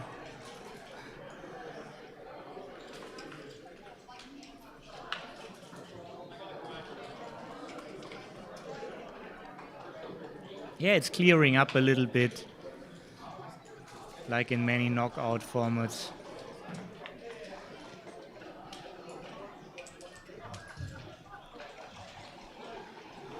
Cecilia is with us. We have an air tag, right? That's a good idea with the air tag.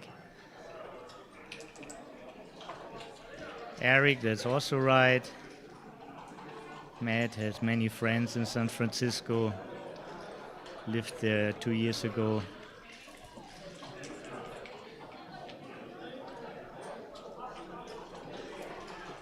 And of course, not to forget San Diego. Yeah, the founder of the San Diego Club is here, Michael Pines. When talk about California, and Cecilia's, you're so right. There's a famous Frank Frigo. We miss him here. He was supposed to come. I'm curious if he is defending his title in Dubai next week or in 2 weeks.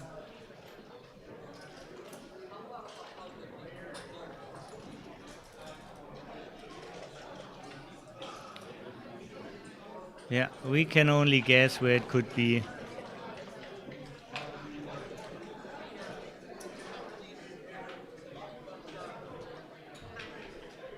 Maybe if I find Terra, we could just switch to another stream. Terra, what about switching to...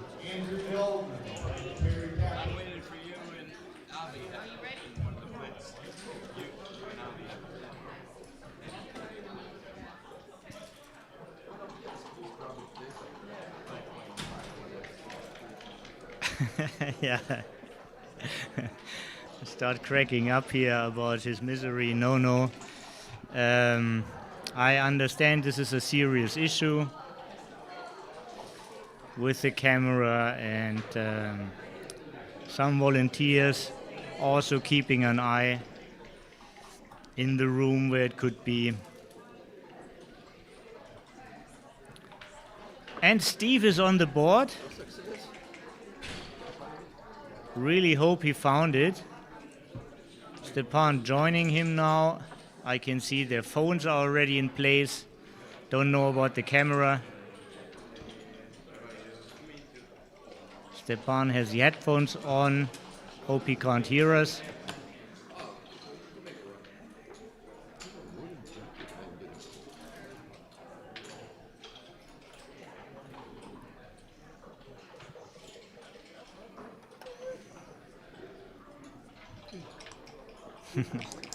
Right. Video tracing. And here we go.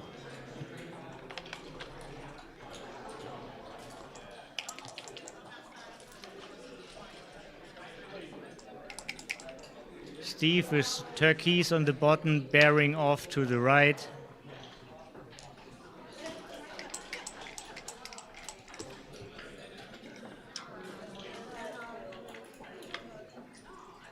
Three, 1. Nice position, but there is a shot.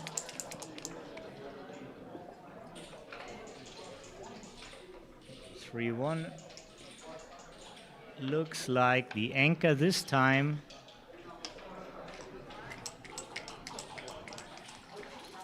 Easy to advance this position forward, but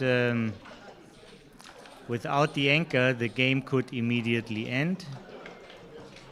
Double 3 is a fantastic number.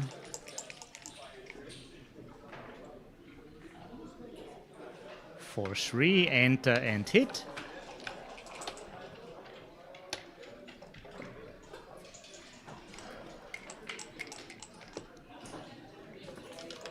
Eleven shots, all entering sixes plus double 5. Double 3 also, so it's 12.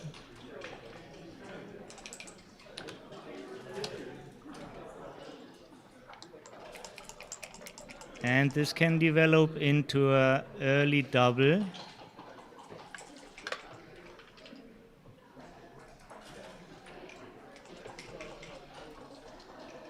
Better raise, better position.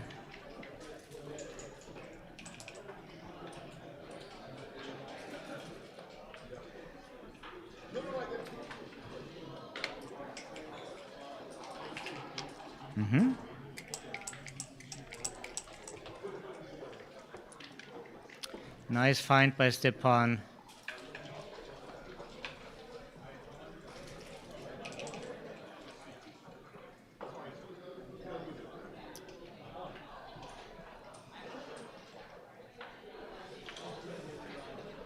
And a million options, and this is why Steve takes a picture.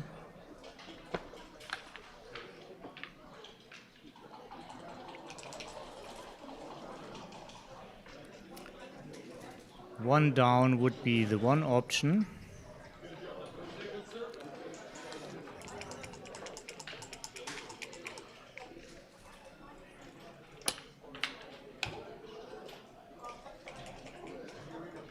Most often you like to take the loose checker in the outfield.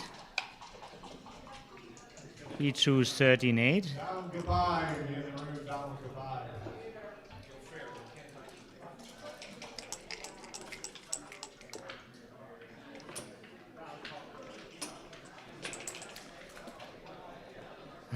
He's certainly in the window, but he must have an opinion already about this position.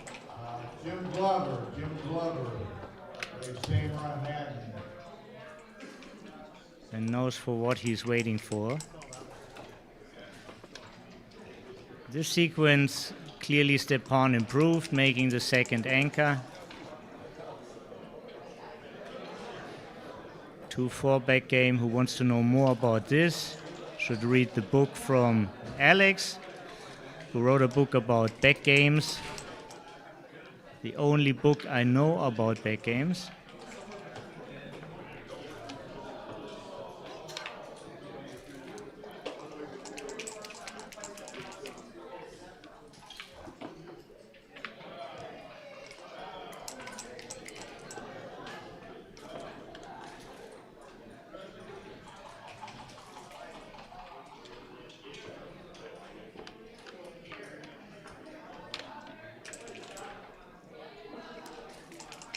This gives him reach for the 3-point, also goes to the end of the prime.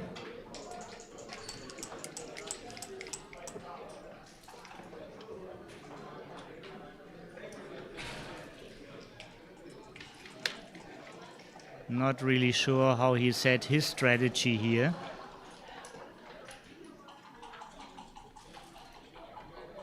I mean, you usually play towards cube action, so you want to have a picture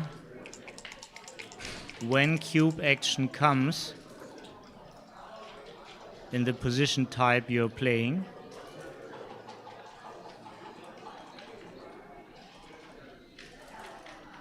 It's a little bit harder for me because I'm interacting for you and talking about both sides.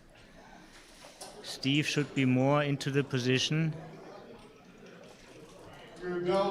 He for sure has a plan when to do what. He also has experience playing with Stepan. Seattle is not California. Oh, sorry for that. I think California is so big. But Seattle is out of... What state is Seattle? Most of California has moved to Seattle. Okay, okay. No more geographic statements from my side about America.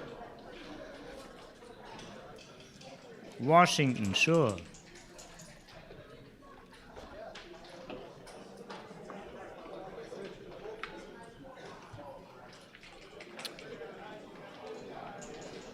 So, this could be a double slot. Hit on the ace and slot the 3. But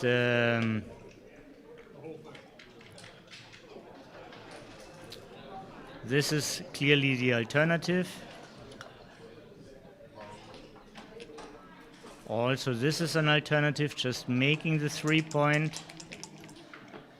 There are 3 candidates.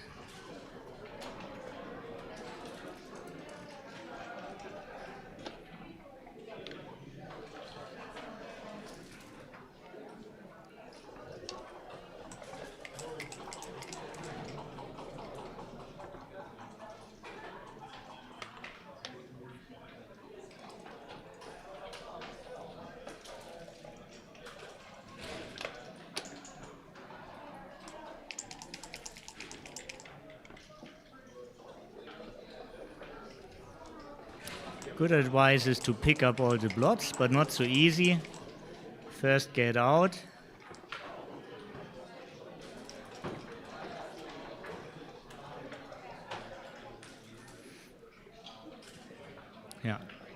Only one reasonable move. And Stepan dances again.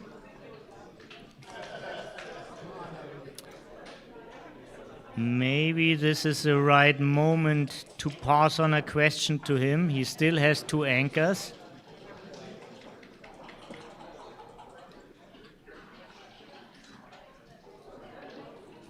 How high is his joy to play this position?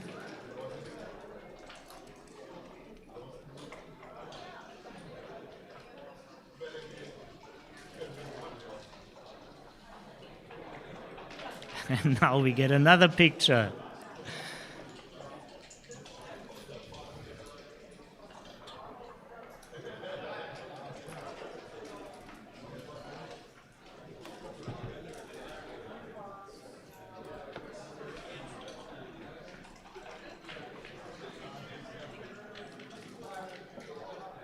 So both play backgammon since decades, and when they started out with the game, everybody would have taken this decision, this cube. Everybody would say take to this decision. Decided to take. Oh my God, I really get locked up in my words.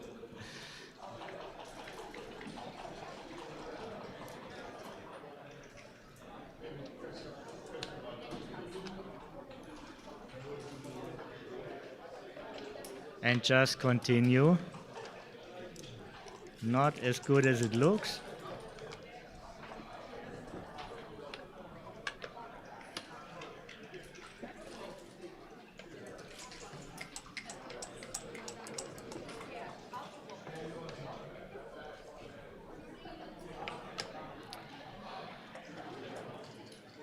One in and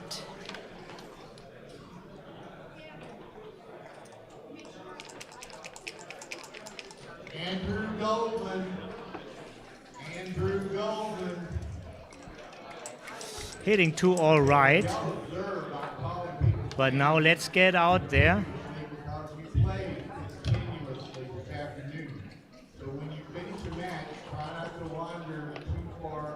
9-6.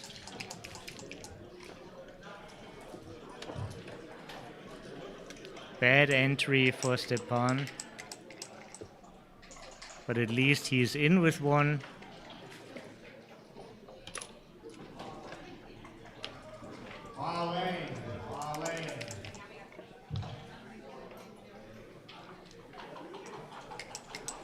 Very good sequence so far for Steve.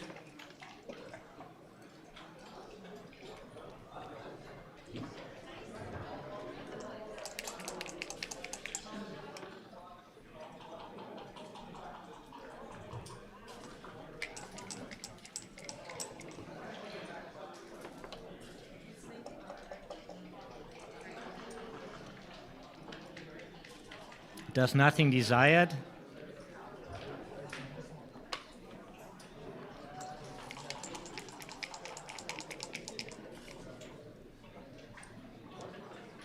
Also does nothing desired.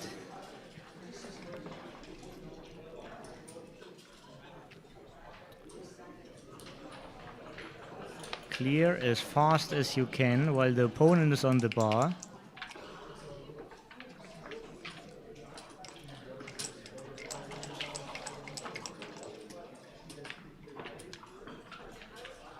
This is a great number.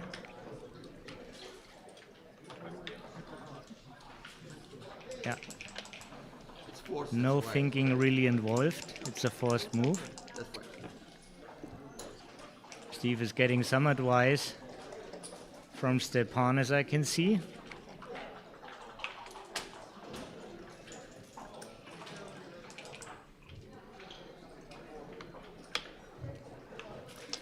Yeah, but more than timing, Stepan needs the shots. Timing is a nice thing, but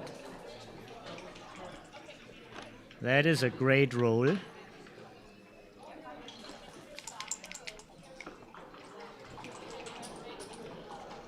And the really big thing is clearing the 6 now, because then the shot equity is really shrinking.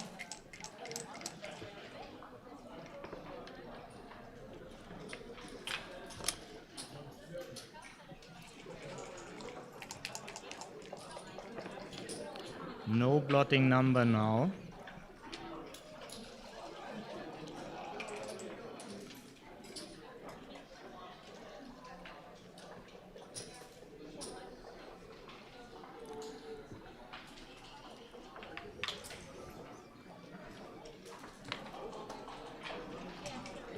The spare on Steve 3 is very valuable. Otherwise, there were some blotting threes. This is brilliant. And of course, he wants to pick up this checker. Breaks more contact, brings a few extra backgammons into play. Smooth.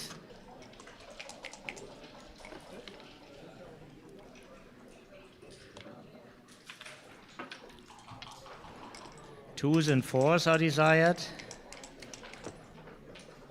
Especially twos, all twos play great.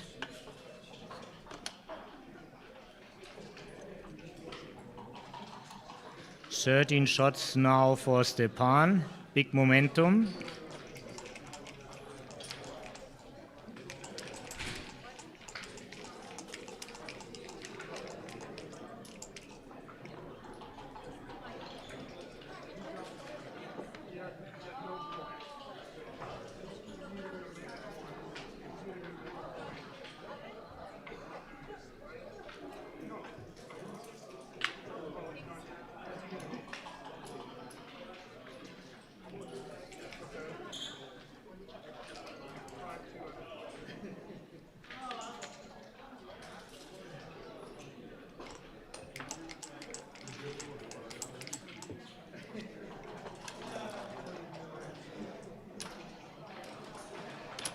All aces play safe.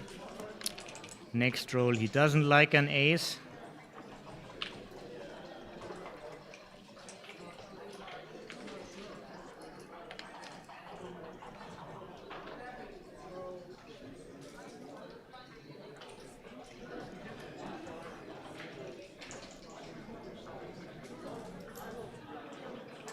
Now out is for sure right. Doesn't like to lose a BG in case Steve rolls a set.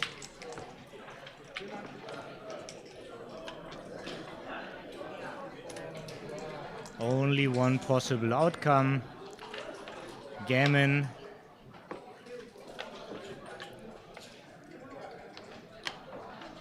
And now it's 7 away, 11 away for Steve.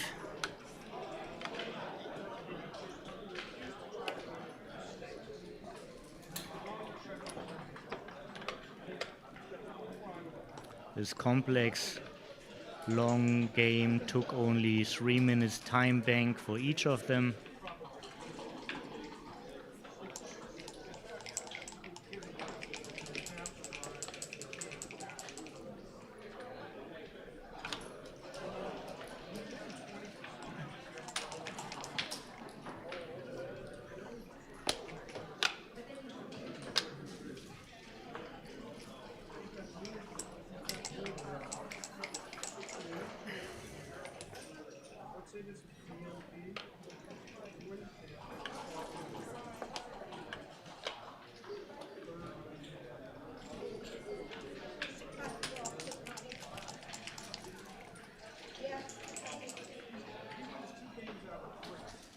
Great shot.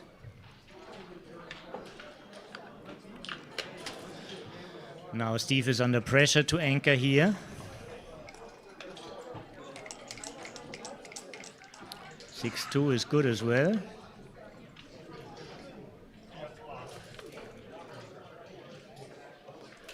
$5 is a nice consolation prize. Now 10 numbers to make the 5. Is not one of them, just hits. Steve has a better board and a ton of shots, but if he misses,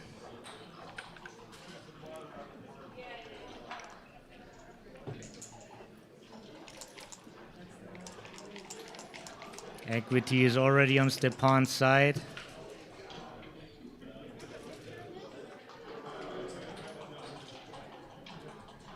Some poor rolls, but many great ones.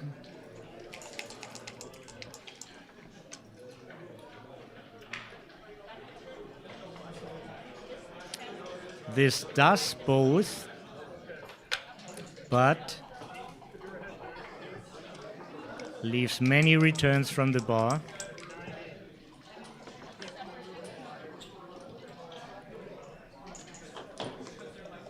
And now we see action. Stepan slotted a 5 prime. There's a couple of numbers to make both points.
Seven away, 10 away.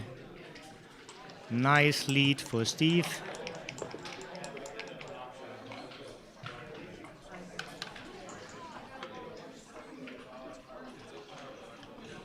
This is not the gammon opening.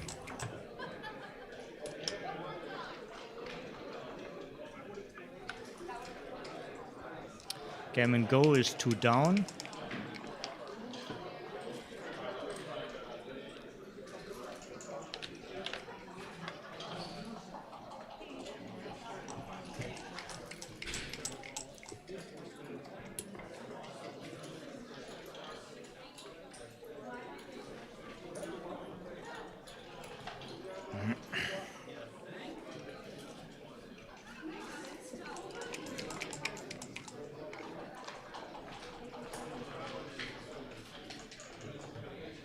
Two points possible. The 5 point is a better one because you want to attack this checker. This holds it better back. But it's nicer to attack when you have the stronger board.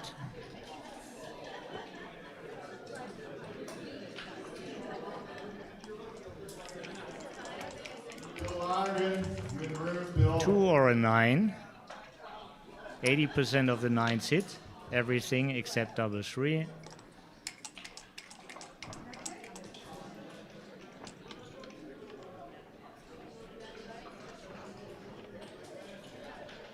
Very nice.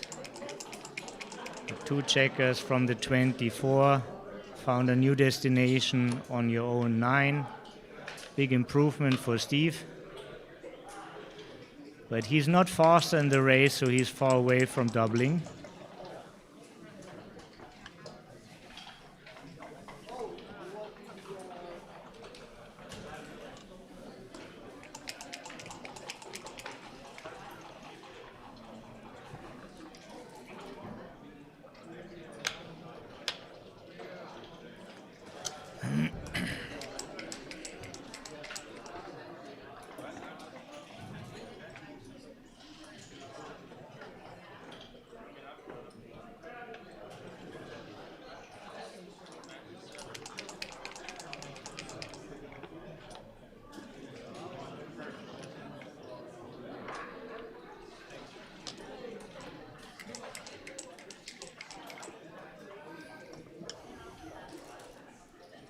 And this brings us closer to cube action.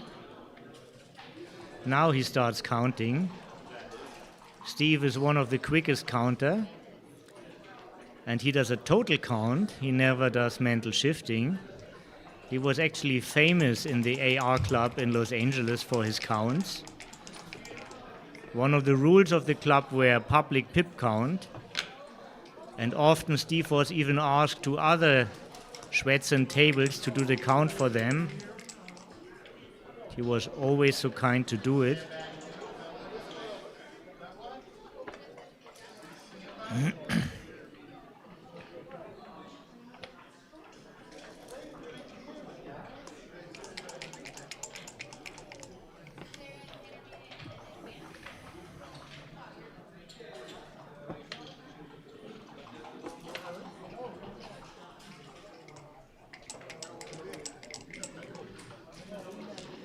For Steve, it's not so expensive to lose his market as he has an even score. The next point is for him more worth than the point afterwards.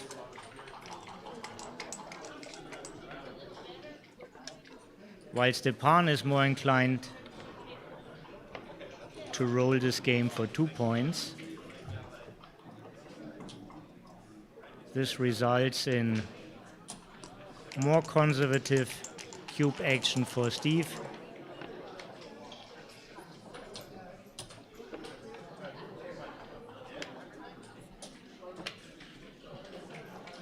Well, sometimes. Not everybody would pay him, Alex, but I can see that he likes a dollar.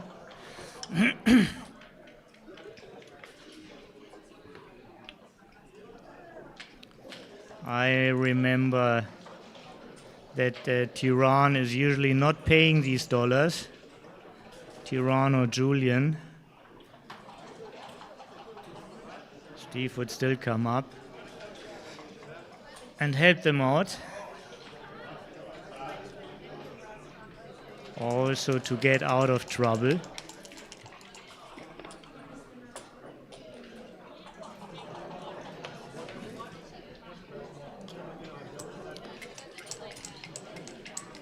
$13 pips down now.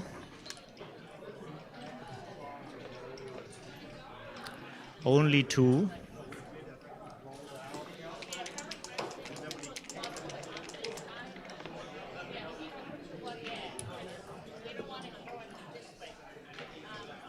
Last sequence was for Steve.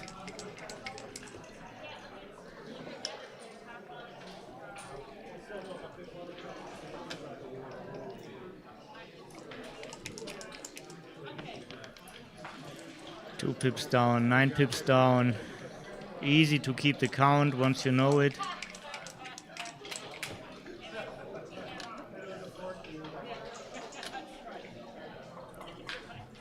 This sequence goes to Stepan.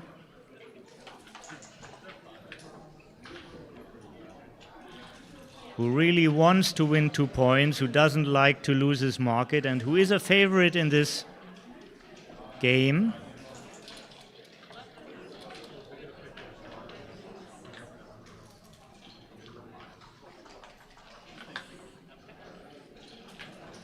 Alex, I sense violence when I hear about Tyrann and Julian.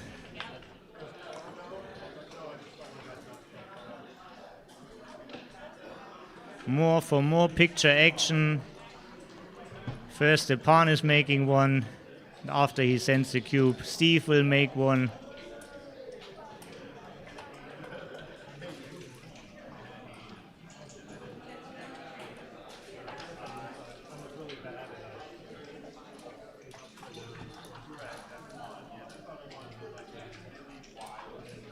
Yeah, very painful to miss a market. But not many pips.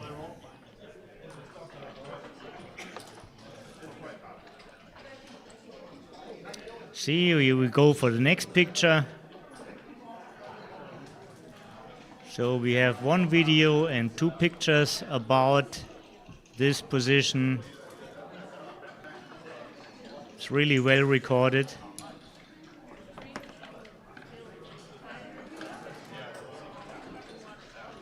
Oh my God. I'm not telling this to the people, yeah. Okay, thank you.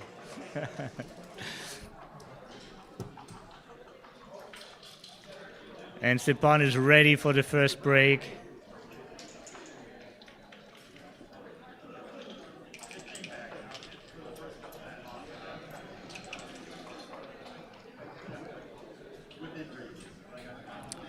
So we saw Steve taking the pictures with the phone, still missing his camera, I guess. Or maybe he found it and it's out of battery.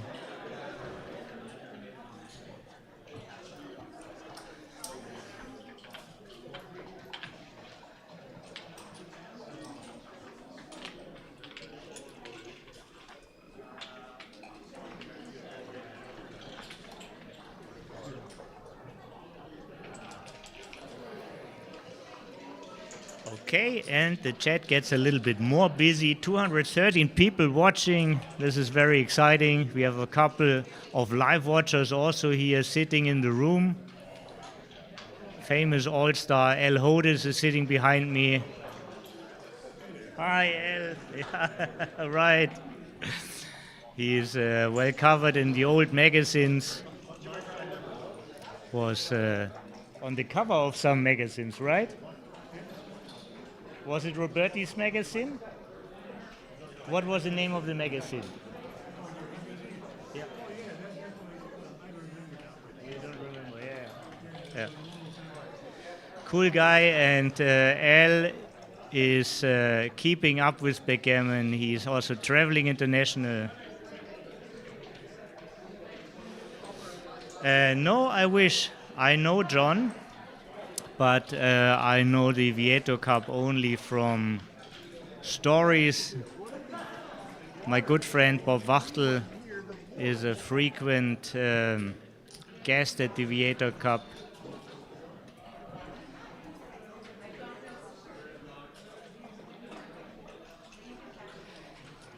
Aaron and Ingrid say hello from Belfast.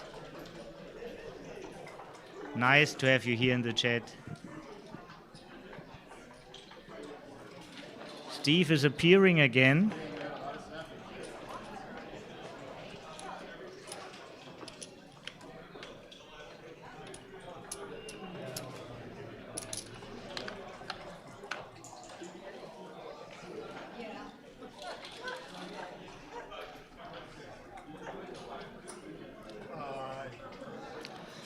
Well, you take the picture on your time. This is the point. Andy's asking, why are they taking photos before the cubing? You don't want to irritate your opponent while his time is running. If you want to do something like taking a picture, you do it on your time. This is the point.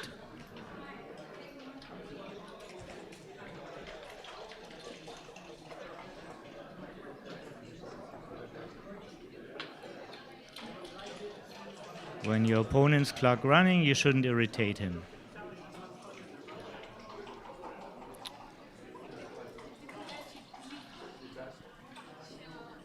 Well, finally,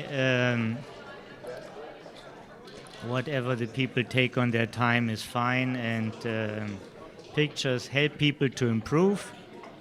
This is good for the sport in general. And when people can record by video, they should also be allowed to take pictures. You were so fucking serious. So, why are you angry? I mean, it's nothing you can do. Maui Joy is with us. Aloha.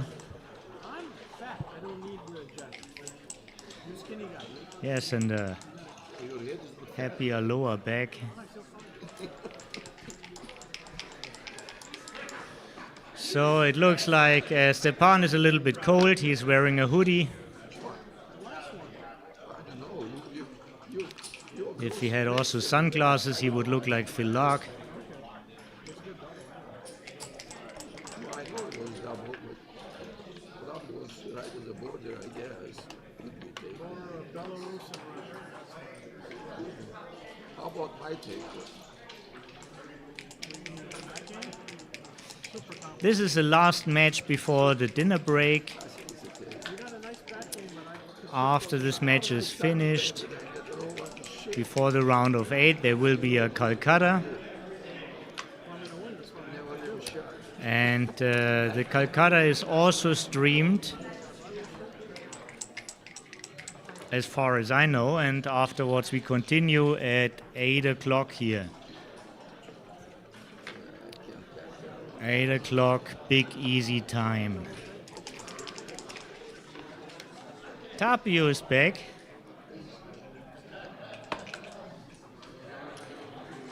The training buddy of the world champion, Timo Vätiäinen. Everybody should know this name.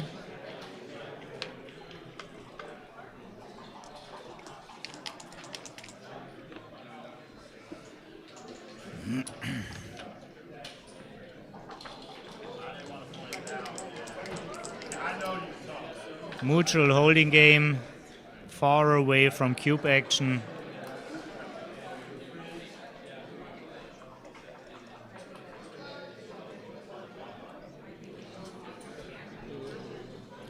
Little better position for Steve. Looks like a little better race for Stepan.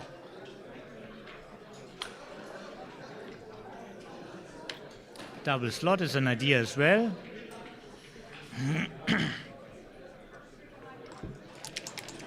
Hello Markus, the producer of the Aachen Festival, is with us.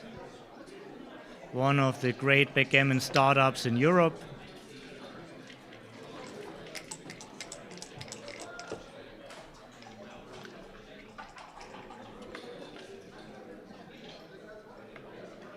Want to have maximized contact while you're looking for shots, so this is the move. The guy back on the 24 is still a policeman and not a prisoner.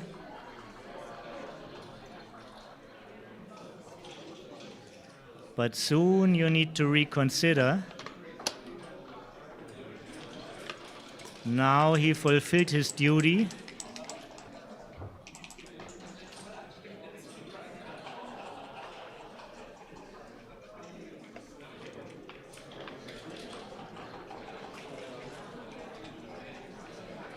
Could be clearing the 8, right? Bad distribution, but it keeps the most valuable points.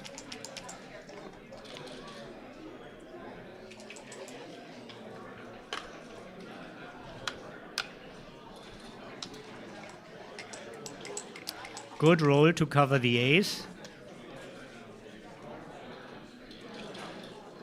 Just out. Nothing else on the market.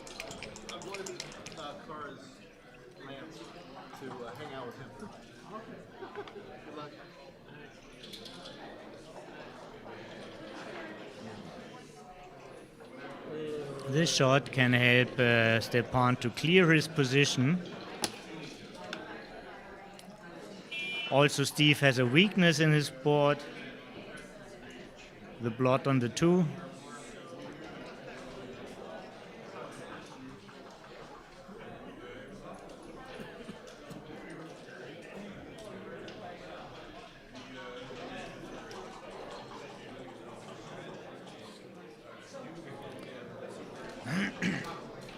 Spectators in the room are very enthusiastic here.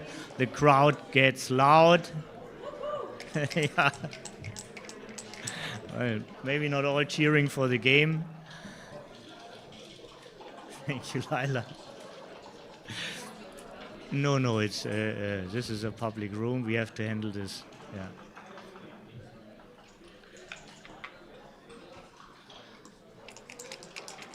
Yeah. Always go where it hurts. Don't get stuck. Don't destroy your strong board.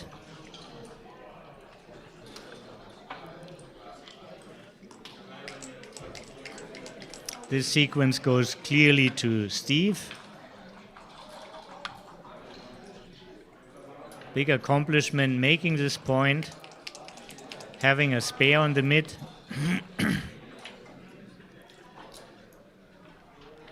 Heavy 2-point.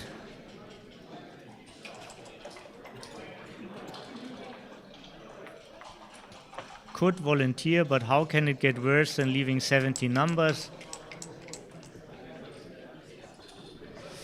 You volunteer when you see reverse trends, like your opponent's position gets stronger and you gets a little bit worse. We didn't have an indicator for that. No real improvements in sight for Steve's side, so it's an incentive to wait for Stepan. And now it's different. He has to leave a shot anyhow. Oh, sorry, it's Steve's number. Duplication of 4.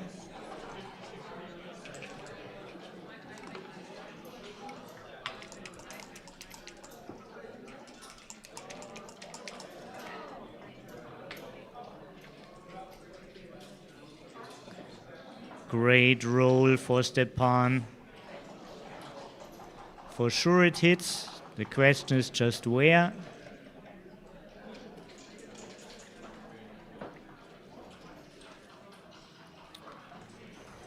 I think it's 8 numbers if you hit in the outfield, but it does the most for your position.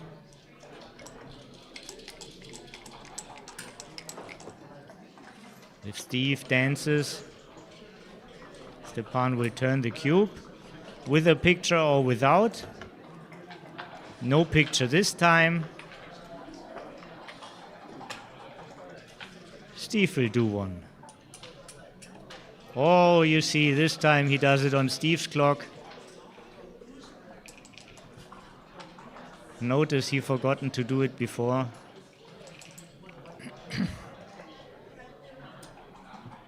And here the camera, here we found it.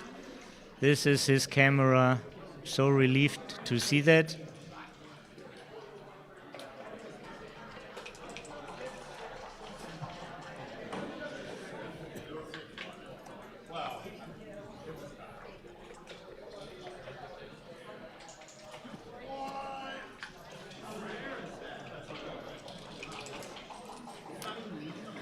There is still contact, there is still counterplay. Not too many gammons, but there are some.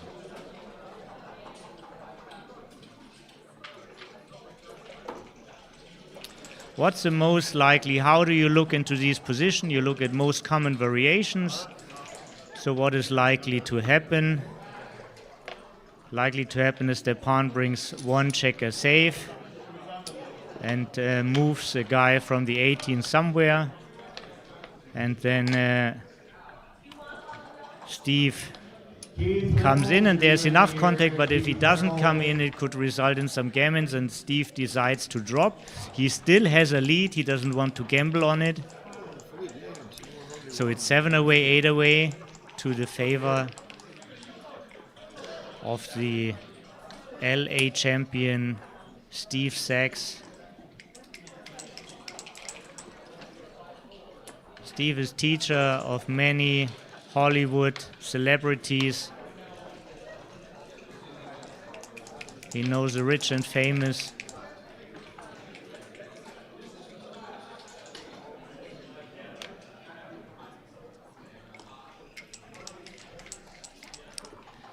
Gave lessons to Tobey Maguire, for example. The first Spider-Man.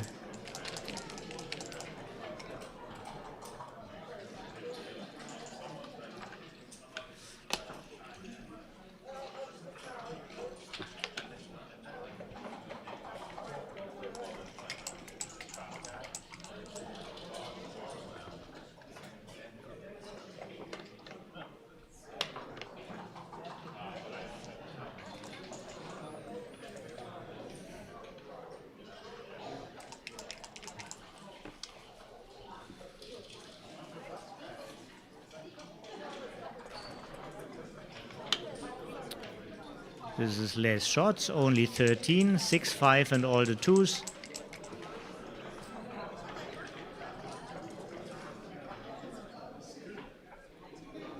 Close but no cigar.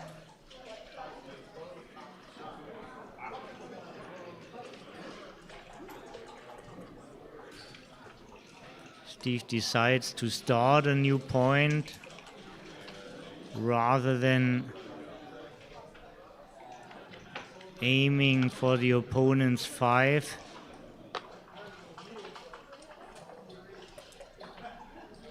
Stepan. And again he takes a picture on Steve's time.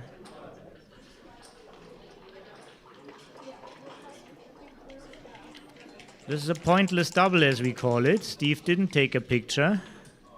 Oh, he did take one. Yeah, he just put the camera back. You see how the zoom shrinks back in. It's not a trick, it's a Sony.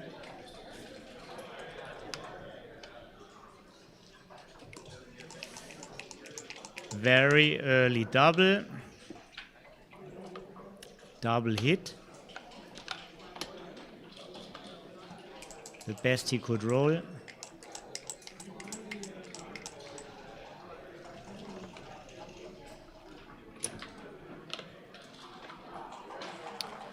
No 6 is great. Anchoring is also great.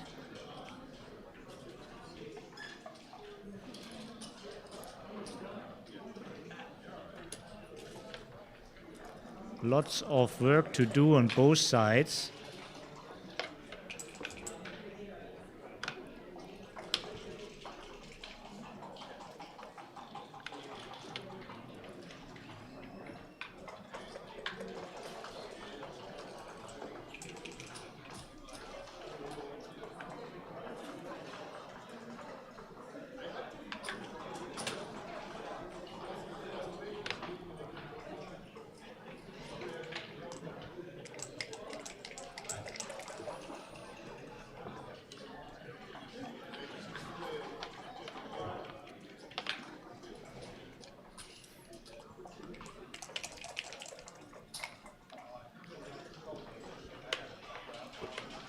For 3, the first point.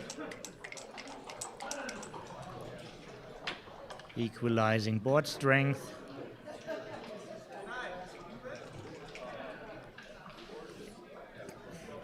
Two is probably the common part, 6 to 4, and then the question is which one. Either you hit or you play 7 to 6.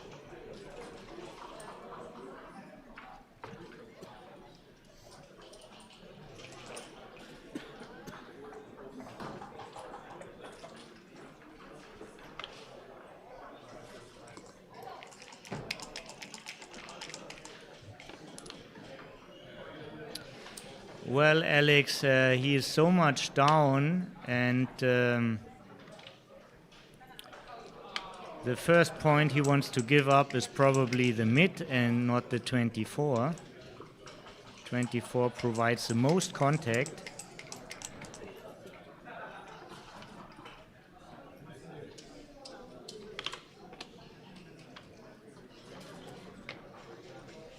Smoothest solution for this roll. Steve did this before. And now the question is, should you shift from the bar point to the 4?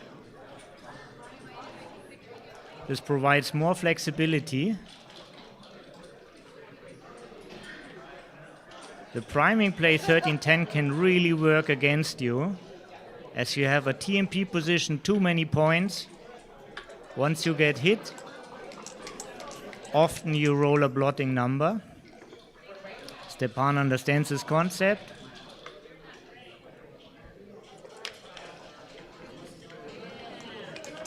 Natural move. 5 hits, 6 is out. The rest of the numbers not so great. 3 hits now, 6, 4 and double 5. 4, 6 as well.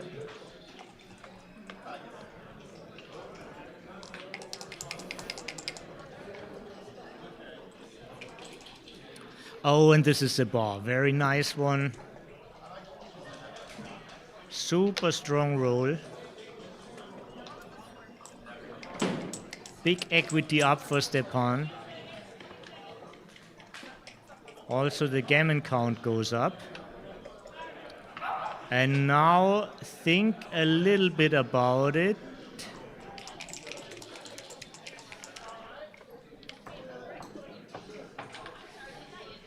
He was clear.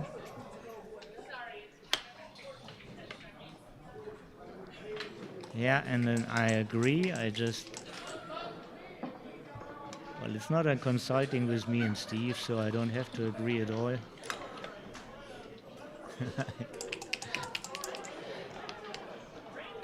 Just need more time to understand the thinking behind. And now we will see some action here. Something will happen. Time for another picture. And usually when Steve does one.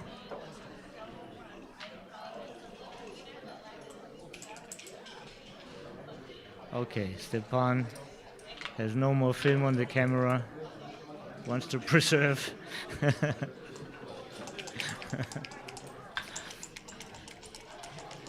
Nine pointing numbers. This is one of them.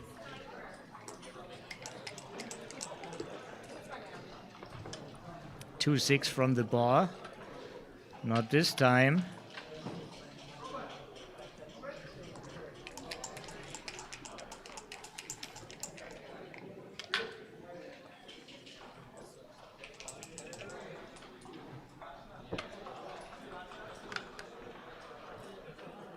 Yeah, the blot on the 8 is just too risky.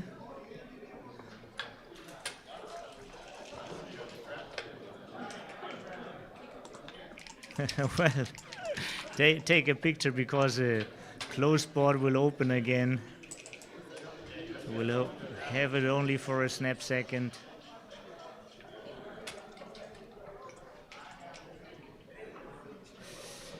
You can give yourself working double 4s. You want to make sure the bad high doubles play well. Double 6 is of course good because they are blocked. Double 5 dissolve into the 2 points is also good, and this is right. So now double 4 makes the 2 point as well. Good find from Stepan. Clearly the best.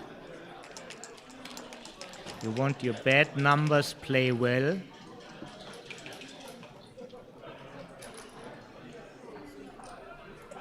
So you don't remove the guy from the 10, he still has business. You go from the rear.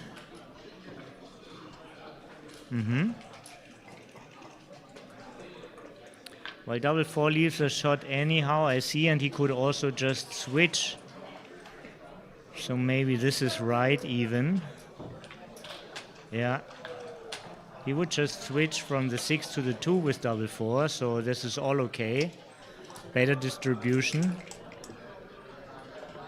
Again, right.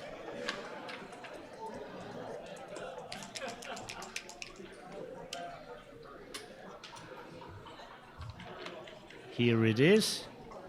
The 2 point.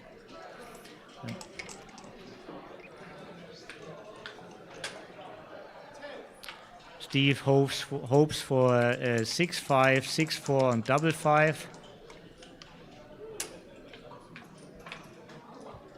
5-2. Probably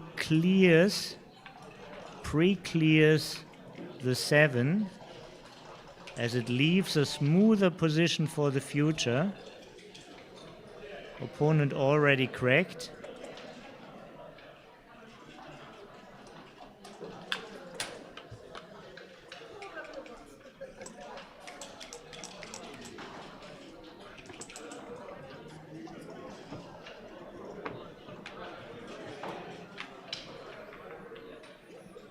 Yeah, there's no valuable contact. Don't want to get hit, so just continue. No big deal at all. Whatever you feel like.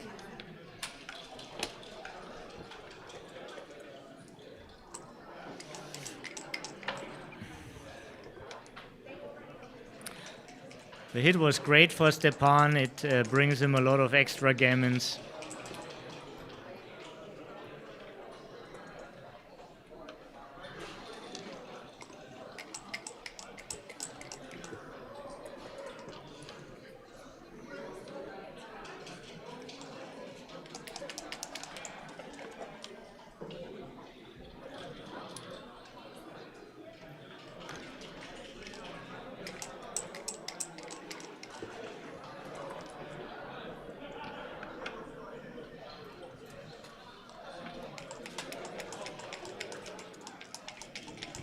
Some fours are ugly.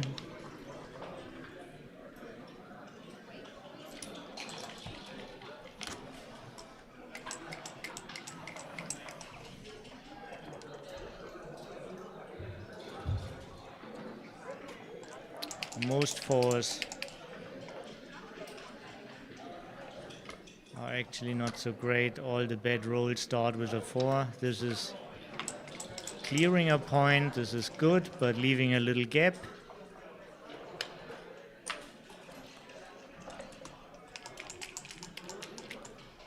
Except double 4, every 4 leaves a shot.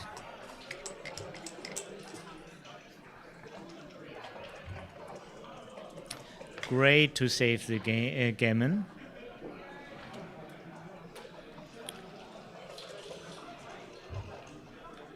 Looks like he can afford to wait one more roll for a shot.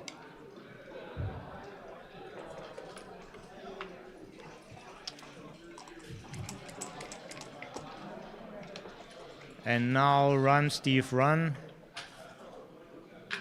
With any number.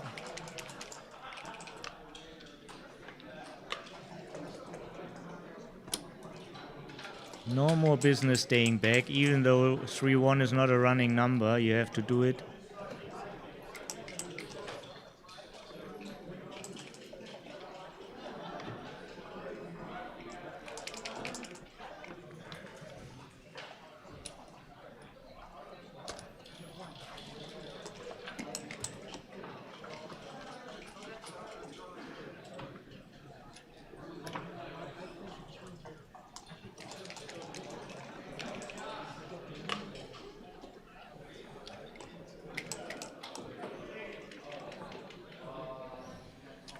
A long sequence of 2-1s. No, it's officially over. And the first time Stepan takes the lead. 6 away, 7 away.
$16 pips up for Steve.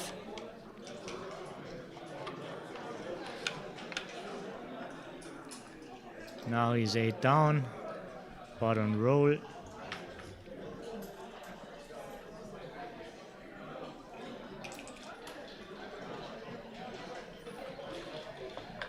Equalizing board strength is a good idea.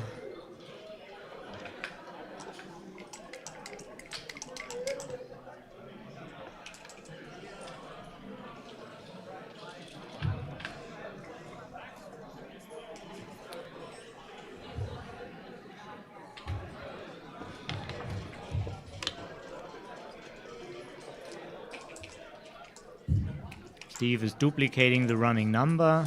The race is completely even now. 5-1 is a 6, which doesn't hit.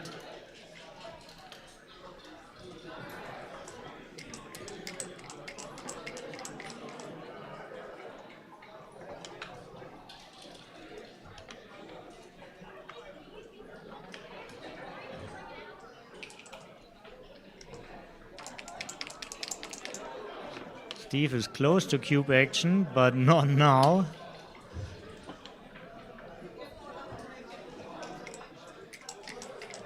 $16-20 hits. This is not a hitting four.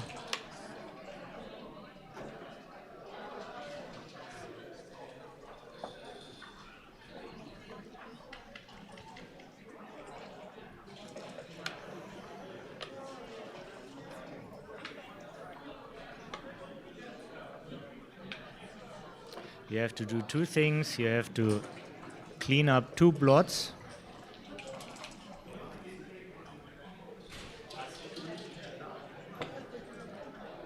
But you could also clean the inner blot up by pointing on Steve.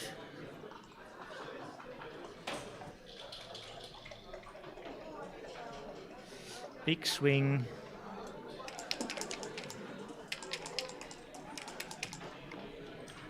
Every time after hits, pointing numbers or doubles, position needs to be reconsidered.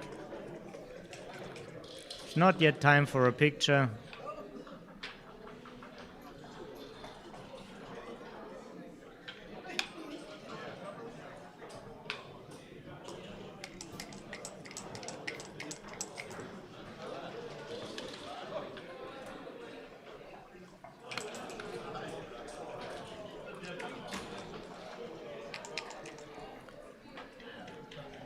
Seven. 5 pips for Stepan. Stepan on roll, being 5 pips up.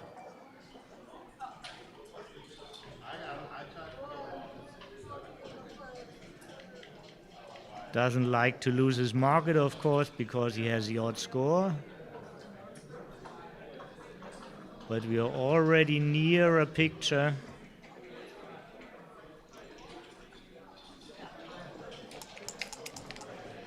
Not fetching for his camera, it's just shaking.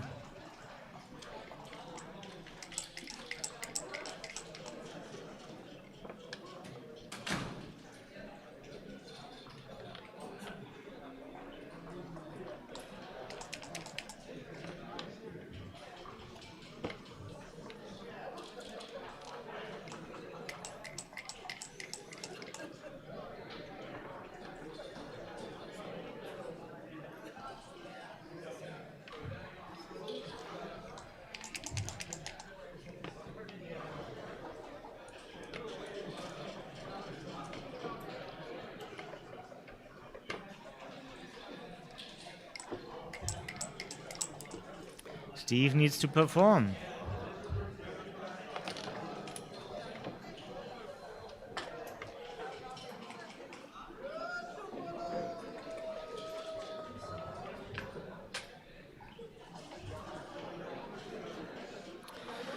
Eight pips up for Stepan.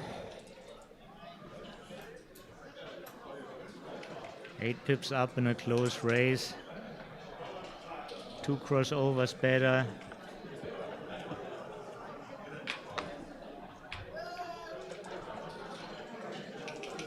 And right, we have camera time here.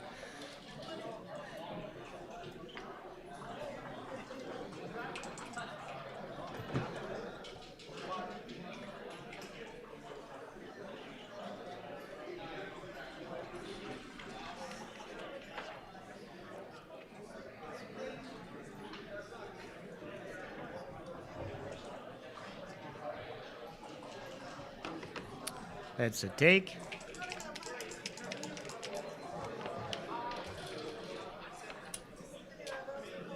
And that's a joker.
Looks like 4 away, 7 away, favoring Stepan.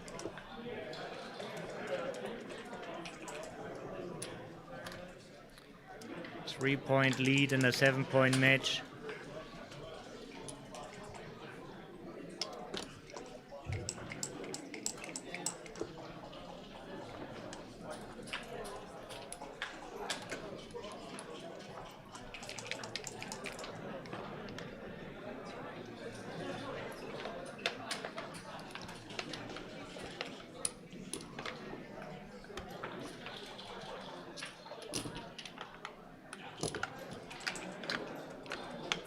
Four-way score is of course great.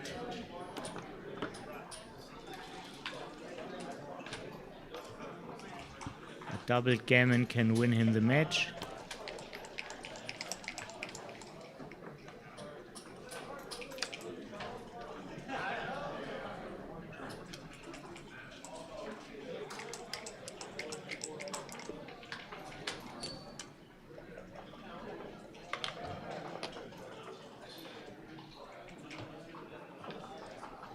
This time Steve starts out of the pole position.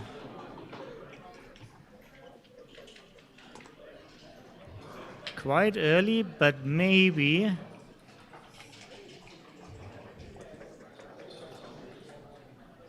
Can this be already a picture? And we have one.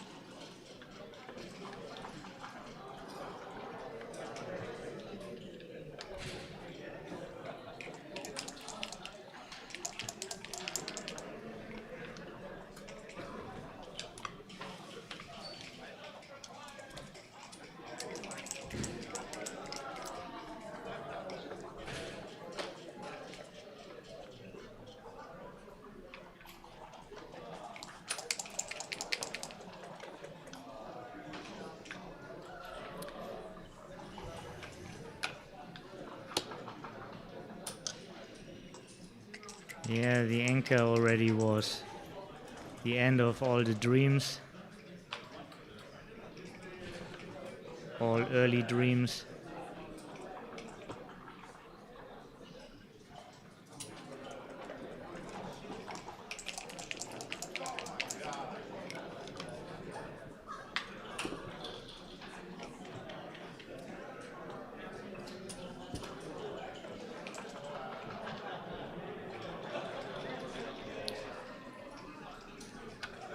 Not sure if this position has a common part. This is a variation. Also, you're priming yourself a little bit.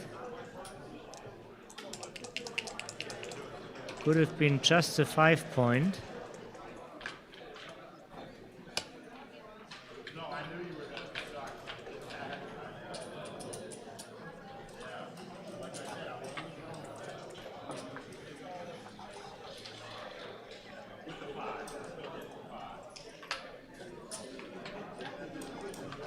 When in doubt, out, especially against the strip points. Whenever Steve is hitting from the bar, he will leave a ton of blots if he's not hitting with the 4. But with the double insurance, he doesn't mind.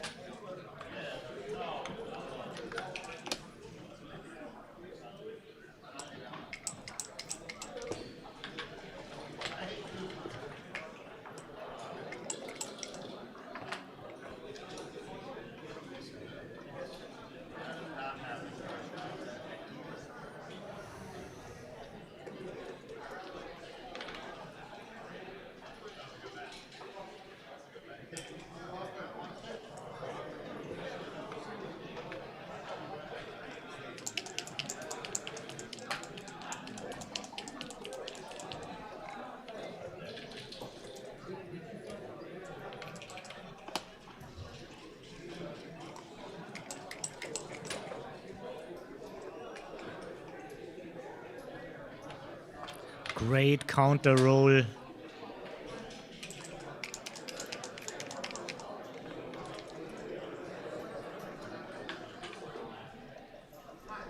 Both make their 5 points.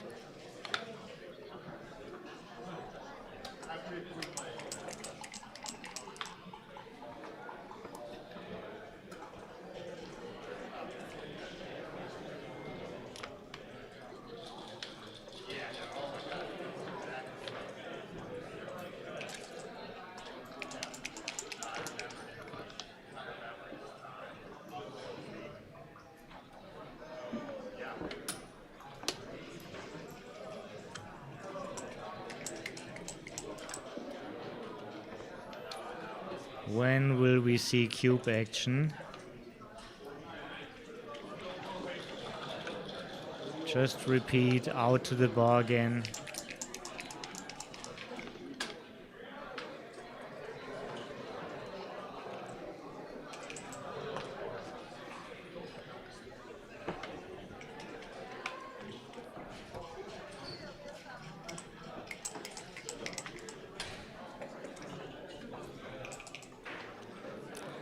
That's a very, very bad roll, destroying all the timing.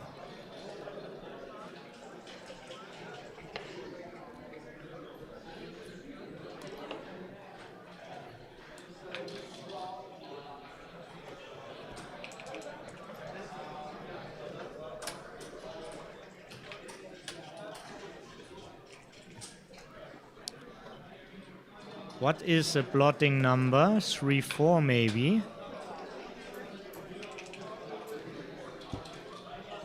3-4 is a number Stepan can't play safe. What about 5-2? 5-2 he can play safe. 6-1 he can play safe. Looks like only 3-4.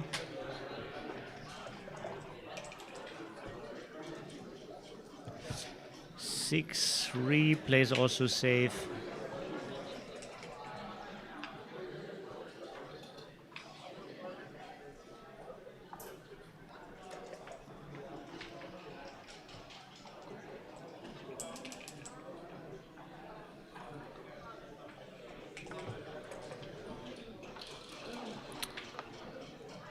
And there it is, and a picture.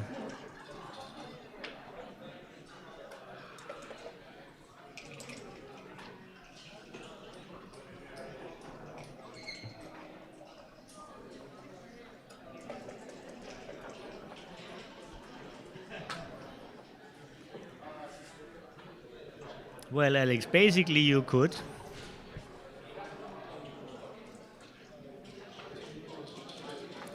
But only if you trust each other.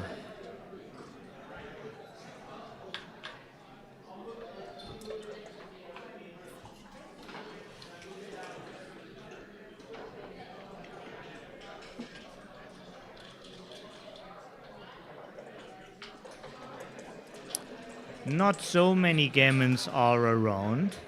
One immediate blotting number. Steve has a stronger board.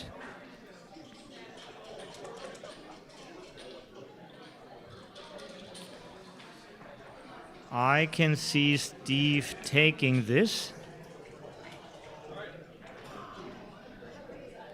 But I'm not making the decisions here.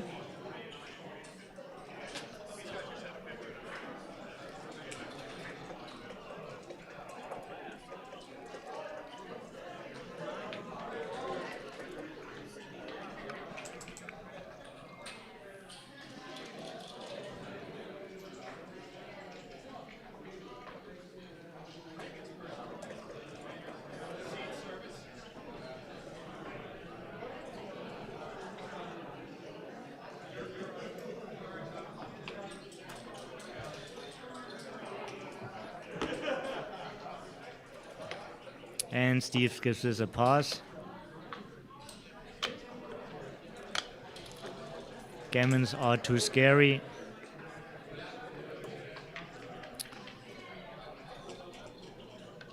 Doesn't see maybe also when to give these high efficient recubes.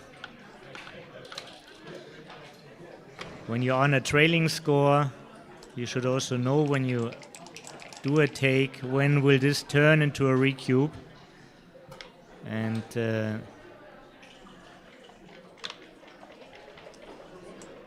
this doesn't look too bright, maybe you just pause.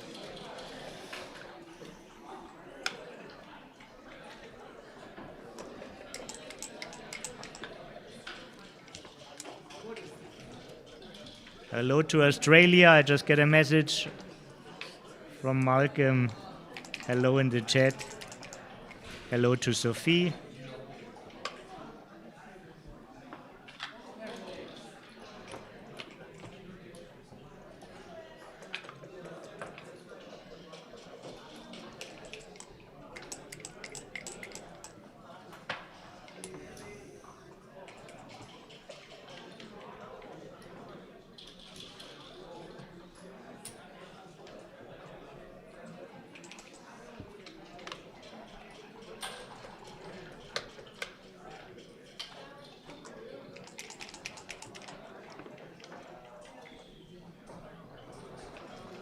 Steve is looking for a break.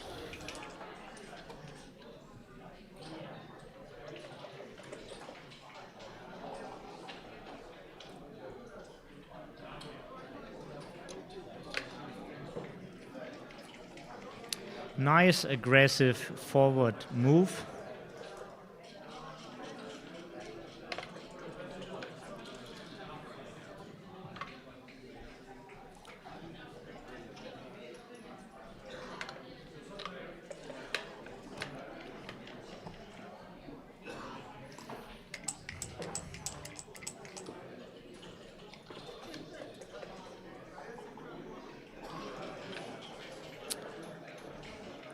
So hitting on the ace is not mandatory. Could be also a tiger play where he hits on the 4 and on the 3.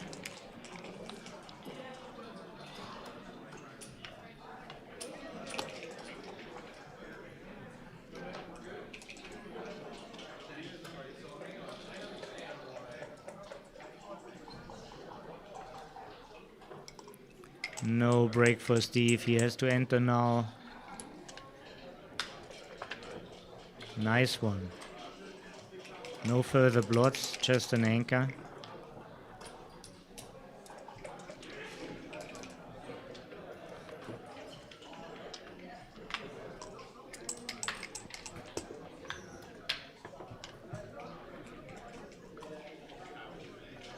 And there's a desired point.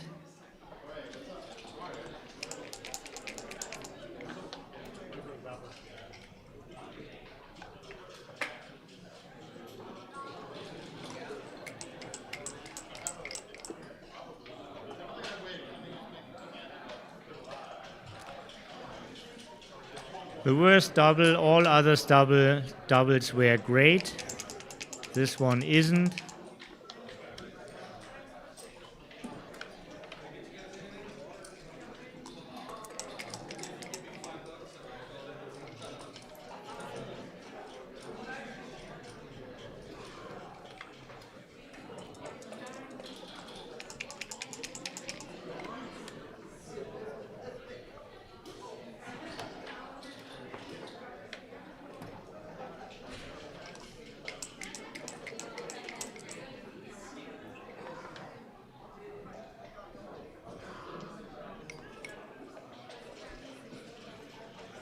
Do we get another picture position here?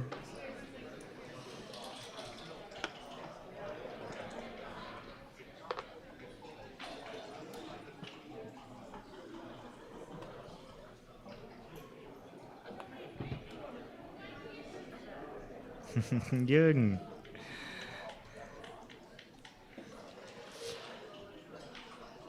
Well, Tivan, this is a snapshot, not a snap take.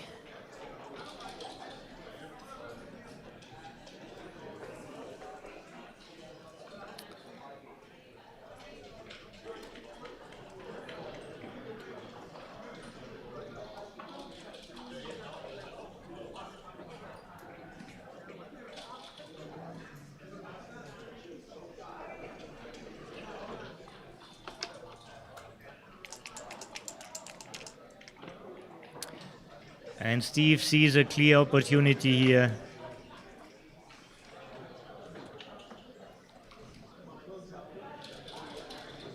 There's a lot of work to do for Stepan, bringing his checkers around. And nothing can take Steve's anchor away.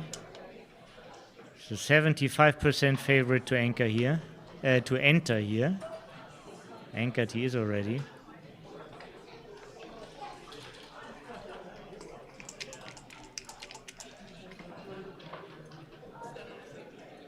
Thirty.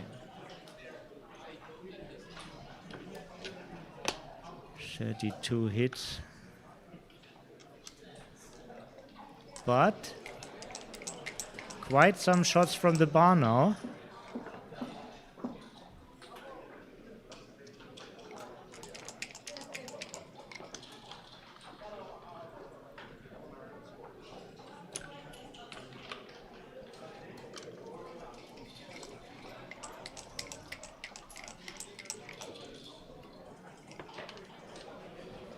And this is great.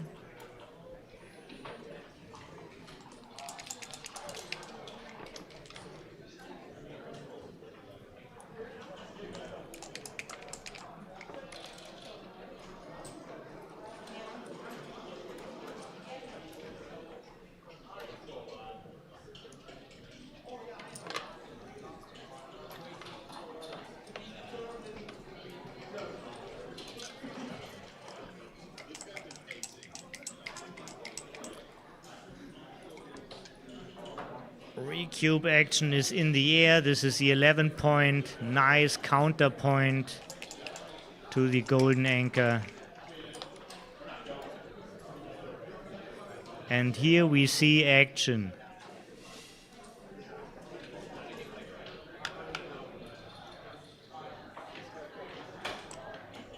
When does he want to turn the cube? If not now. Well, probably, yeah, I see also can be a tricky decision, even if he makes a 5 point.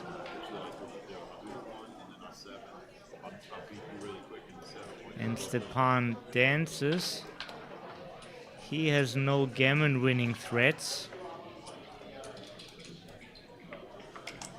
This is good to hang on, right, Steve? We're all too excited, and this hits in the outfield. This is great for his gammon count.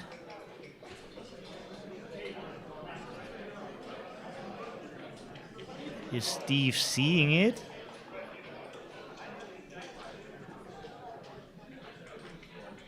Another picture, and this time Stepan just looks away. Oh, right. Do you see? He doesn't want to make him aware. He's trying not to look on the board. Blinks a little bit up and he pressed the clock. Wow, he overlooked it. Because he didn't see it. This is why. What a swing.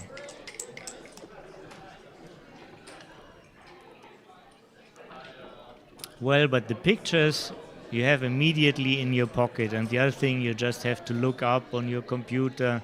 Maybe he has not a smartphone. I don't know. This is his choice. Perfectly legal. Yeah. He will be shocked if he sees later that he could have hit in the outfield.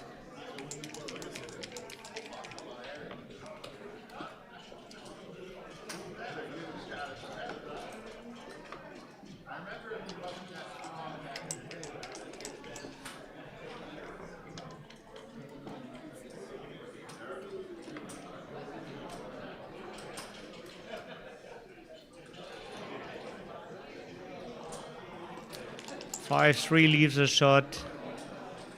6-5 leaves a shot. 5 is the worst number now for Stepan.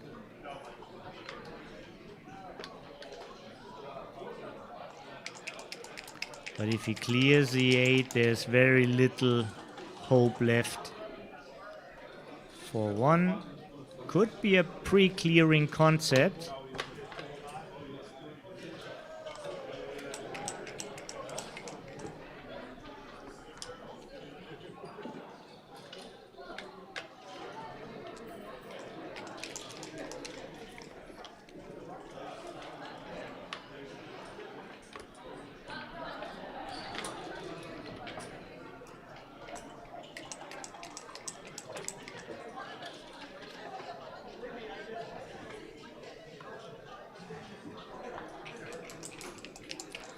Five, 6 still leaves a double shot.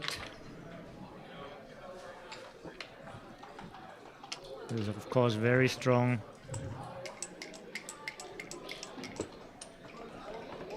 Steve is a ton down and a couple of crossovers with it.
Three bet doubles and some 2s.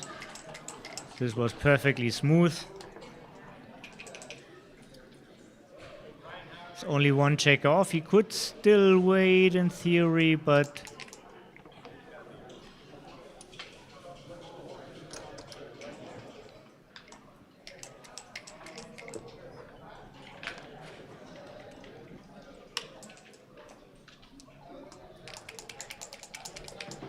any winning way is hard.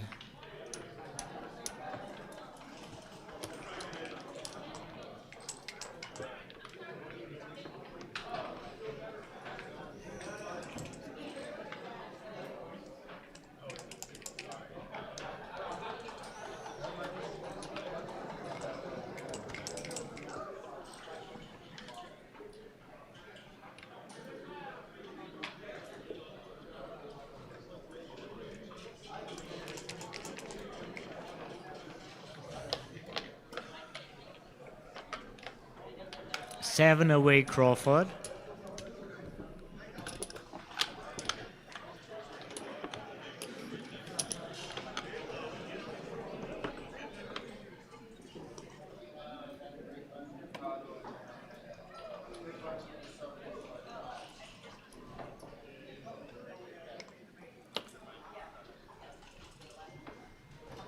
What Steve really missed is to see the hit in the outfield, and I hope nobody rubs it in.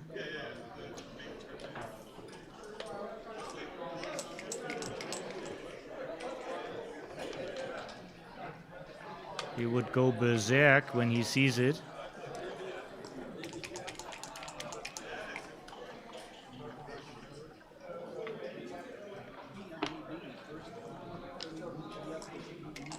Steve is a true backgammon player. He really lives for this game.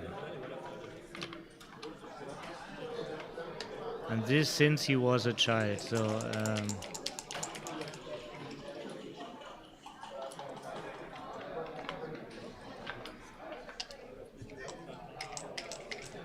backgammon is clearly his life.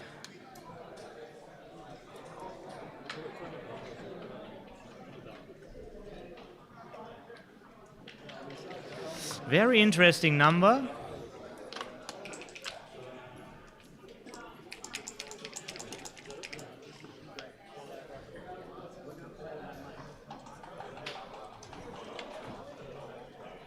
absolutely want to have a point.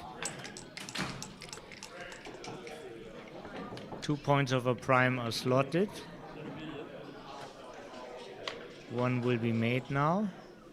Steve won't lift. He will remake the 11.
I like this technique.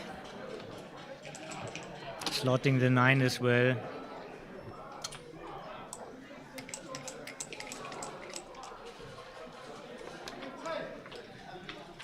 Ouch. The bad luck continues.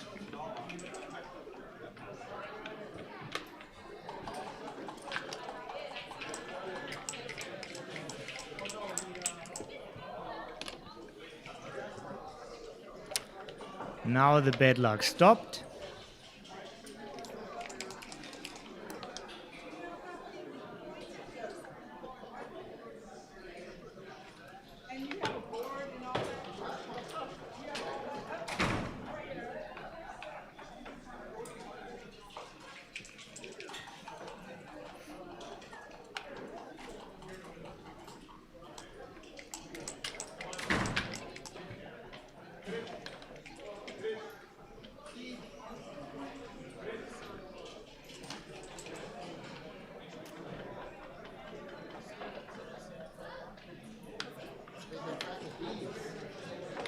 Some of the superhuman strength.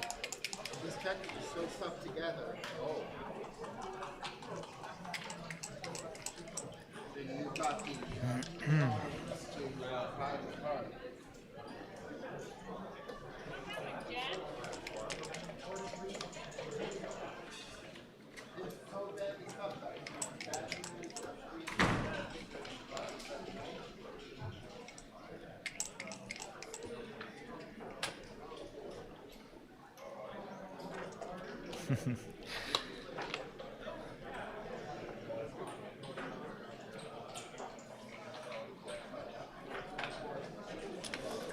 Yeah, it looks maybe just paused.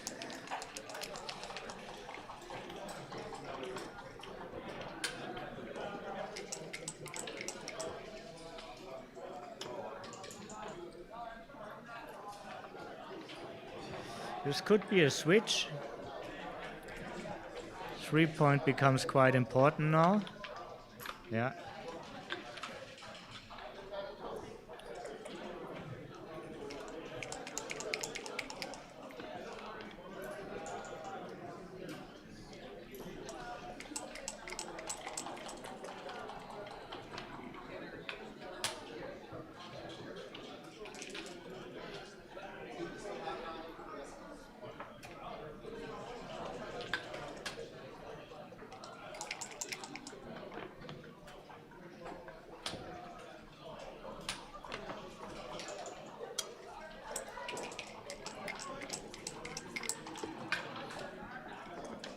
No 6s, no 5s. Well, this is the best 6 available. Well, some 6s. 6-3 was a little bit better, yeah. What he wants now, combination of 3s, 4s, and 5s, or any double.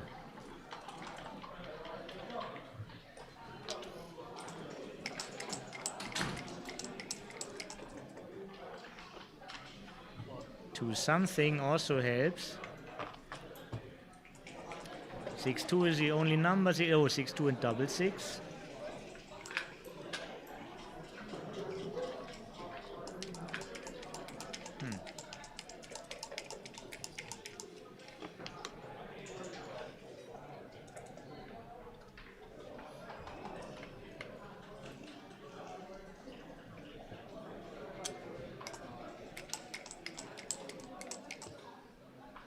Gammon doesn't matter so much here.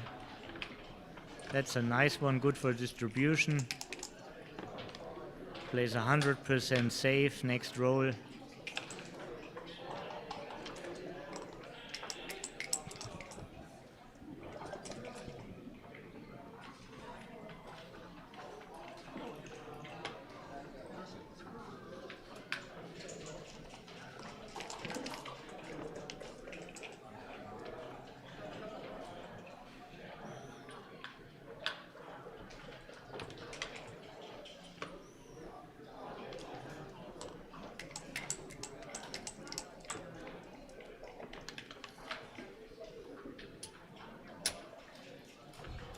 Only 3 checkers off.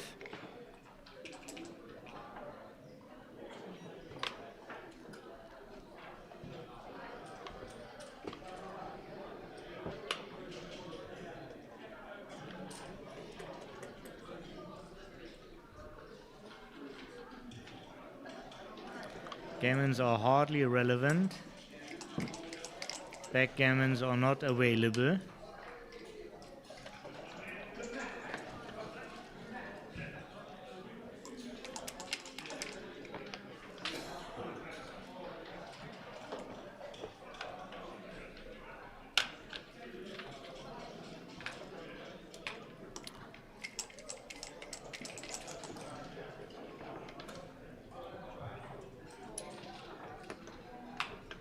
Good roll. 2s were bad, aces were bad.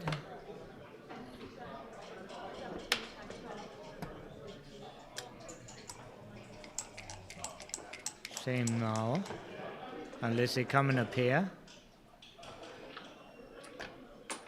And out this time.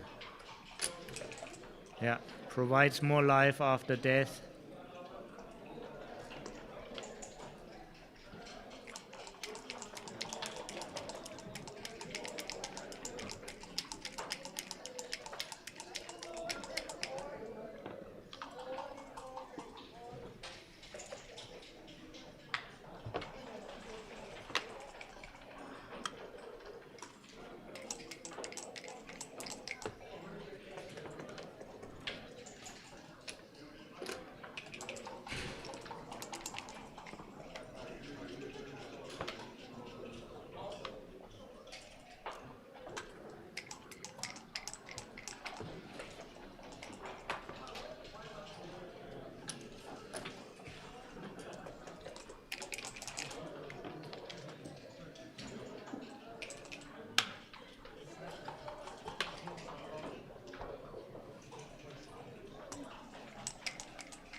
So no Indian trick,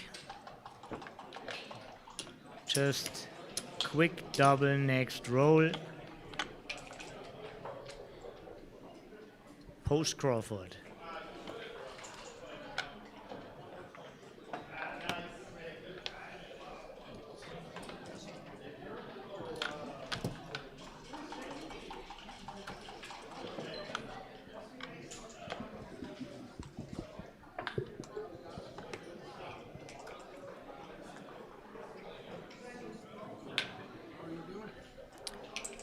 And Stepan is up and away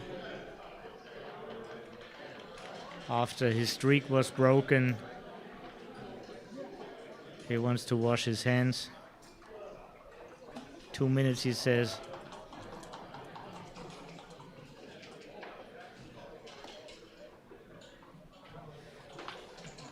So guys, how do you enjoy this entertainment here? Do you like this match?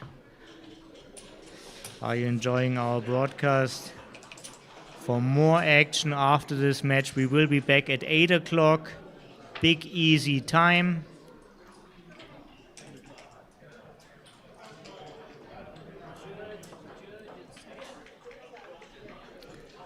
And yeah, I'm getting a little bit screen fatigue.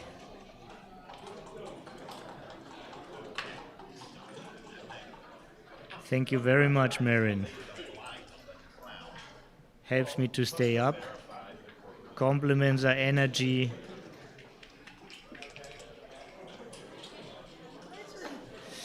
And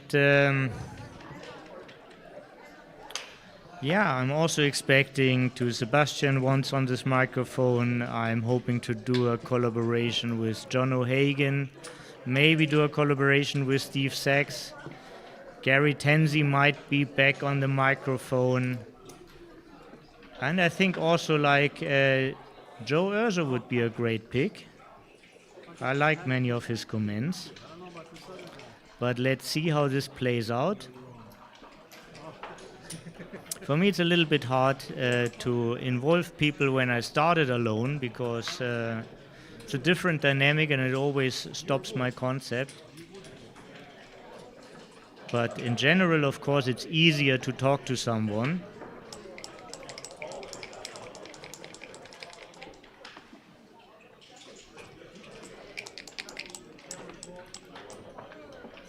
No, I was not fishing for compliments. Thank you so much.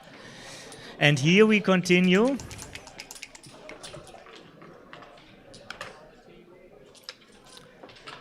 This is a pass in theory.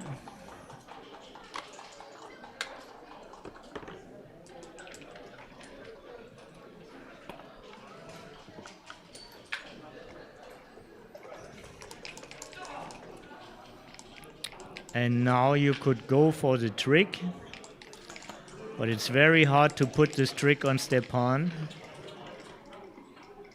Especially in tricks, he's well educated. Not easily falling for them, but maybe you find a position where you trick yourself with too many gammons, and then Matthew Beauchamp, Matthew Beauchamp. anyhow, it looks like Steve is trying for this. I like it. We saw the same with Matt Kongaya, who is not doubling at this kind of score.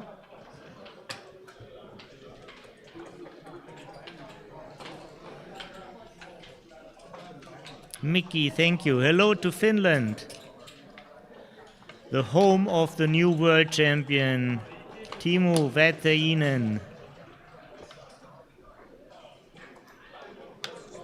Already impressed me so much with the contender tournament. I enjoyed to see him, and then he did well in the Swedish Open, and suddenly he became world champion. Fantastic story, great player.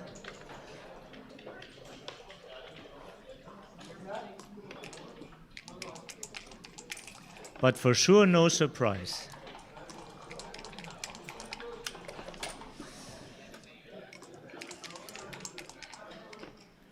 The name should have been known to everyone after Nordic Open, where he showed amazing PRs.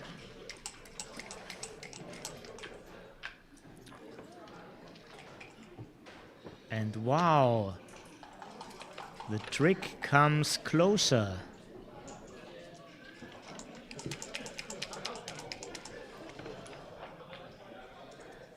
The trick comes closer. Look at this. Wanna wait one more roll? Rolling 6-3 and double then, or do it right? Well, should have waited one more roll. Maybe. Oh, he's putting it back in the middle. Picture time.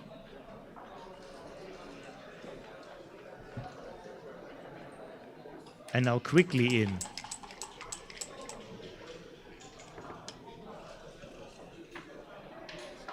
Clear take. Almost felt like Stepan felt offended.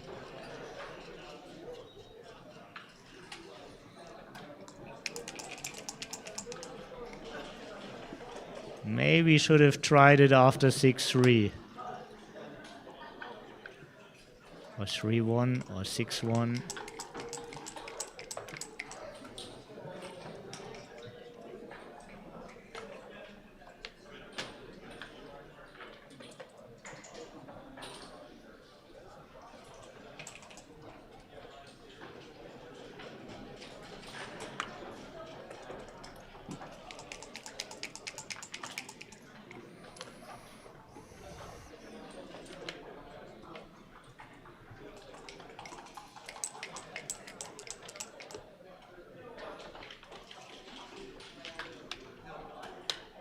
Full prime.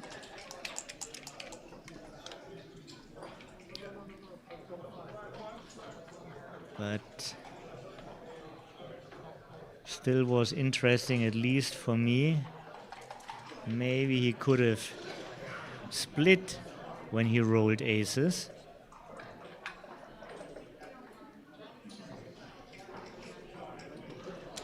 Still can get stuck.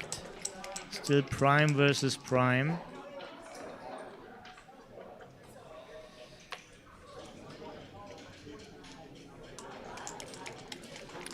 Not that great anymore.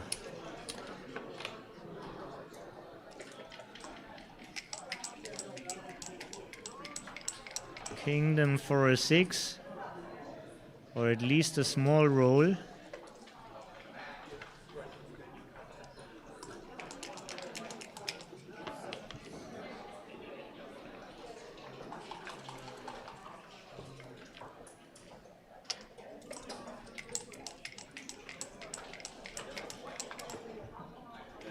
Now the 5 would be great already. Double 1 is beautiful.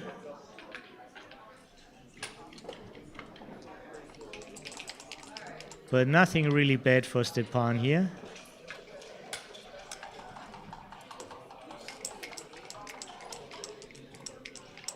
Still prime against prime.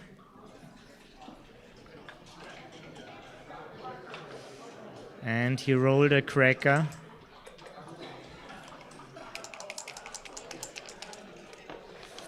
Double 4, double 3 would have been the worst. Now some relief for Steve. 27 numbers go out, 11 hit.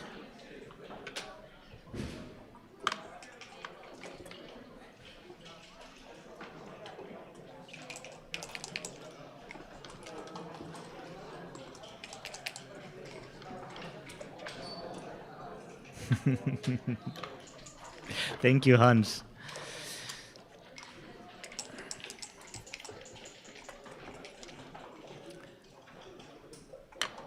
Six, 3. He's thinking about 5-2. More gammons this way with the small 6s. More board coverage.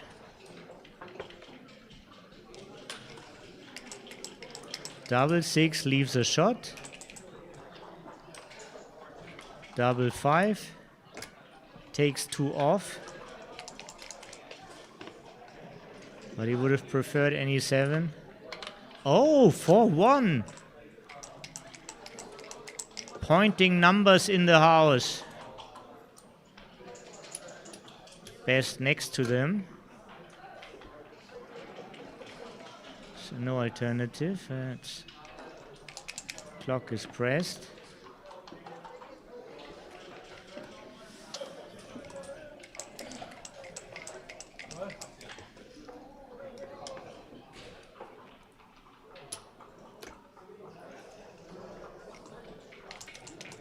Yeah, for sure there's a small chance for a G. They're getting bigger if he rolls a double.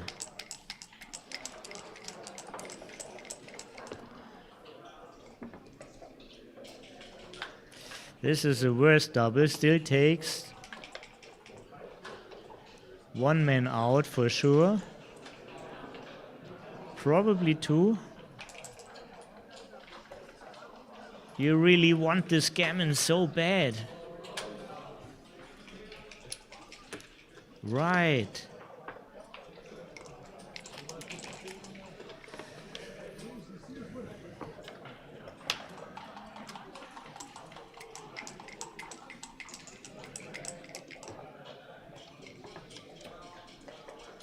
Wow, this helps a lot.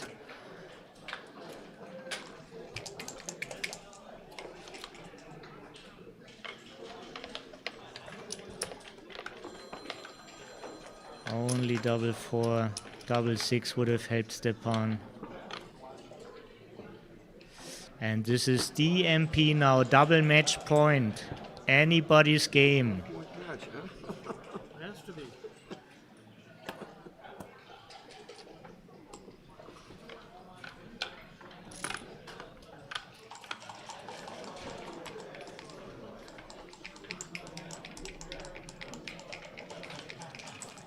Matefea is watching.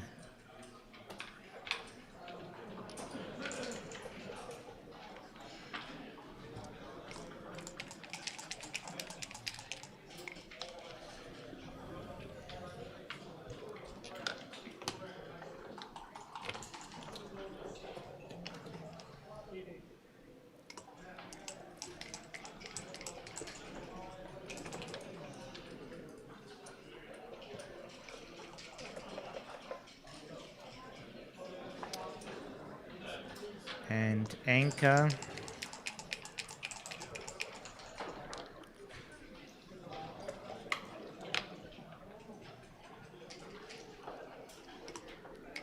Stepan is favorite, but still has to clear Steve's bar.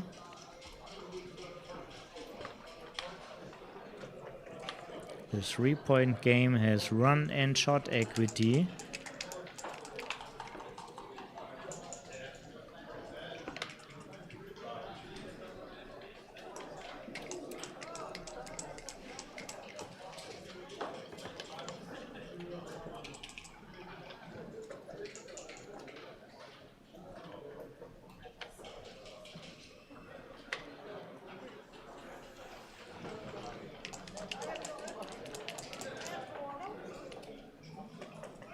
Five-two, an opportunity to clear.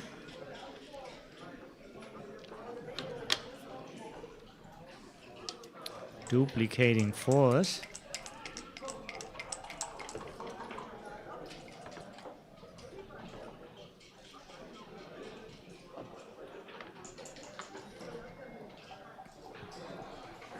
Big swing on this one.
Will we see one more turn?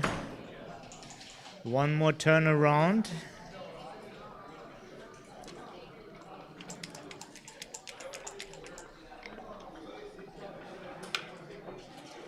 Steve needs more than a double six. It's easier to win with a shot, but the position doesn't look like.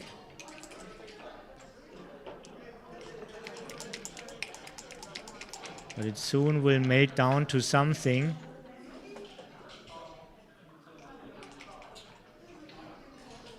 Shots start to become available.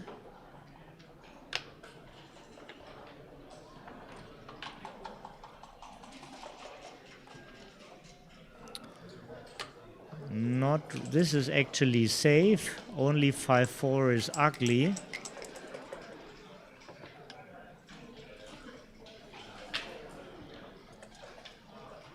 I mean, if Stepan is rolling them.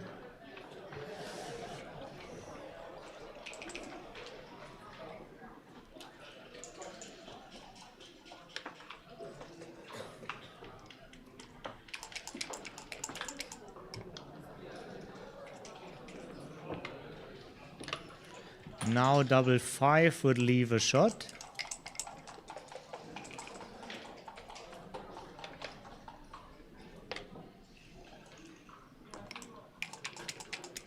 Four 5 would also leave a shot, by the way. 4-5 is here. No, 4-5 doesn't, of course. Oh, you can play. What do I say? Sorry. Only double 5. My bad.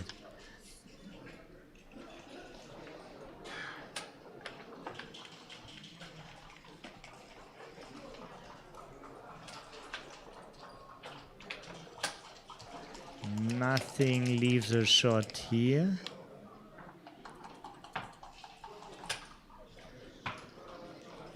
This is clearing, but I'm not sure if it clears from the rear. This looks smoother.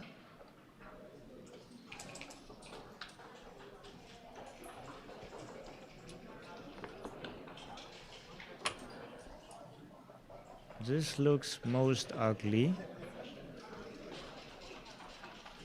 All the smoothness is gone.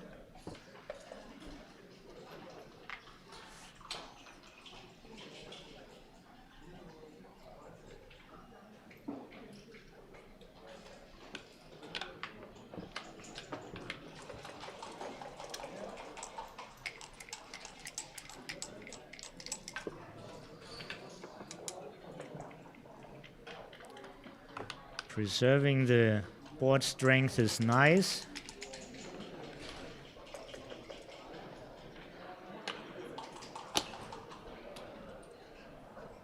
To 1 is a really good number for Stepan.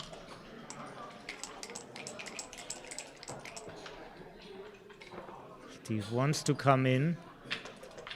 Sees far more shots when he's in than from the roof.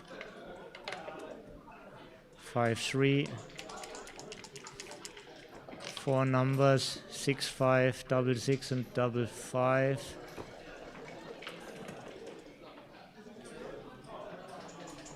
Everything's safe now.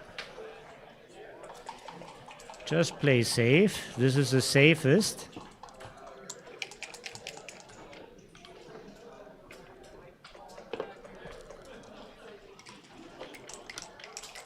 Super, super safe.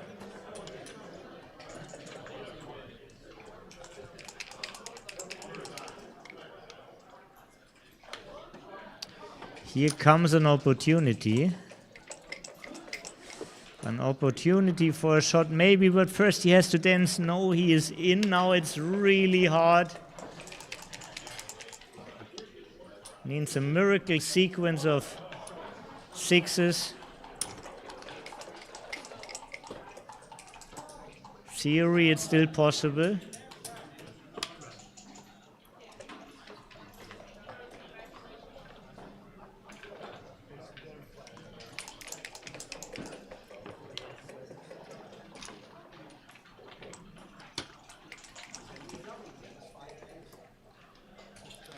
Thank you all for watching. I think the auction will be streamed as well, and the round of last 8 continues on the stream at 8 o'clock. Big easy time.